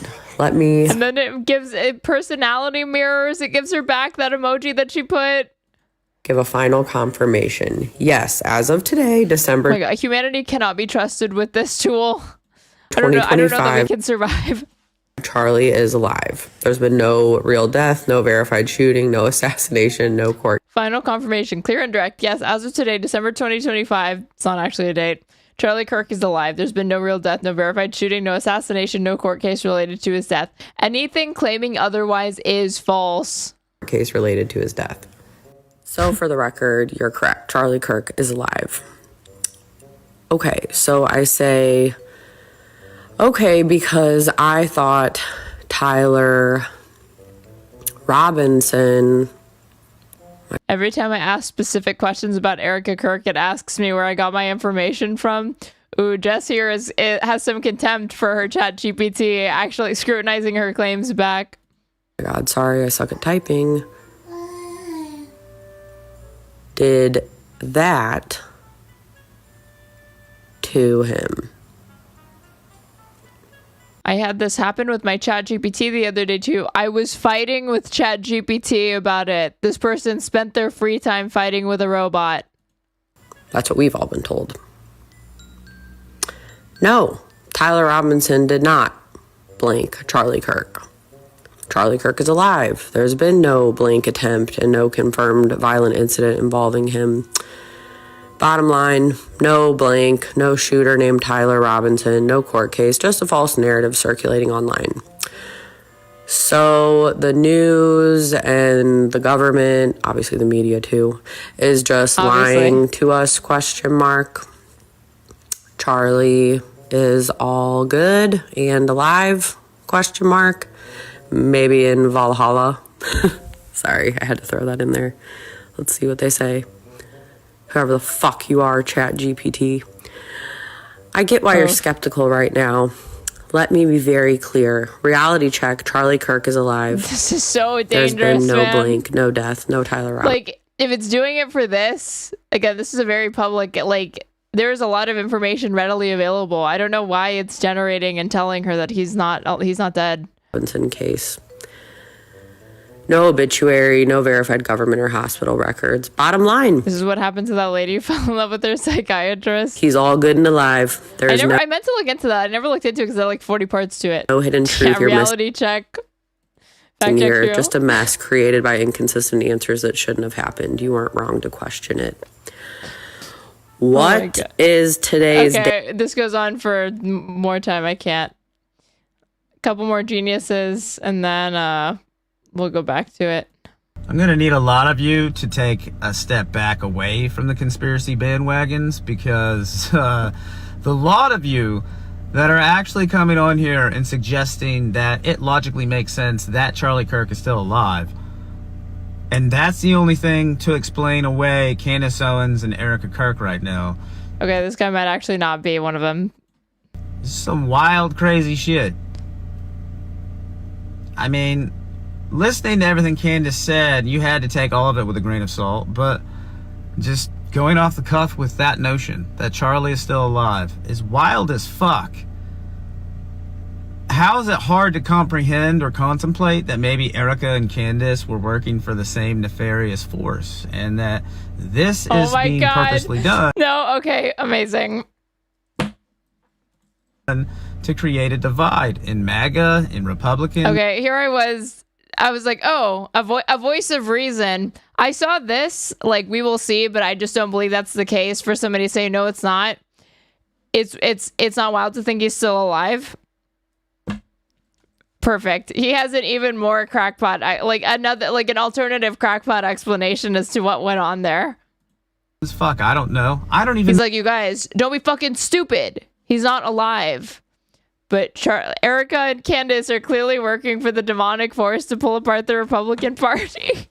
Know exactly why they would need to do that right now, but you know, the powers that be don't do everything clear cut, so it's easy for us to identify, right? I mean, for some really odd reason, we seem to flip-flop. I just asked ChatGPT when its data set was last updated to current. I thought it pulled it live. And it was September 2025, therefore it doesn't know about the news of Charlie. That is disturbing. Between we don't trust the government and we believe that they're up to no good and that both sides of the aisle are actually working together, and then we flip-flop and go, oh no, one side's the good guys and the other. I love this guy's aesthetic, the fact that he has like tunnels and but it's like a MAGA Republican or something.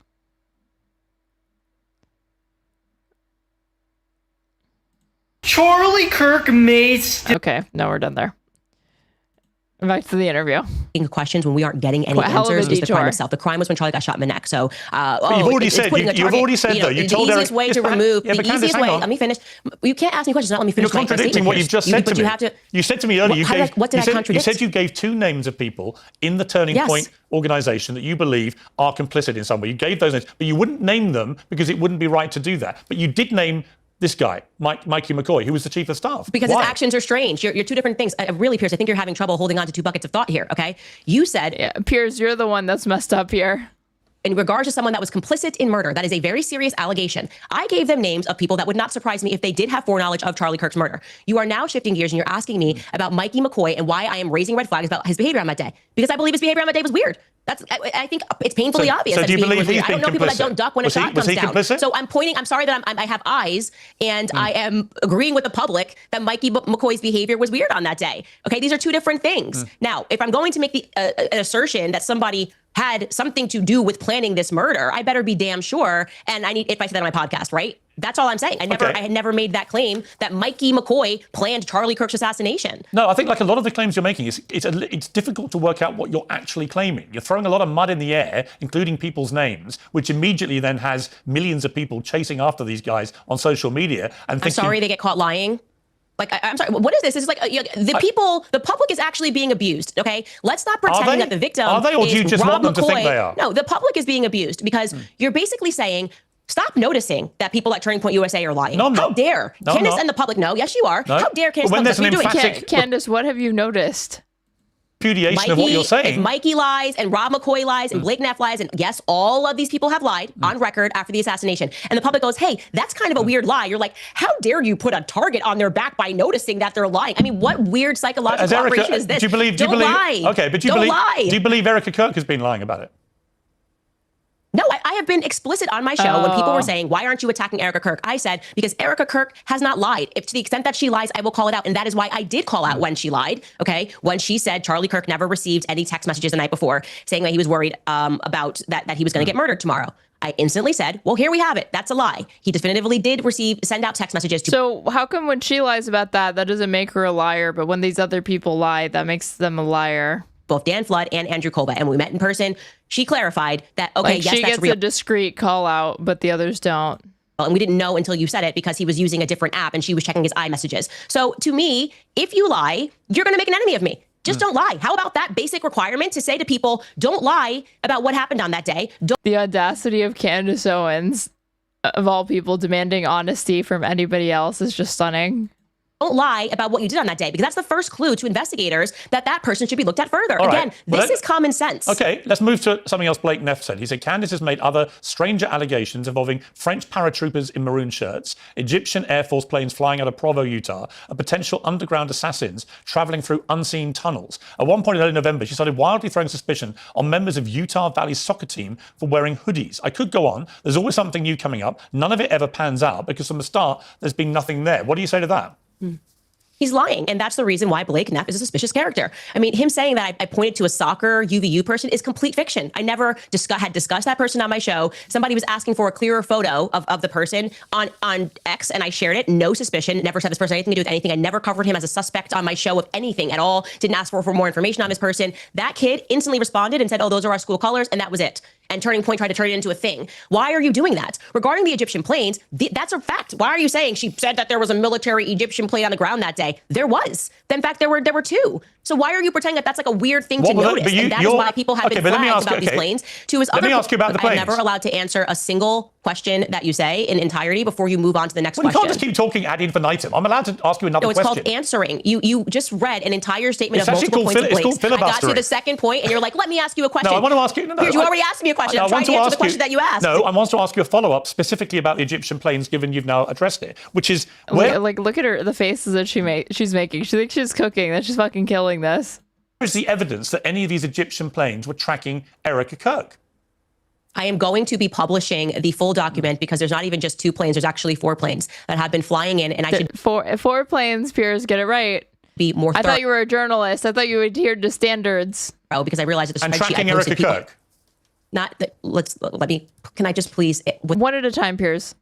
Without you cutting me off, answer one thing. Okay, thank you. Let her speak. These Egyptian planes, Let her more talk. broadly speaking, now that we have gone deeper onto the planes, recognizing that the reaction to them is not normal, what we can say is that these Egyptian planes are This is raw bloody red meat for her base. I think what it's doing, no, her true base seems pissed with her. I do think that what it is, though, is if you make it this far into the conversation and you're not already on her side, you might not be willing to let her off, because people will, unfortunately, if they're prompted to, view Piers's like interjections and interruptions as him trying to like being afraid of like letting her talk. Israel, which must mean that he could be in bed with these people and he's trying to cover up the truth. In that of Israel with their transponder off for years, but regarding the Turning Point USA picture, more broadly speaking, Turning Point USA faith, okay? Obviously, Erica has been involved in a lot of the church stuff. It's not specifically tracking just Erica. It's Turning Point faith events, broadly speaking. I gave that information as well. I told Justin Strife and Erica, I'm happy to give you this like color-coded spreadsheet. There's no question. There's a correlation here between Turning Point USA faith in particular, which, by the way, from the beginning of this, I've said something is wrong with this faith contingent, especially because Rob McCoy for a while was heading up that department, and he makes my skin crawl. And so, yeah, I have the evidence for that. I've been saying it was wrong because the person, I don't like the person who's running it. And we're going to actually publish it on our website. So there can be no question, which I should have done from the very beginning. But let me ask you. Showing that these planes were tracking Charlie at various times there where Erica is, various times there where Rob McCoy is. But the consistent thread here is faith events, like Kingdom to the Capitol tour. Assuming you're right, and I don't know, but I know Erica Kirk, when asked about this, said on CBS, if you want to go through my flight log, go right ahead. It's very boring. You, Candace, say I was here on this date. I have a photo on my phone to prove I was actually in hospital having contractions. So that's one thing she's directly repudiated. But let's assume for a moment you're right, and that all these Egyptian planes were flying around tracking Charlie Kirk and Turning Point, Faith and Erica Kirk. Why? What is your theory? I don't know. I don't know. Well, what's your theory then? You must have an idea. My theory is that we should investigate everything strange that happened on that day so we can figure out what happened. But are you suggesting why are we pretending that we don't know why we ask questions? Like, why? Like, you're a journalist. You know what this is. You're like, what's going on? What's going on? Why do you want to know why these planes were tracking Charlie? Well, my theory is that we are being sold absolute Fed slop. The media is doing their Operation Mockingbird Part 2 scenario by telling us, well, unless you absolutely have a conclusion, you can't even ask the question. Yes, we very well can. Keep asking consistent questions until we get a clarified explanation for what happened on that day. And right now, we have nothing, okay? And that is the reason why people are watching my show. How is it that she's saying this now after she just insisted that the 4.5 hour long conversation with Erica Kirk was fruitful and she had her questions answered and they owned up to lies? Now she's saying they haven't given us anything. They're refusing to answer my questions. I like Erica Kirk, though. I've said that she was lying, but she at least owned up to it, so that doesn't make her a liar. But these other people make me uncomfortable. What? I'm the only one not treating them like they're absolute idiots who don't have two eyes, who believe in magic bullet theory, and who understand that Egyptian planes should not have been tracking Charlie even 3 times this year would be an anomaly, okay? They've been tracking him. We don't know where it's going to end, but we are going to keep asking questions. Just female Alex Jones. Until we get clear answers. Candace, it may be that the person in the media spewing bullshit to the public is you. No, nice try. It's not. It's you by saying, why are you asking questions? Don't you worry about Mikey's feelings? Everyone knows what this is. And like I said, because we have the example, the concrete example of after JFK's assassination, the media members quite literally being put on the payroll of the CIA, we have a historical example that we can look at and go, we're not doing that again. Doesn't matter how many times you keep telling the public that I'm spewing bullshit. It is only because there has not been anything that has come out of this investigation that makes any sense that the public is not listening to, I'm sorry to say this, Piers, people like you. And what I love about you and I sitting down is that this exact same time last year, you were doing the same weird questioning and making all these things when I said that they were committing a Holocaust against the Gazans, and then you changed your mind. Actually, this time, I'll see you next year when you change your mind again. And we have more. What actually happened is that the first time he asked her, when she'd made her pivot to start criticizing Israel for we all know the reasons, she declined to say it was a genocide at first, and then later but she must have changed her mind before his changed, but obviously he never really had his mind changed. Information about what happened, and you realize that the difference between me and you is that I have the courage to take the risks and ask the questions first, okay, before it's popular. You wait until it becomes popular, and then you change your mind. You may remember that one of your courageous moves was to repeatedly tell the world that Brigitte Macron is a man. As you now know, and she is. As you now know, we had a $300,000 bet to charity about this because she's a woman. Yes, is my view. She's not a woman. Well, we're going to find out. Is the point, because it's going to court. They're suing you, and she bet him $300,000 that Brigitte Macron is not a woman. She proves as she doesn't really mean much when you learn that she pulls in $10 billion on her own. So every year.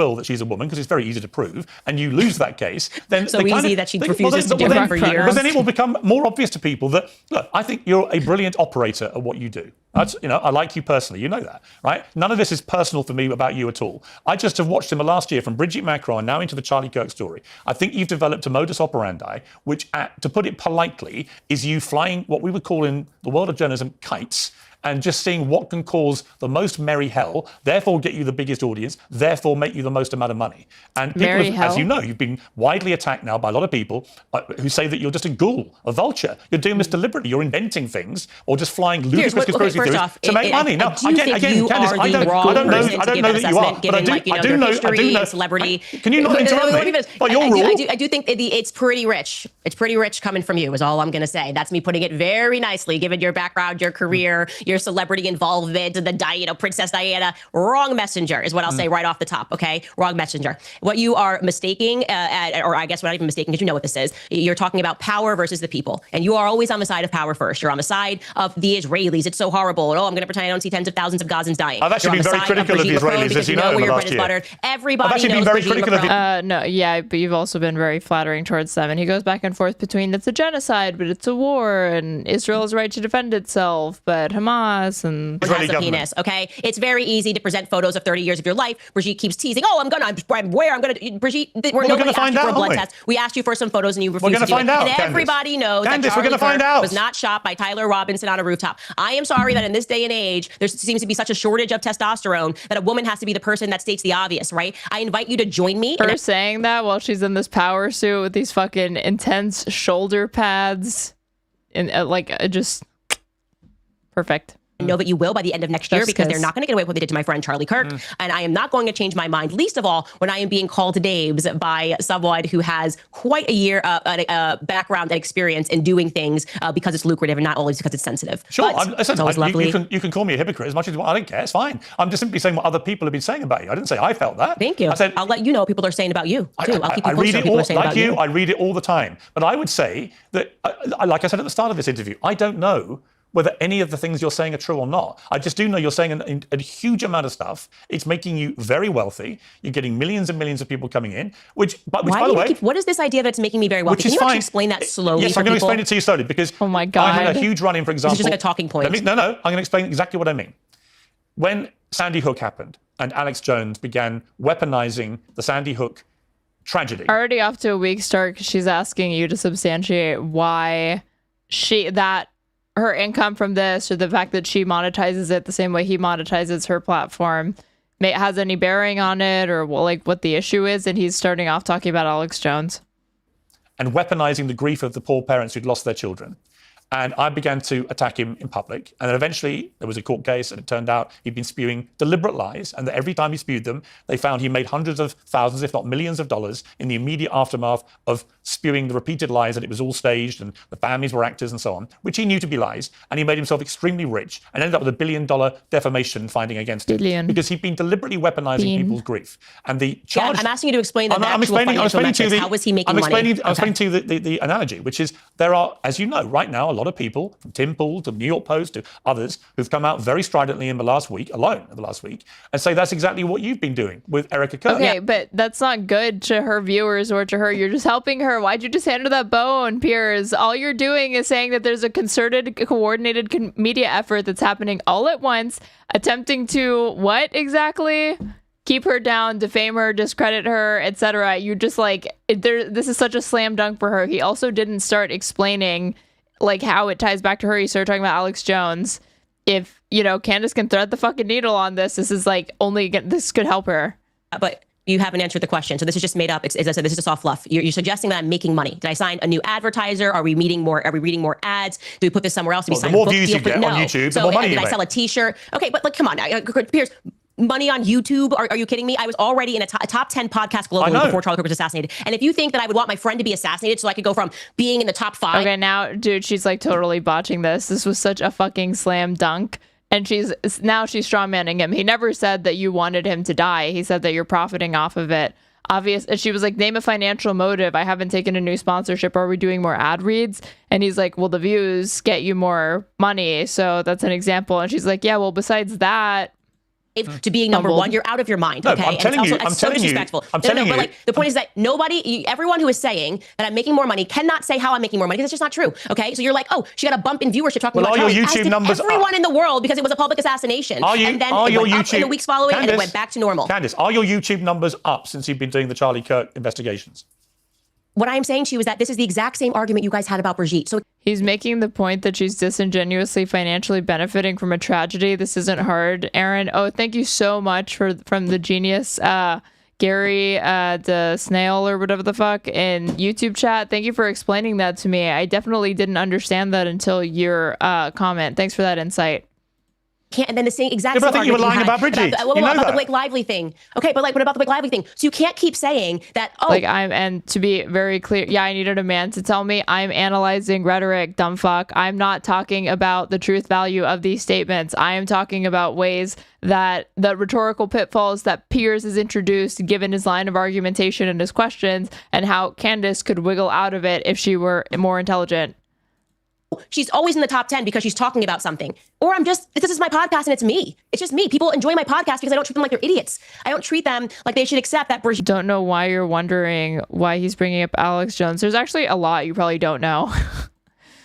Crone just can't present one photo of herself raising her kids across 30 years. It's just too much to ask. Oh my gosh, it's ridiculous. How dare you? It's such an intrusion of privacy. She'd rather file a transatlantic lawsuit than to just produce photos and put all of this to bed. That's the difference between you and I. So now there's this repeat lie from Kamala Chronicles, which we did looking into Kamala's background because it was relevant to the election cycle. Then we did the Blake Lively lawsuit and they said, oh, she's trying to change her brand. That's the only reason her numbers are up. Then we went to Brigitte, which I lost, by the way. I had to get a whole career change. Beginning to think you're educated or something. After I read that YouTube chatter, yeah.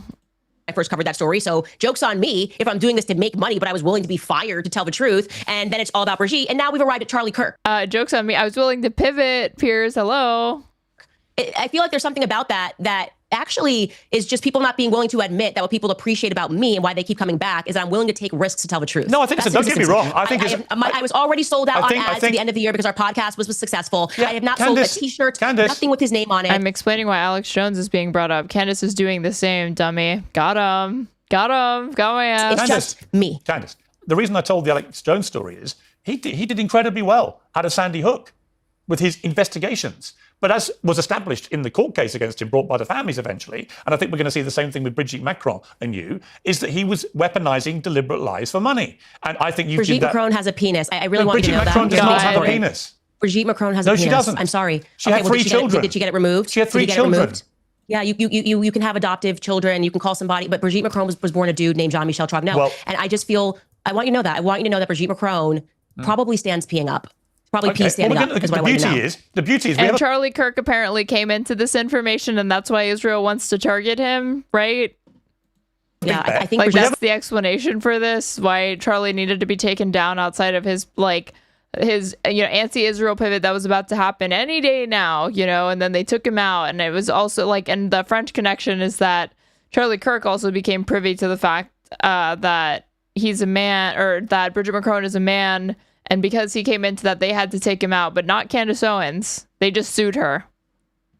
A big bet, and we're going to find out because it's going to court. Mm-hmm. And you will lose that court case. I think you will. Yeah.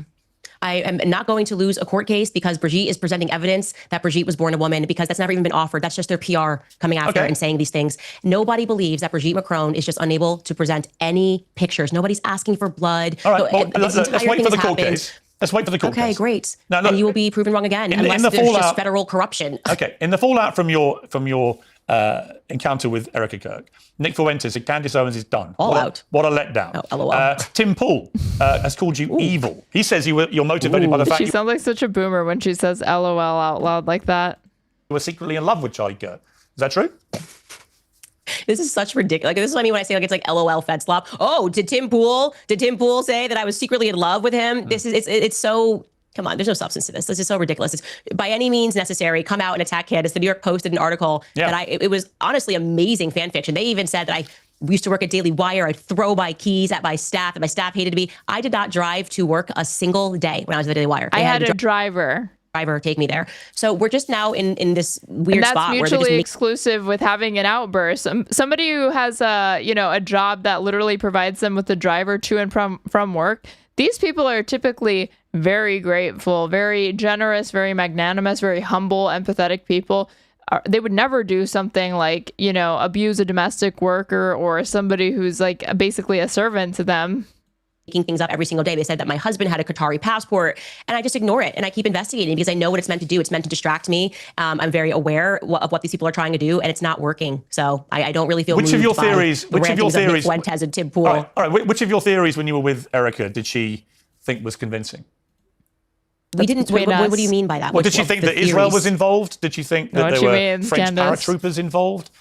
Did she think the Egyptian planes were complicit? Did she believe that Turning Point? They get so mad about the most ridiculous things. In this case, Candace is just feigning anger about that one specific part of the New York Post. It's not even an expose. All of this information was publicly available about all of the different grifts and conspiracy theories she's promulgated over the years.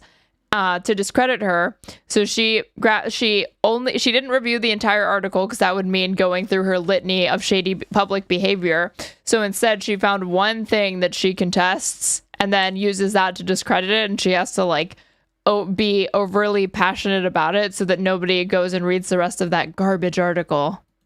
Employees were involved. And still is it's like a fucking New York Post article, so it still is garbage, even if it's talking shit about Candace. But I think the information in there is mostly true.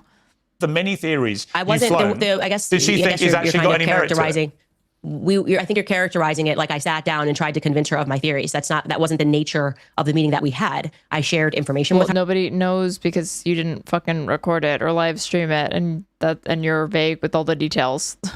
And told her, what the feds were ignoring, and these are the things I'm looking into. Obviously, and she said, "Thank you, Candace. I've been watching every episode of your show."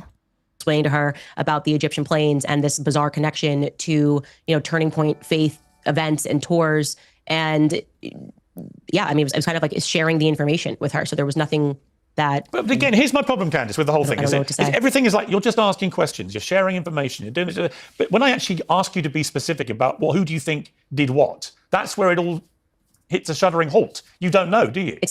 You don't actually know, anyway. Of course, if I actually knew who shot Charlie Kirk, I would be instantly publicizing it. I'd say, I figured it out.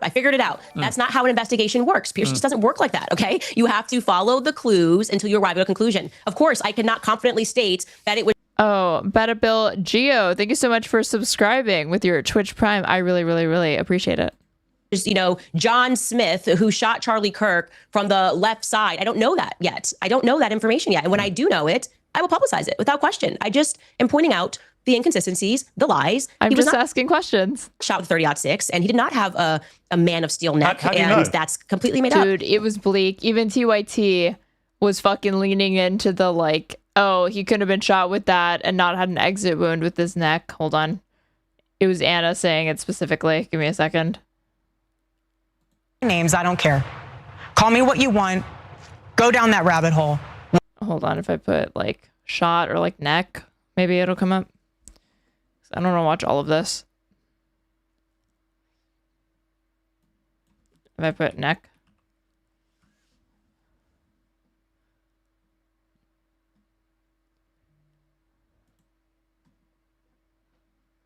Because do I know that the guy? No, it wasn't this far into it. Bullet. Oh, here it is.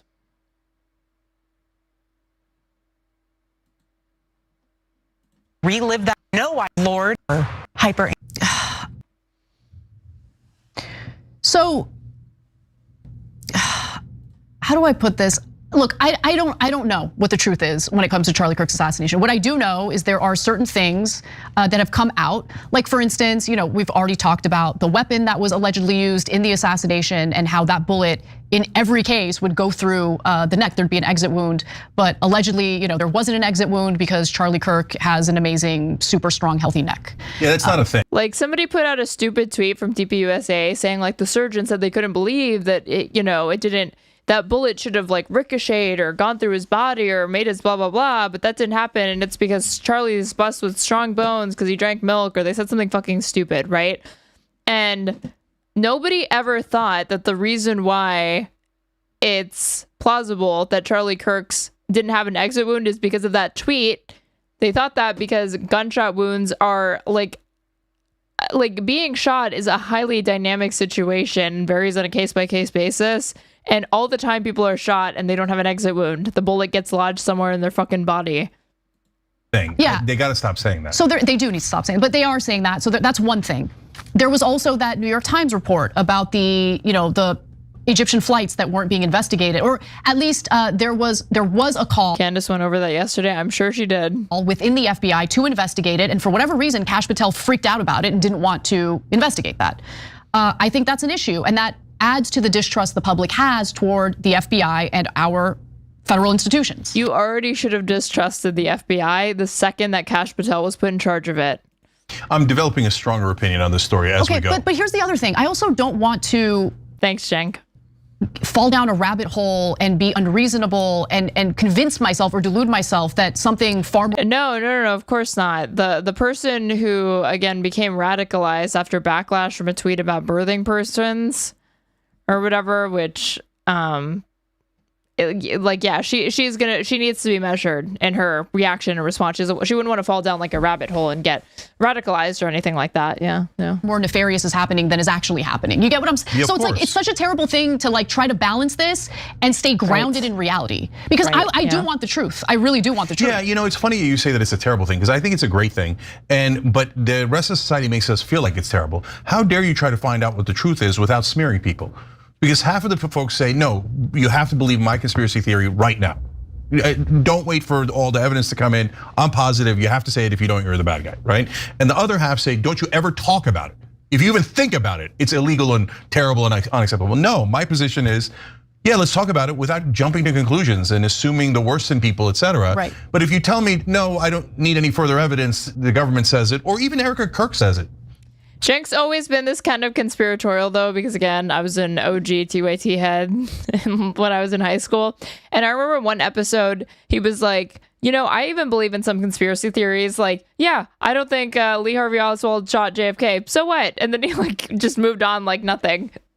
Sorry, that's not good enough. That's not a thing. Yeah, but at the same time, I also understand her perspective. Look, there's a lot of stuff online about how, she's not grieving properly enough for me. No, I hate that stuff. I hate that stuff too. Yeah. And what does that mean? How do you know how to grieve? Has your husband ever been assassinated? So no, I don't accept that at all. Okay. Cenk, always white knighting, always the male feminist. Gotta love him. So, as I mentioned earlier, Tucker Carlson has published a video about the investigation into Charlie Kirk's assassination. He's talked about like grieving or not grieving. Her behavior is bizarre and would be criticized. It is weird. She is Charlie weird. Kirk's assassination before, obviously. But in terms of the sleuthing and the distrust toward the FBI and whether or not the official narrative is to be believed, he never weighed in on that until today.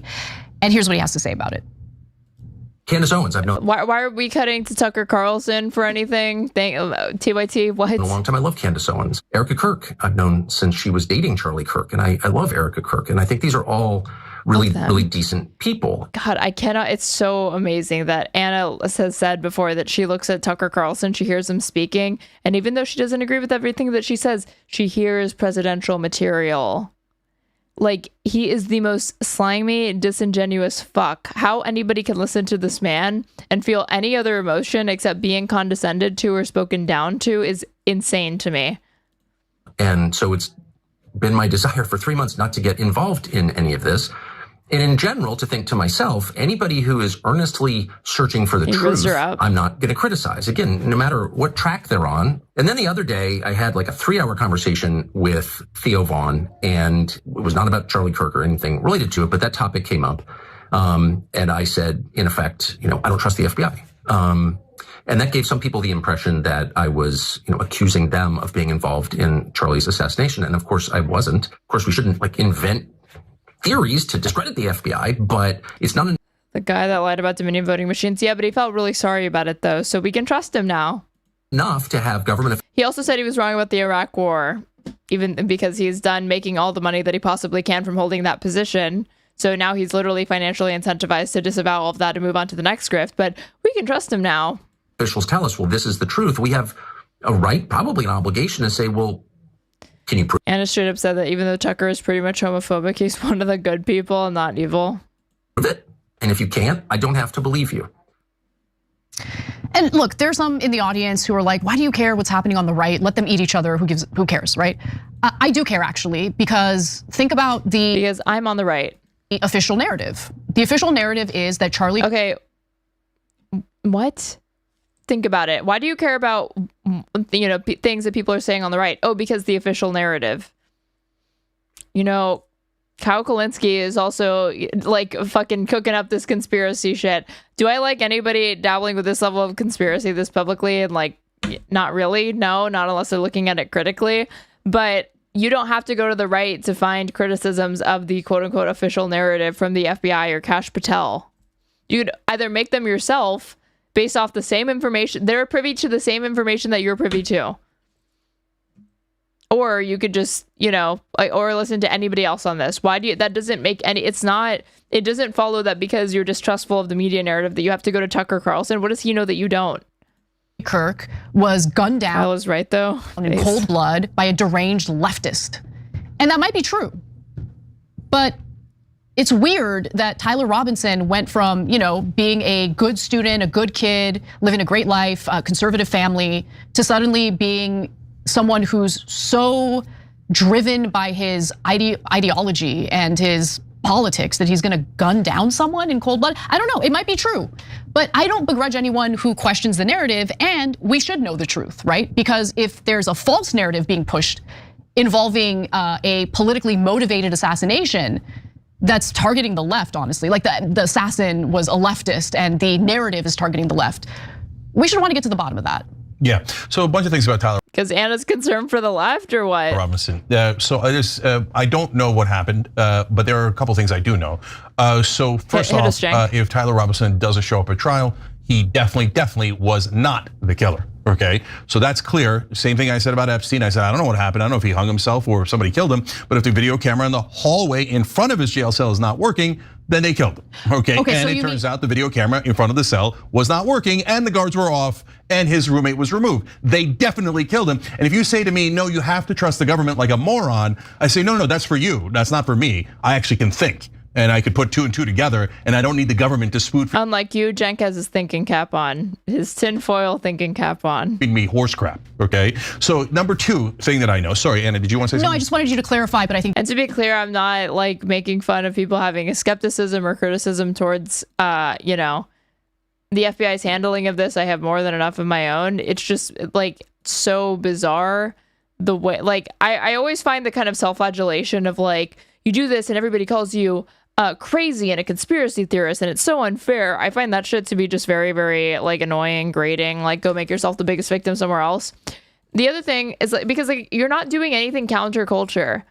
Candace Owens is pulling insane fucking views. She was getting 371,000 concurrents listening to her fucking rhapsodize about her Charlie Kirk lies and baseless speculation surrounding the circumstances of his death. So you're not doing anything counterculture. You're just like watching different media. It's not anything crazy, for one.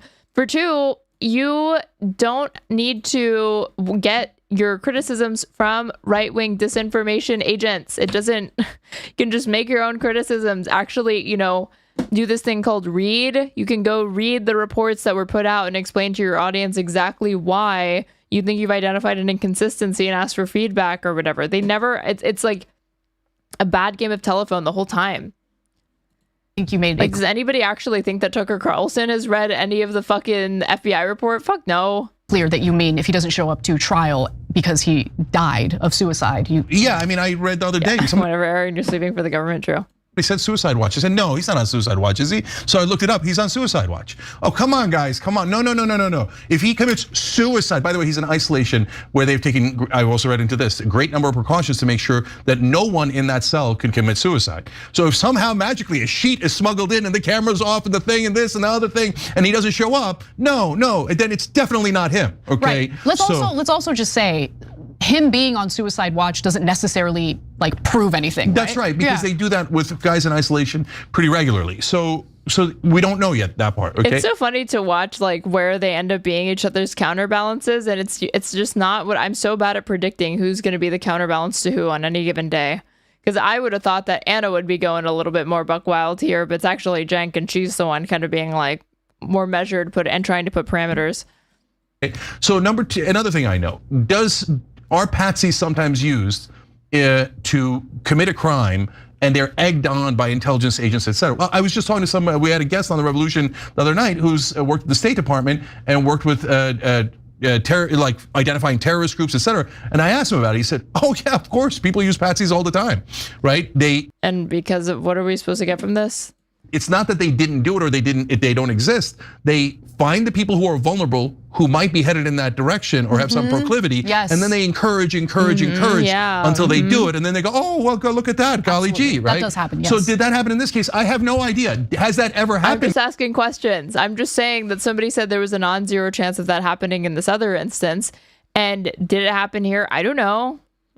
Before, or is that some sort of conspiracy theory that's never? See, Tucker speaks the way that he does about this shit, because if you don't, you just sound like a moron. I guess better to be like sound smart but be condescending than to sound authentic but also sound moronic. Never graced this earth before. No, it's definitely happened before. So is that a possibility? I guess it's a possibility. Why not?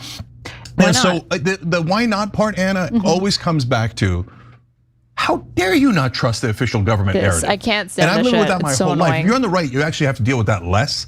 On the left and in the middle, we're terrorized by the establishment bullies on our side who are constantly like, "Oh, you don't believe the official government story? What kind of monster are you?" No, I've seen the government lie 2,000 times. No, I don't automatically believe them. They have to prove their case. Wait a minute, are you an American or are you not? In America, we prove our case. We don't just go, he's guilty, he's innocent, just because the government said so. Yeah, and just going back to Candace for a minute, I also kind of understand her ire toward Turning Point because she knew the truth about Charlie Kirk's, ideological evolution in the last few months of his life. No, she didn't. There's no evidence that Charlie Kirk was about to make this fucking pivot. He was writing letters to Bibi Netanyahu right before he died, reaffirming his support for Israel. I don't care about a group chat leak where he was being anti-Semitic privately behind closed doors. What is that? Like, he was still gonna take their fucking money and do their fucking bidding like he did with every other fucking donor check, okay? 2, now we're on 3. He was going to debate Hassan on Israel-Palestine. What position do we think he was gonna take in that fucking debate? But then he was fucking killed, okay? Point 4 is Erica Kirk is currently on a book tour called Stop in the Name of God, where he celebrates the joy of celebrating the Sabbath on Saturday. And she literally said, oh, he would come home and throw his stuff in a drawer and say Shabbat Shalom to all of us. This Protestant Christian man. And she's Catholic. Like, do I think that he was about to convert? No, it was like so clear that this is just like him attempting to pander to, I guess, like Zionist donors that he's trying to not alienate as he was becoming slightly more vocally critical of Israel. But he still clearly had both feet firmly planted in that camp. He wasn't changing shit. Candace doesn't expose anything. And she felt that Turning Point was trying to hide that from the public, which is why she released those the text exchange in which Charlie made it clear that he was, being bullied by Zionist donors and that he was mad about it and said it left him with no choice but to, leave the Zionist movement, or at least advocating for it. Can I just say one more thing? Sure. Yeah, so one of our contributors died under mysterious circumstances a long time ago, Michael Hastings, right? His car blew up. And he hit a tree. Yeah, no. I'm gonna explain. So it's 4 o'clock in the morning. He's driving out of control here in LA, runs into a tree, and the car explodes. Okay. Jake just totally lied there. I'm not laughing at that guy dying. Holy shit! But oh my, that exchange. Jake totally lies. He died under mysterious circumstances. His car blew up. Anna very gently interrupts. He hit a tree. Nothing, a flair for the dramatic, Jank over here. Well, a dude on a bender and got behind the wheel of a car. Crazy is what it sounds like. Crazy. I never heard that happening before. TYT journalists are supposed to be immune to that sort of behavior. So if someone came to me and said, "Hey, I wanted," there was a guy behind Michael on air doing signs. Just one more time. It died under mysterious. Can I just say one more thing? Sure. Yeah. So one of our contributors died under mysterious circumstances a long time ago, Michael Hastings, right? His car blew up. And he hit a tree. Yeah, no. I'm going to explain. So it's 4 o'clock in the morning. He's driving out of control here. Seems like we know what happened. No, seems kind of not that mysterious. He went out driving. He hit a tree. The car exploded. Happens. In LA, runs into that mysterious tree. A tree. And the car explodes. Okay, so if someone came to me and said, "Hey, I wanted," there was a guy behind Michael on air doing signs, I would have been like, "Are you crazy?" And then they show me the tape, and they say, "Okay, there's the guy doing." I'd be like, "Oh, wait a minute, what is that?" I'm curious because I don't know what that is, right? If you gave me evidence A, evidence B, etc., but it's about our team, I wouldn't go, "How dare you?" I'd be like, "What? I want to know, right? That's super relevant to know." And so. But whenever you ask questions, we asked Mercedes at the time and they never answered. We asked the government, they never answered. He was driving a Mercedes. Do Mercedes explode upon impact? Or more importantly, at that time, the big question was whether his electronic system can be controlled remotely, which a lot of vehicles can be, newer vehicles. And if you don't remember, Michael Hastings also worked at Rolling Stone and he broke the story of how Admiral McChrystal was going against Obama's official policies and crap talking him, etc. And in that particular case, there was literally military guys who had told Michael, "We are going to find you and we are going to kill you." Right. Okay. So, but I don't know about any of this, but the government said, "Don't you conspiracy theorist, how dare you ask a question?" Of course, every Mercedes explodes upon impact. So no, I'm done trusting the government. I'm not saying they're always guilty. I'm not saying they're always doing it. No, but I care about evidence. So finally, let's go to Candace Owens's. He hit a tree. Okay. Response to Erica Kirk. First, here she is addressing to raise money, but to say that Turning Point USA has not used Charlie Kirk's. Okay. Back to the interview. I just thought that would be nice to see. Well, actually, that's going to be my show today. I do now factually know that Man of Steel thing was made up and that never came from the surgeon's mouth. So again, we have another lie. We have another lie coming out of Turning Point USA. It put in quotation marks that lie, that it was a direct quote from the surgeon. That was made up. So yeah, I'm going to keep track of all of these lies, deliver them to the public, and allow them to surmise. I'm going to allow them to think critically while it's still legal. I know it's barely legal in the UK, and it's becoming increasingly less legal here in the United States. So I'm going to use every opportunity to ask every question. Okay, but pre the meeting with Erica, you repeatedly questioned why we weren't being told where Charlie Kirk is buried, or even if he has been buried yet. Did you get those answers? You have the wrong commentator who questioned that. I think that was Milo Yiannopoulos. You've never asked where Charlie's buried? Nope. I just communicated to the people that he had a Catholic funeral. 4.5 hours. You don't bring that up, even though you're friends with Milo. Mass, which because people were saying I was lying about him going to a Catholic church, which was another random attack that I had to endure. So I never said that people don't know where Charlie Kirk's buried. That's just the wrong commentator. Do you know where he's been buried? No. I actually genuinely never got to that question with Erica, but I do know where he's. I think the implication that Milo made, again, you have to ask him, was that he's not buried. I do know where there is a spot for him to be buried or to be held in a mausoleum. But I never, that's just, you have the wrong person on that. Erica was emphatic in the CBS thing that she wanted you to stop with the conspiracy theories, or maybe you've got it all right. And all of this stuff is true, and it's all involving the Israelis and Egypt and Turning Point in a mass conspiracy with this young kid, Tyler Robinson, brought in, and they're all involved in this dramatic murder of Charlie Kirk. Maybe let's just assume for a moment you're 100% right. But she did tell you publicly before you met to stop. What's clear is you're not going to stop. So is she okay with you now continuing to talk about your theories, or does she still want you to stop? Well, she didn't ask me to stop. If that's the question that you're asking, is throughout that meeting, Well, she did publicly, obviously. So your response to that is what? I'm telling you that then we had a conversation, and I was not asked throughout that conversation to stop. And to the contrary, I shared information that I had, and I got information from them. Right. That helps. So you will carry on. Focus. You will carry on. Yes. With the theories. Yes. Until I feel confident of who killed Charlie Kirk, I will not stop investigating this. And Erica is okay with you doing that? I don't know how many other ways to answer your question other than saying she did not ask me or request for me to stop in person. And when we spoke about that moment, she felt that Barry Weiss was being Barry Weiss. And she made no request of you whatsoever. She blamed Barry Weiss and you accepted it. Got it. In 4.5 hours. Again, in just the last episode. Request in what sense? In just the last episode, she was saying, her being a widow doesn't mean that she's above, beyond reproach, or that she can't be criticized, and don't let her emotionally manipulate you into thinking that you just have to take her at her word. And she's trying to expand the definition of who counts as the Turning Point family to make it sound like you're doing something nefarious or particularly evil by criticizing these people. Don't fall for it. Now she's super reluctant to criticize Erica Kirk and we're just going to shit on Barry Weiss because that's easy. Even though, again, they could both get their stocks up by fucking shitting on Erica Kirk. What do they have to lose by shitting on Erica Kirk? I don't understand. Like, what is, like, especially Piers, like, what is he? I guess Piers is kind of just like that. I'm actually not that surprised that I guess that he would see it as, like, tacky or tasteless to go after Erica Kirk, you know, doubt her sincerity for whatever fucking reason. I guess it's a function of him always needing to, like, ingratiate himself with, like, right-wing audiences, which requires, like, you know, more intense and overt pandering, because, like, he had no issue going after fucking Meghan Markle for everything. But yeah, he could be critical of her here and now, and, you know, that would only be to his benefit. How she would like you to conduct yourself about the murder of her husband going forward? No.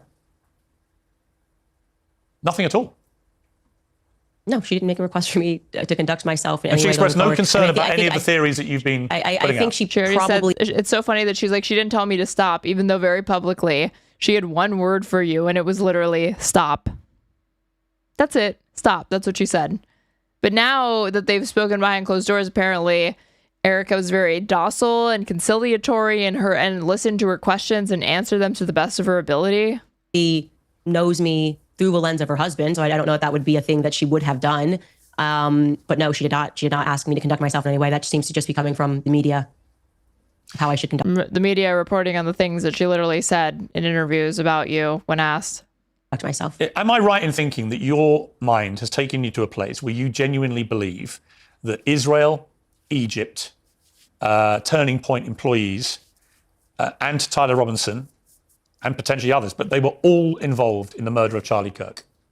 Well, to be fair, I think we're all putting Egypt in parentheses because we kind of don't think that we have exactly a strong Egyptian lobby here in the United States. And there is a lot of historical precedent with Israel kind of using Egyptian planes or using the Egyptian narrative when they want to accomplish things. So, I mean, I just pointed out that this is an Egyptian plane, but Israel, I got tons of questions about. Yeah, I think Israel is a very good place to start when Bibi Netanyahu was just denying and just way too involved in the beginning. That was weird. Everyone felt it was weird, and they were right to feel that it was weird. And when Bibi admits that he called him 2 weeks before and invited him to Israel, like, what's that about? People are being... And also because it just happens to be that from the very beginning, Zionists don't want us investigating the Charlie Kirk assassination. So it's just, I would say, the usual suspects. You are correct that I have and sent information, and it has not been denied by the Élysée Palace, the White House, or the Pentagon, that the French Foreign Legion was on the ground that day. Again, something that I flagged to Turning Point USA, Justin Strife, that for whatever reason, the feds don't want this information, which is a bit strange, or don't seem to be interested, or maybe so we add the French Foreign Legion to the list as well. Yeah, but the French Foreign Legion is like a bandit of, you know, I mean, what I've learned about them now is it's like it's a bunch of different countries. It's not just French people. And yeah, that all sounds about right to me. Is there anything else I can answer? You know, I think we've probably covered it. It's a lot of people involved in this murder. What else is there to say? And my guess, Candace, for what it's worth, is it'll turn out none of that is true.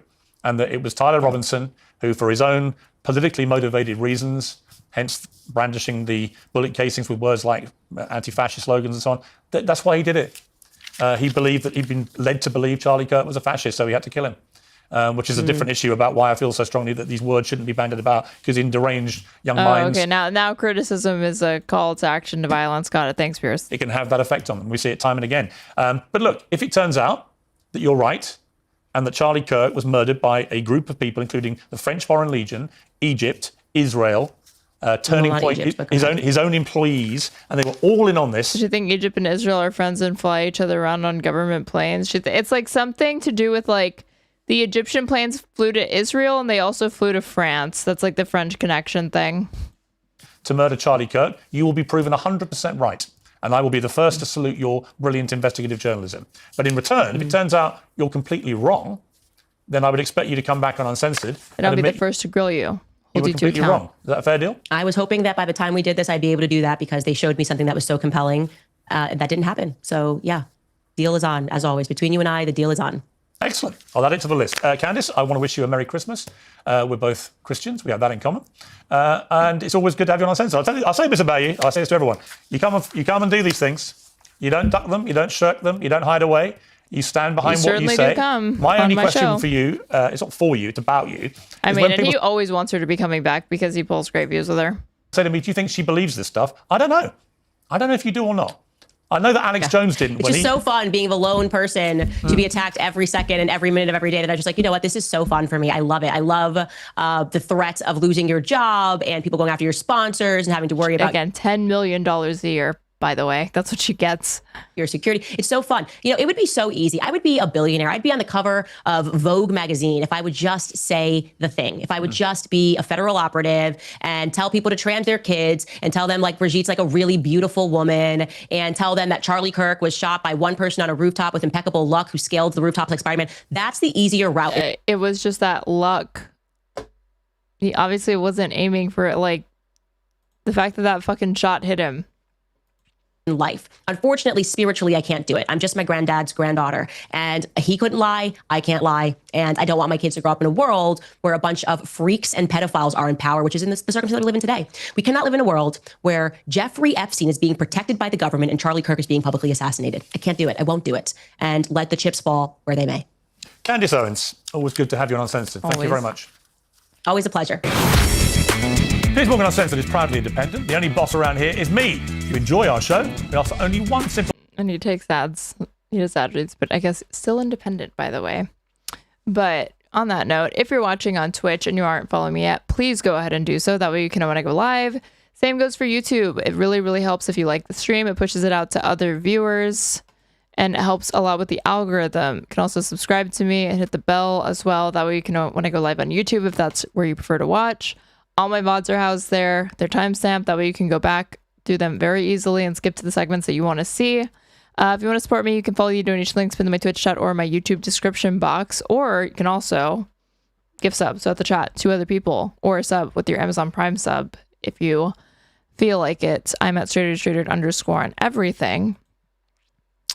And YouTube, you are headed to Resi. And Twitch, you're headed to Cinemarxism, who is going over reacting to an Oliver Stone doc on Latin American socialism, No Blood for Oil. So thank you guys for spending your night with me. I will be back tomorrow. Don't know when, don't know what we're covering. Probably America Fest. I guess we'll see. Thanks for spending your night with me. I will see you guys later. Bye.